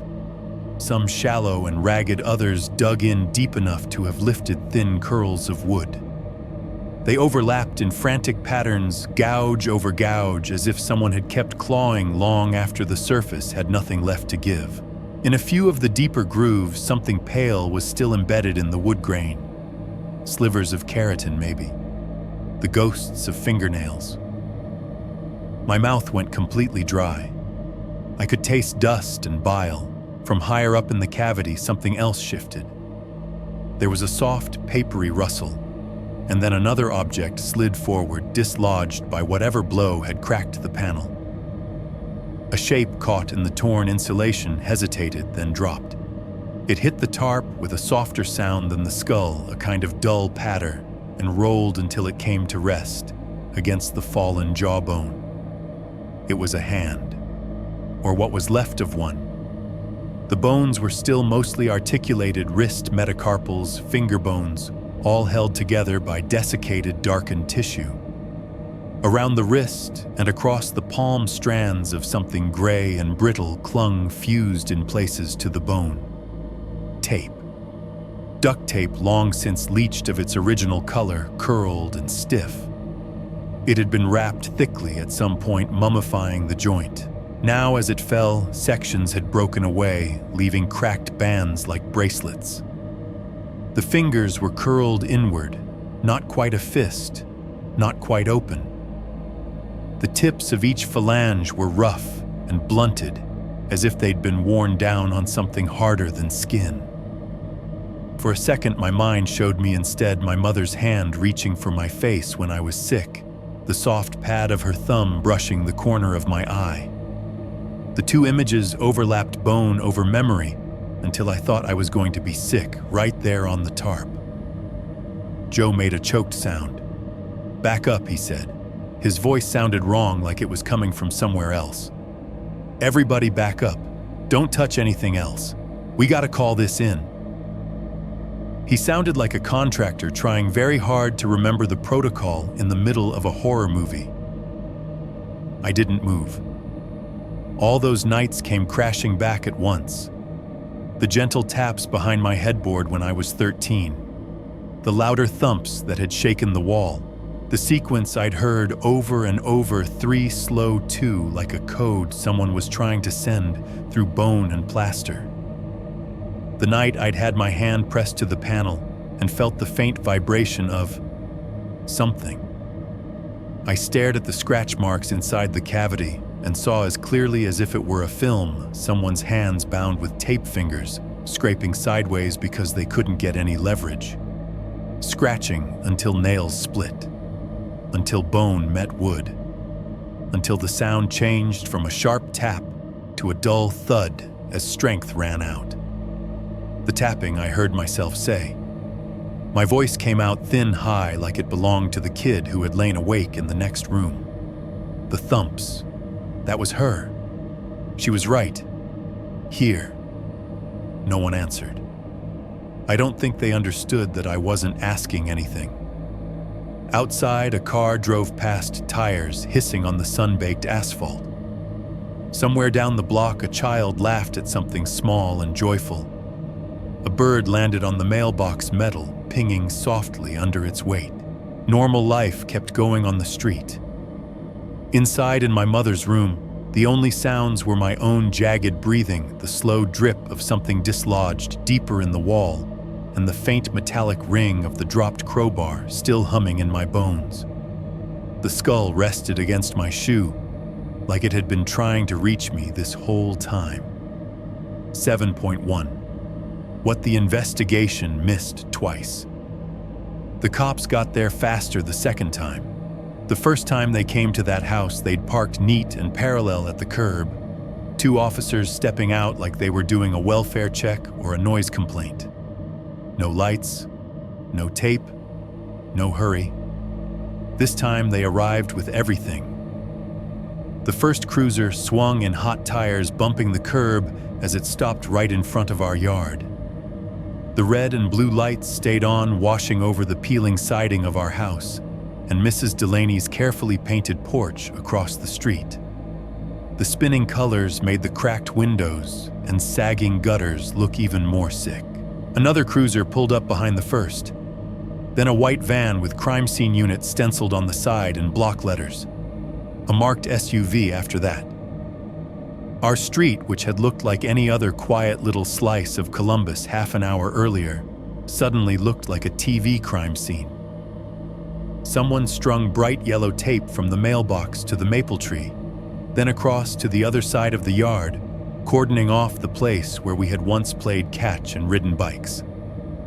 The tape snapped in the mild breeze, the plastic crackling whenever it twisted. Neighbors appeared the way they always do, slowly, casually pretending they just happened to be outside.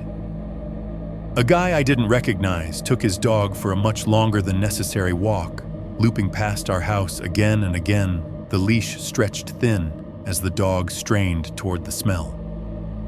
2 kids stood on Mrs. Delaney's porch, wide-eyed, while she pretended to sweep the same patch of concrete over and over. A man down the block leaned against his truck cigarette, glowing, trying to look uninterested while staring straight at the front door. I stayed inside as long as I could. The detective who'd taken Joe's panicked phone call told us to wait in the living room out of the way. So Mark and I sat on the dusty floor in a corner like kids in trouble again, while Boots went back and forth in the hallway, the house filling up with new uniforms and new voices. The forensic team moved like they'd done this too many times. White Tyvek suits, blue booties over their shoes, latex gloves snapping into place. One of them shouldered what looked like an oversized toolbox. Another carried a camera with a huge lens, the weight of it making the strap dig into the back of his neck. A third hauled in folded paper bags and plastic bins, the bottoms thudding against his thighs with each step. They spoke in short, clipped phrases. Scene secure. Initial photos first. Don't step on the tarp. From the living room, I could not see my mother's doorway directly, but I could hear everything. The camera shutter was loud, each click, a little electric snap that echoed off the bare walls. Click, click, click. They took wide shots, close-ups, angles. Every time I heard the shutter, I pictured the skull where it had come to rest against my boot. The jaw shifted just enough to look like it was about to say something, and then decided against it. They widened the hole carefully. No hammers this time, no wild swings. One of the techs used a utility knife to score the edges, the blade rasping through the drywall in slow, controlled strokes. Another eased sections of panel away, with both gloved hands easing each piece down like it might shatter. Insulation rustled as they pulled it aside and stuffed it into thick plastic bags, the material compressing with a muffled crunch. Every so often, someone would pause and say something, low measurements, observations, the sterile language of people forced to look directly at things most of us spend our lives trying not to imagine. I heard one of them say cavity height, maybe 6 foot from sill to header. Width between studs, 16 on center. She didn't have much room. I noticed. No one had told them yet who the skull belonged to, but they'd already decided. At some point, someone must have opened the window for ventilation. The smell shifted, thinned, but didn't leave. It had sunk into everything, into the studs and the carpet and the paneling. You could open every window on the block, and it would still be there hanging on. Body is fully skeletonized, a voice said from closer now. I realized they'd moved part of the remains onto a clean sheet in the bedroom. They were talking for the recorder for the report. Observed bindings consistent with duct tape remnants around wrists and ankles.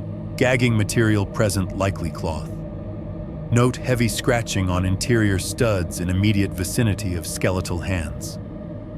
I swallowed hard. My throat felt lined with dust. Judging by the scratch patterns, another voice, older, deeper, maybe the coroner said she was alive for some time after being placed here. See the lateral marks. That's from movement not settling. I heard the faint click of the camera again, closer. Click, click, get the nails, someone added quietly. They meant fingernails. They meant the little pale flecks in the gouges I'd seen. Mark sat next to me, elbows on his knees, hands clasped so tightly his knuckles were almost translucent. He stared straight ahead at the bare outline where our old TV had been jaw-clenched. You don't have to listen, I started. He shook his head once hard. I heard enough the first time he said, I'm not walking away from it now. After a while, the detective came for us. He wasn't in uniform, button-down shirt, tie loosened jacket, open badge on his belt. He was the kind of guy who looked like he'd been awake 3 hours longer than anyone else, with lines around his eyes that were not just from age. Ethan Mark, he said, nodding. I'm Detective Riley. I'm sorry we're meeting like this. Bit late for that, Mark said, then winced. Sorry. It's okay, Riley said, like he'd heard much worse from people on much better days. We're going to need to get a full statement from both of you. It'll be easier to do that at the station away from... He glanced down the hall. All this. Before we left, though, he had me walk him through the basics. When did your mother go missing? He asked, flipping open a small notebook. The pen in his hand was one of those cheap black ballpoints, the kind that squeaks when you press too hard. 20 years ago, I said. I was 13. Mark was 14. He wrote that down the ballpoint, scratching loudly on the paper. Skirt. Last time you saw her? That morning, I said. Before school. She was in her scrubs. I remember the cereal bowl in the sink. She said she'd be late that night. Riley nodded. And your stepfather, Rick? Rick Jacobs, I said. Last time you saw him a few weeks later, Mark cut in. He just wasn't there one morning. His boots, his bag gone, like he packed himself up and walked out. The detective wrote that down too. And in between, he said your mother's absence was explained as... What exactly he said she left, I said. Took off. Needed time away. Called from a payphone, supposedly. Said not to guilt trip her. The words tasted disgusting even after all these years. Did you ever hear her on the phone yourself? Riley asked. I shook my head. He gave a small, tight smile that wasn't happy. We're going to check records, he said. See if there's anything on payphones near here from that time period that still exists. But I'll be honest, that's not usually the way these go. He tucked the pen behind his ear for a second, thinking. Any disturbances you remember? He asked. Fights, strange smells, noises in the house. The noises. I blinked.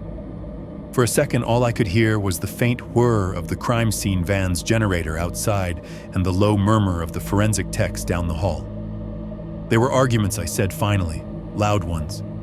Before she left, we heard stuff hitting walls, furniture moving, door slams, the usual.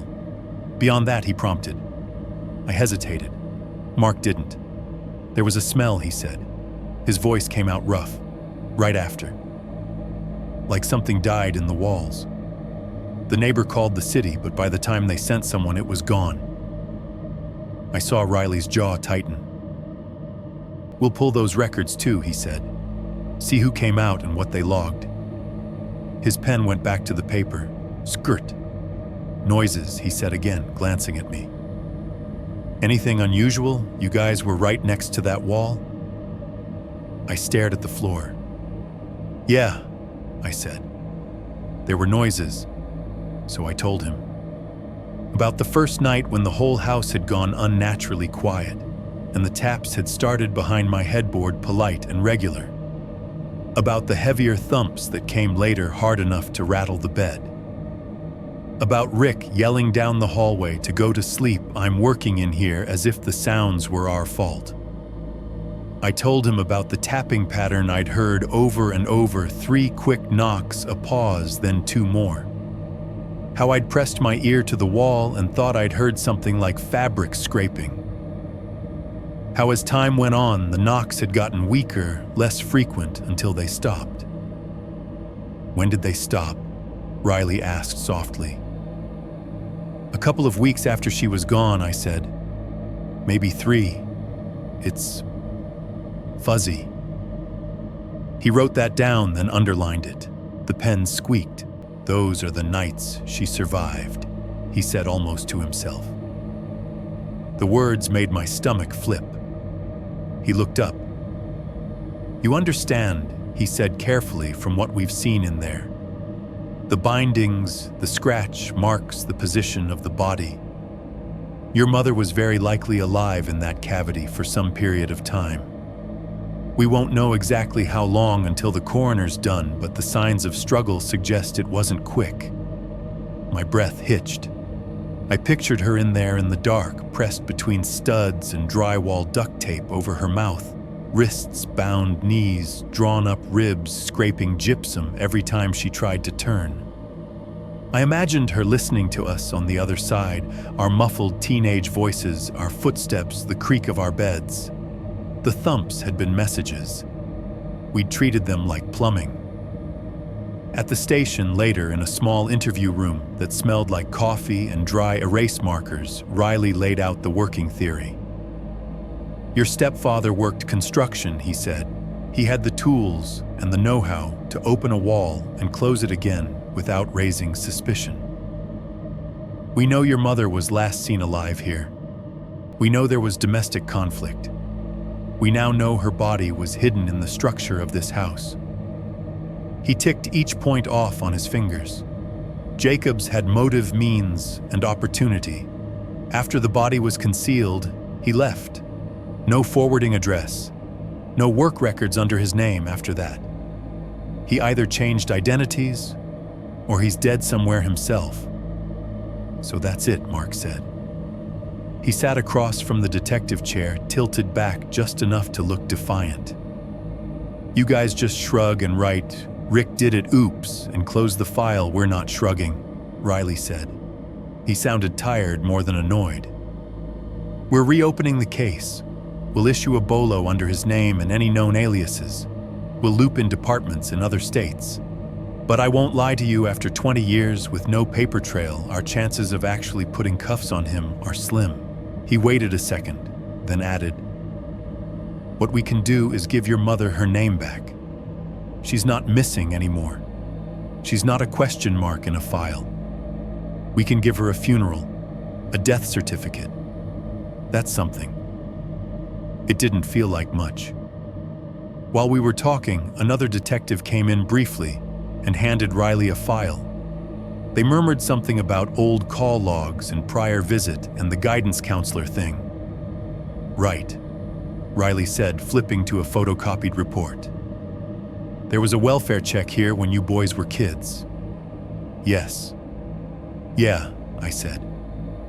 Someone at school called. They came, they stood in the hallway, asked questions, knocked on some walls, then left. He scanned the paper.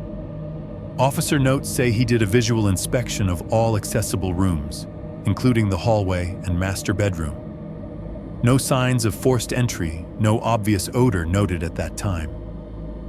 He paused, tapping the page with his thumb. I remembered that officer's knuckles against the patch, the sound that had come back dull wrong, how he'd frowned for half a second, and then moved on. Riley shook his head more at the paper than at us. He was here, he said. He knocked on the right spot, and he still didn't open it. The guilt that had been sitting in my chest like a stone shifted, dug deeper. You boys must have been heavy sleepers, he added absently, scanning another page. All that going on in the walls, and nobody called it in. He did not say it to be cruel. I could tell. To him, it was just an observation, a way to underline how invisible domestic horror can be when you're not looking straight at it. To me, it landed like a hammer. Heavy sleepers. I saw myself 13 again, lying in that bed, eyes open, listening to the taps. Not asleep, not oblivious, just silent, choosing to roll over. Choosing to pretend it was the pipes because the alternative felt too dangerous to name. I remembered the last night in the house, hand on the wall hammer at my feet, the banging from inside, frantic, and then suddenly gone. I remembered walking away, sleeping in the car, leaving the house, the wall, the woman in it, to the bank. We weren't sleeping. I said quietly. Riley looked up. What's that? We weren't sleeping, I repeated. We heard her. We heard something. We told ourselves it was nothing. We let him tell us it was nothing, then we left. The ballpoint pen in his hand hovered over the page for a second, then scratched another note down. Skirt. Outside the station window, I could hear traffic, the hum of a city that kept moving no matter whose walls were hiding what. A bus sighed at a stop. A car horn blared, once short and annoyed. On some other street, someone was probably hanging a family photo on a wall, tapping a nail, entrusting the house to hold it. In my head, under all that, the old pattern replayed. Tap, tap, tap, pause, tap, tap. Not the sound of pipes, not the house settling, not some nameless haunted noise. Just my mother dying in a place built to keep us safe, making as much noise as she could, with bound hands and a taped mouth, and two boys on the other side doing everything they could not to know what they were hearing. 7.2 living next to the scratch marks. You would think that after they pull your mother's skeleton out of a wall, the house would automatically be condemned, bulldozed, erased. It wasn't. For a while it sat empty again, like it had slipped back into its default setting, quiet, sagging, that faint smell lingering under sun-warmed paint. The yellow tape came down after a few days. The cruisers stopped parking out front. The forensic van rolled away. The only sign anything had happened was a sheet of plywood over my mother's window and a few new gouges in the lawn where tires had sunk in the soft dirt. Then one morning my phone buzzed with a Zillow notification. I was on break at the warehouse, sitting in my usual spot in the parking lot, with the engine off and my lunch going warm in my lap. The app pinged with its cheerful little chime. Ping. Home in your saved area has changed status, the banner read. The address underneath was ours. For a second I thought maybe they'd finally decided to tear it down. Changed status could be a lot of things. I tapped the notification with my thumb. The listing loaded blue bar creeping across the top of the screen. When the page popped up, the first word that hit me wasn't sold or pending. It was charming.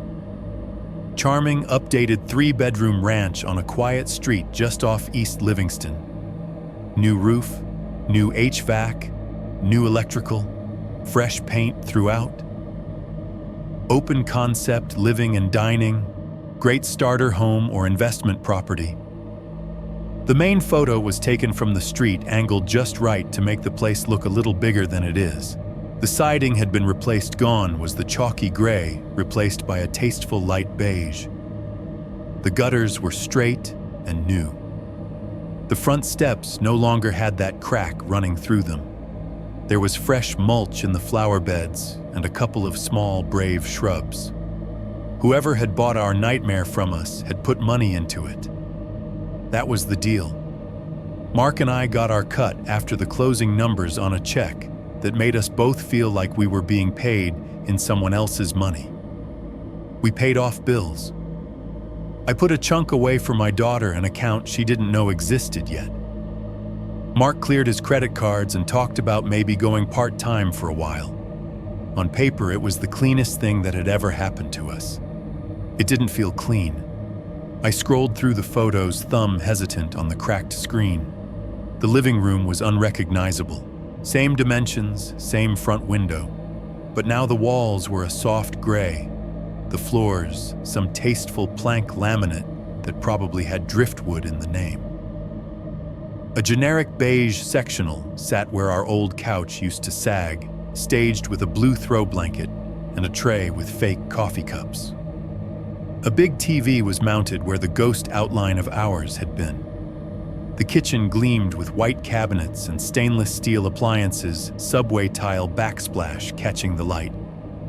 No trace of the old linoleum, the greasy cabinets, the cabinet carcasses I'd pried off one by one. They'd opened a small section of wall to the living room, called it a pass-through, made the whole thing look like a place where normal people might cook normal dinners. My thumb hesitated over the next arrow, but I tapped it anyway. Bedrooms. Our old room now, a crisp guest room queen bed with a neutral comforter, a plant in the corner sun on the floor.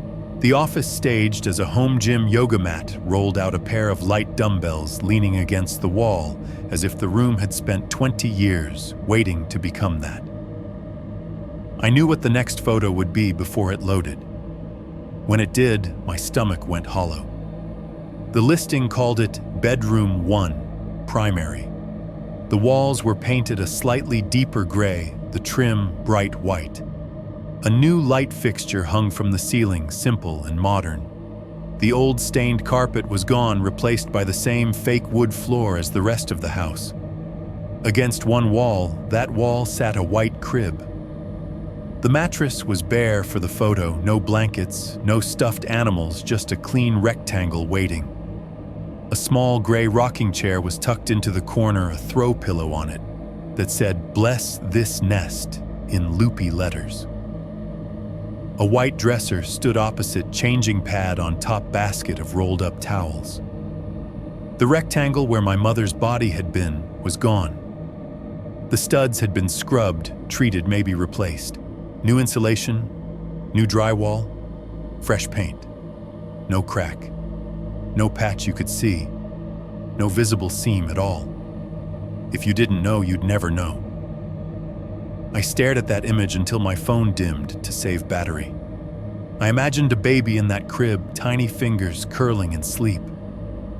I pictured a parent in that rocker, half asleep at 3 in the morning. The only light in the room, the faint glow from the baby monitor screen.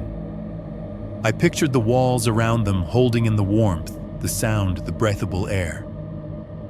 I tried not to picture the scratches under the paint. A couple of weeks after the listing went live, the status changed again. Ping. Home in your saved area has sold. I told myself I'd stop looking, that it wasn't my business anymore. We'd signed the papers, we'd taken the check. Legally, morally, whatever lie, the house belonged to someone else. Then one evening I found myself taking the long way home from work. My daughter had called from her mom's place in Kentucky earlier to tell me about a school project. I'd hung up feeling both proud and useless, suddenly aware of all the things I couldn't fix from 200 miles away. Instead of taking the exit to my apartment, I stayed on the highway until the road signs started to feel familiar in a different way. East Livingston. I turned off almost without thinking. By then the house was fully inhabited. The yard was clean, the grass trimmed. A dark blue SUV sat in the driveway, paint still shiny. There were chalk drawings on the sidewalk, lopsided suns, something that might have been a cat, a crooked hopscotch grid.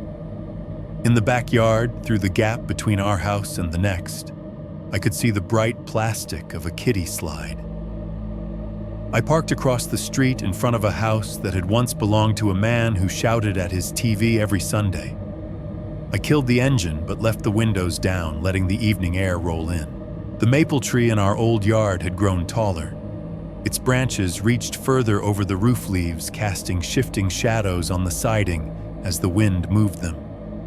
The house itself looked fine, better than fine.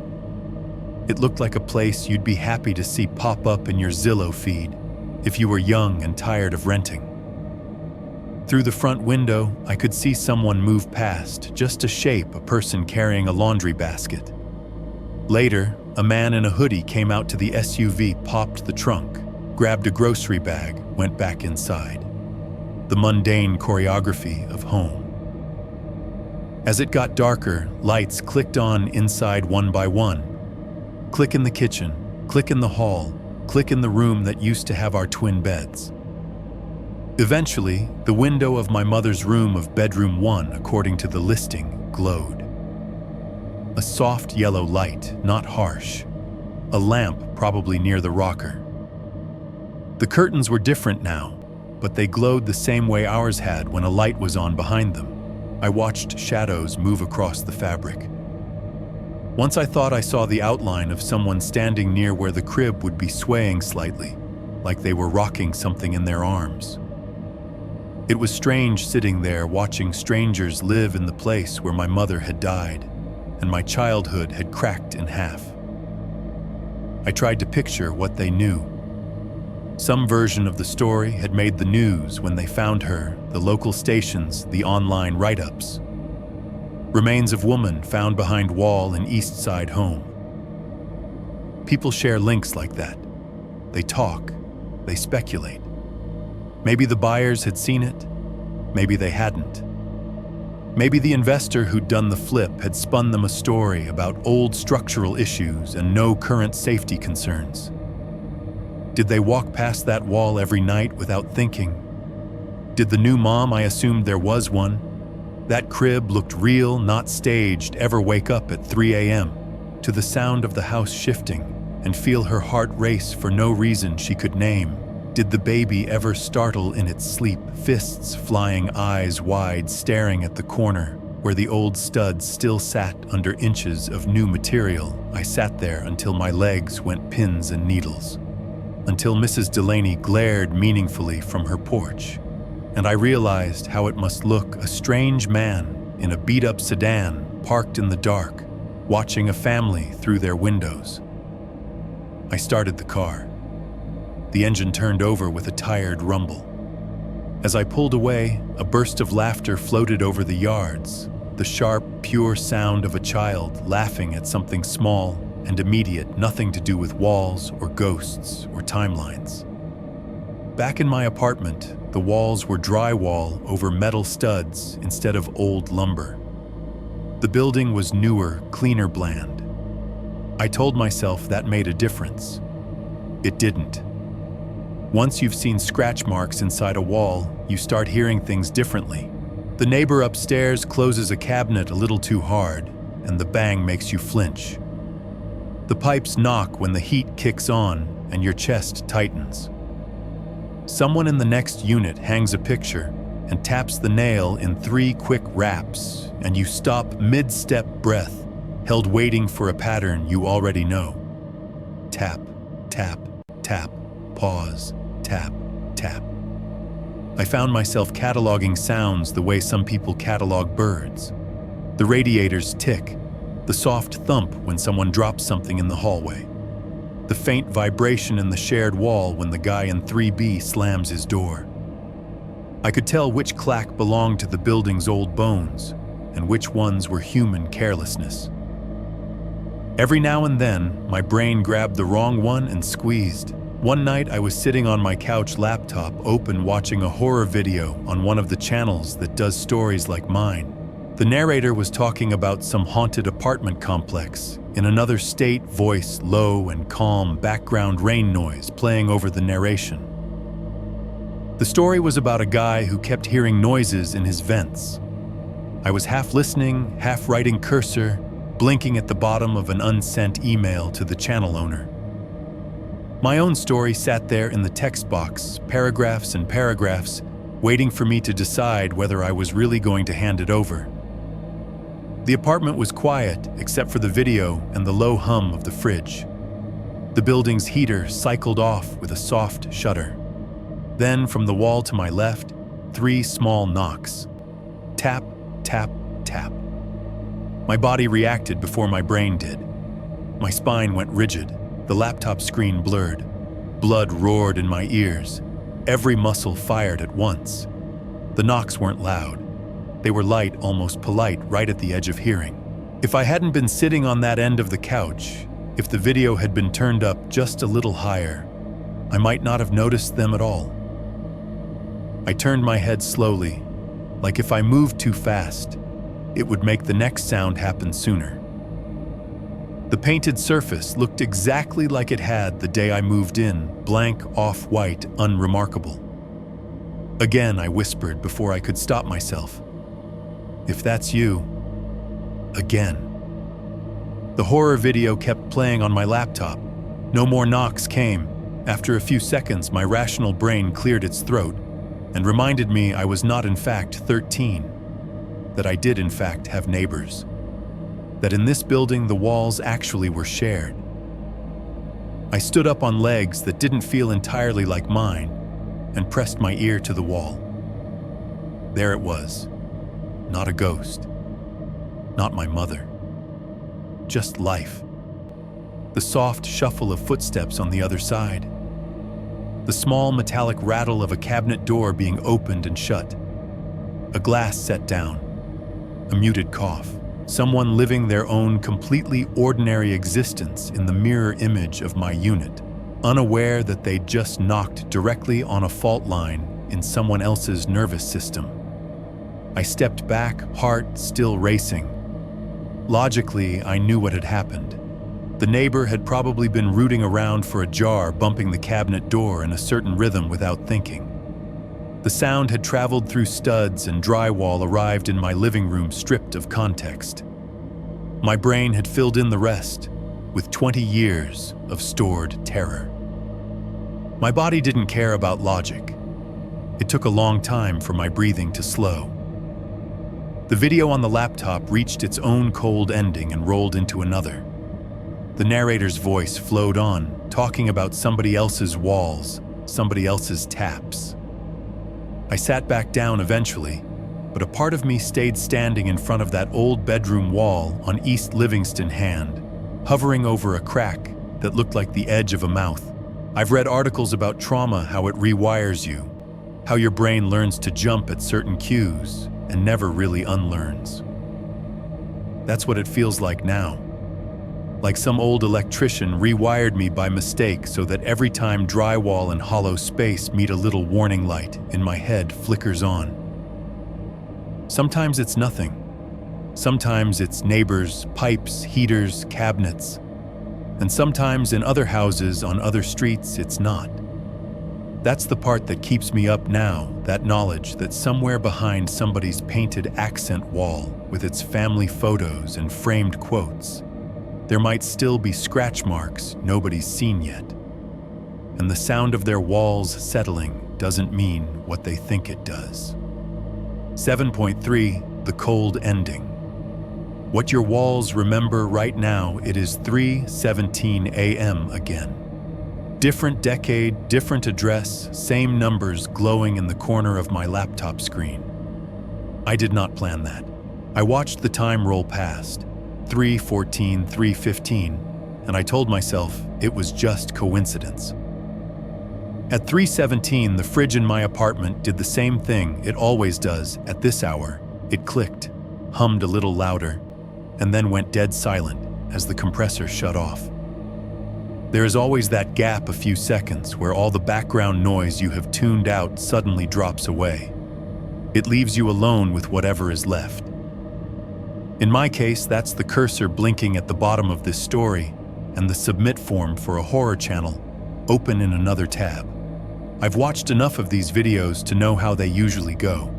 Some narrator with a calm voice says, "This story was sent in by a viewer named Ethan," and then moves on to the part everyone is really here for. The ugly part, the house part, the skull part. If you are hearing this at some point in the future, it means I finally hit send. I want you to understand something before I finish. I'm not writing this because I think somebody out there is going to hunt down Rick and bring him to justice. Justice is a word that belongs to people who get there in time. My mother is already in the ground. The wall is patched. The house is painted. A different baby sleeps where I used to lie awake. I am writing this because I am still living next to those scratch marks even when the walls are new. You already know the facts by now if you've stuck with me. A house on the east side of Columbus, Ohio. A mother who left and never came back. A stepfather with a tool belt and a temper. Tapping in the walls. A foreclosure sign. 20 years of silence. A patch that never sounded right. Renovation. A skull that rolled out and tapped the toe of my shoe like it had been trying to find me this whole time. The police did their part eventually. They took the pictures, bagged the bones, drew the timeline on a board in some conference room with fluorescent lights and stale coffee, wrote Rick Jacobs, primary suspect in neat capital letters, and underlined it. They apologized in the way institutions apologize, by telling you what should have happened, not what did. The neighbors did their part too. They shook their heads on their porches. They said, "We always thought something was off about that man." They told each other how they smelled something funny once and almost called someone. I know what I did. I listened to my house knocking, and I chose not to listen. That is the part that sits with me when everything else finally shuts up at night. Not the image of the skull that fades in and out like a bad photo in a slideshow.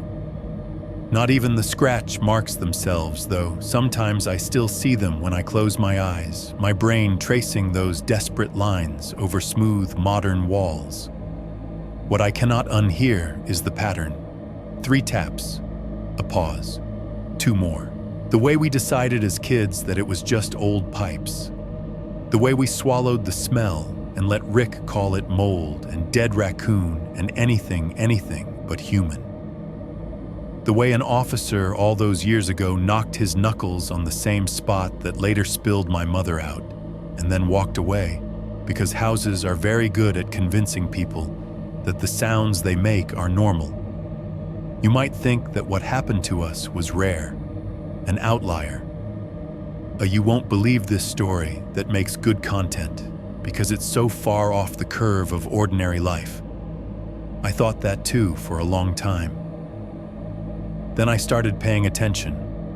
Missing people who vanish between their front door and their bedroom. News stories that never get a follow-up. Houses that smell weird and get blamed on the trash, the drains, the weather. A friend of a friend whose landlord swears the banging in the walls is just old plumbing, even though it always starts at the same time, in the same place with the same rhythm. We are good at blaming raccoons. We are good at blaming vents. We are really good at blaming old houses. We are not good at knocking back. The apartment is very still right now. My chair creaks when I shift my weight. The plastic of the cheap mouse under my hand ticks softly when I move it. The laptop keys make that little muted clack every time I type another word. These sounds are mine. I can see where they come from. Everything else is behind me. If you were here sitting on the stained couch against the opposite wall watching me write this, you would probably say the room is quiet. Maybe you'd notice the faint electric buzz of the hallway exit sign bleeding through the door, or the far-off hiss of a car on wet pavement 4 floors down. You probably would not notice the moment that silence thickens. Like this, just now. If you heard a tiny click behind whatever you are listening on a little tick in your headphones, a pop from your speakers, that was not me. My room is silent right now. I'm not adding anything for effect. The only sound in here since I started that sentence was the soft, sticky noise of my fingers leaving the keys. That little sound you maybe just heard that came from your side. That is the problem with stories like this. Once they're in your head, they don't stay on my street. They start walking around your house instead. You start to think about the places you never really look. The dark slice of space between your bed and the wall where the headboard sits. The dead corner behind your couch where you've been meaning to vacuum for months. The space under your stairs. The closet that never quite closes all the way. You start to think about your own sound map, the hum your fridge makes when it cycles on at 2 a.m., the clunk in the ductwork when your heat kicks, the way your upstairs neighbor always drops something heavy at the worst possible hour, the pipes shuddering when your shower first spits water, the ice maker knocking cubes loose. If you live in an old place, there are probably settling noises. If you live in a new place, there are HVAC expansion noises. If you live in the middle of nowhere, there are animals in the walls. If you live in a city, there are neighbors. There is always a name you can give the things you do not want to know. I am not telling you this to make you paranoid. You don't need me for that. Your own brain will do a much better job late tonight when you're trying to sleep and the house is doing what houses do. I'm telling you because I wish somebody had said it to me back when my mother was still alive enough to try. Some houses keep their secrets in basements and attics. They sink them under concrete, tuck them behind water heaters, fold them into crawl spaces. Mine kept my mother a few inches from my head for weeks, maybe longer, and I chose not to know. The thing about walls is they are very good at remembering what you decide to ignore. They remember every impact, every word thrown too hard, every time somebody hits something instead of someone, every time someone is put somewhere they will not be found for a very long time. The studs hold the dents. The drywall holds the stains under the primer. The space in between holds the sounds of whatever happened there, echoing just faintly enough that no one has to admit they hear it. In a few minutes, I will scroll back to the top of this document, paste it into that horror channel's little anonymous form, and press submit. Somewhere, sometime, a narrator is going to read my words into a microphone. They will add music. They will add ambient noise, maybe a low rumble, maybe a soft tapping at just the right moment. People will listen in their cars, on their couches, in their beds. Some of them will shiver and then move on. Some will leave comments. Some will check their Zillow alerts a little differently for a while. And a small handful of you, the ones whose walls already sound a little wrong, are going to find yourselves doing something I did not. You will knock back. Maybe not tonight. Maybe not tomorrow. But eventually, on a night when your place finally goes quiet and you are left alone with the hum of your fridge and the pulse of your AC, you will hear one sound that does not fit. Not louder, just wrong. You'll tap your knuckles against the drywall just to prove to yourself it is nothing. If nothing answers, you'll laugh at yourself, roll over, go back to sleep. You'll tell yourself stories about pipes and raccoons and old foundations. That might even be true. If you knock back and something ever knocks from the other side, just remember, the police only opened my wall after the house had nothing left to say.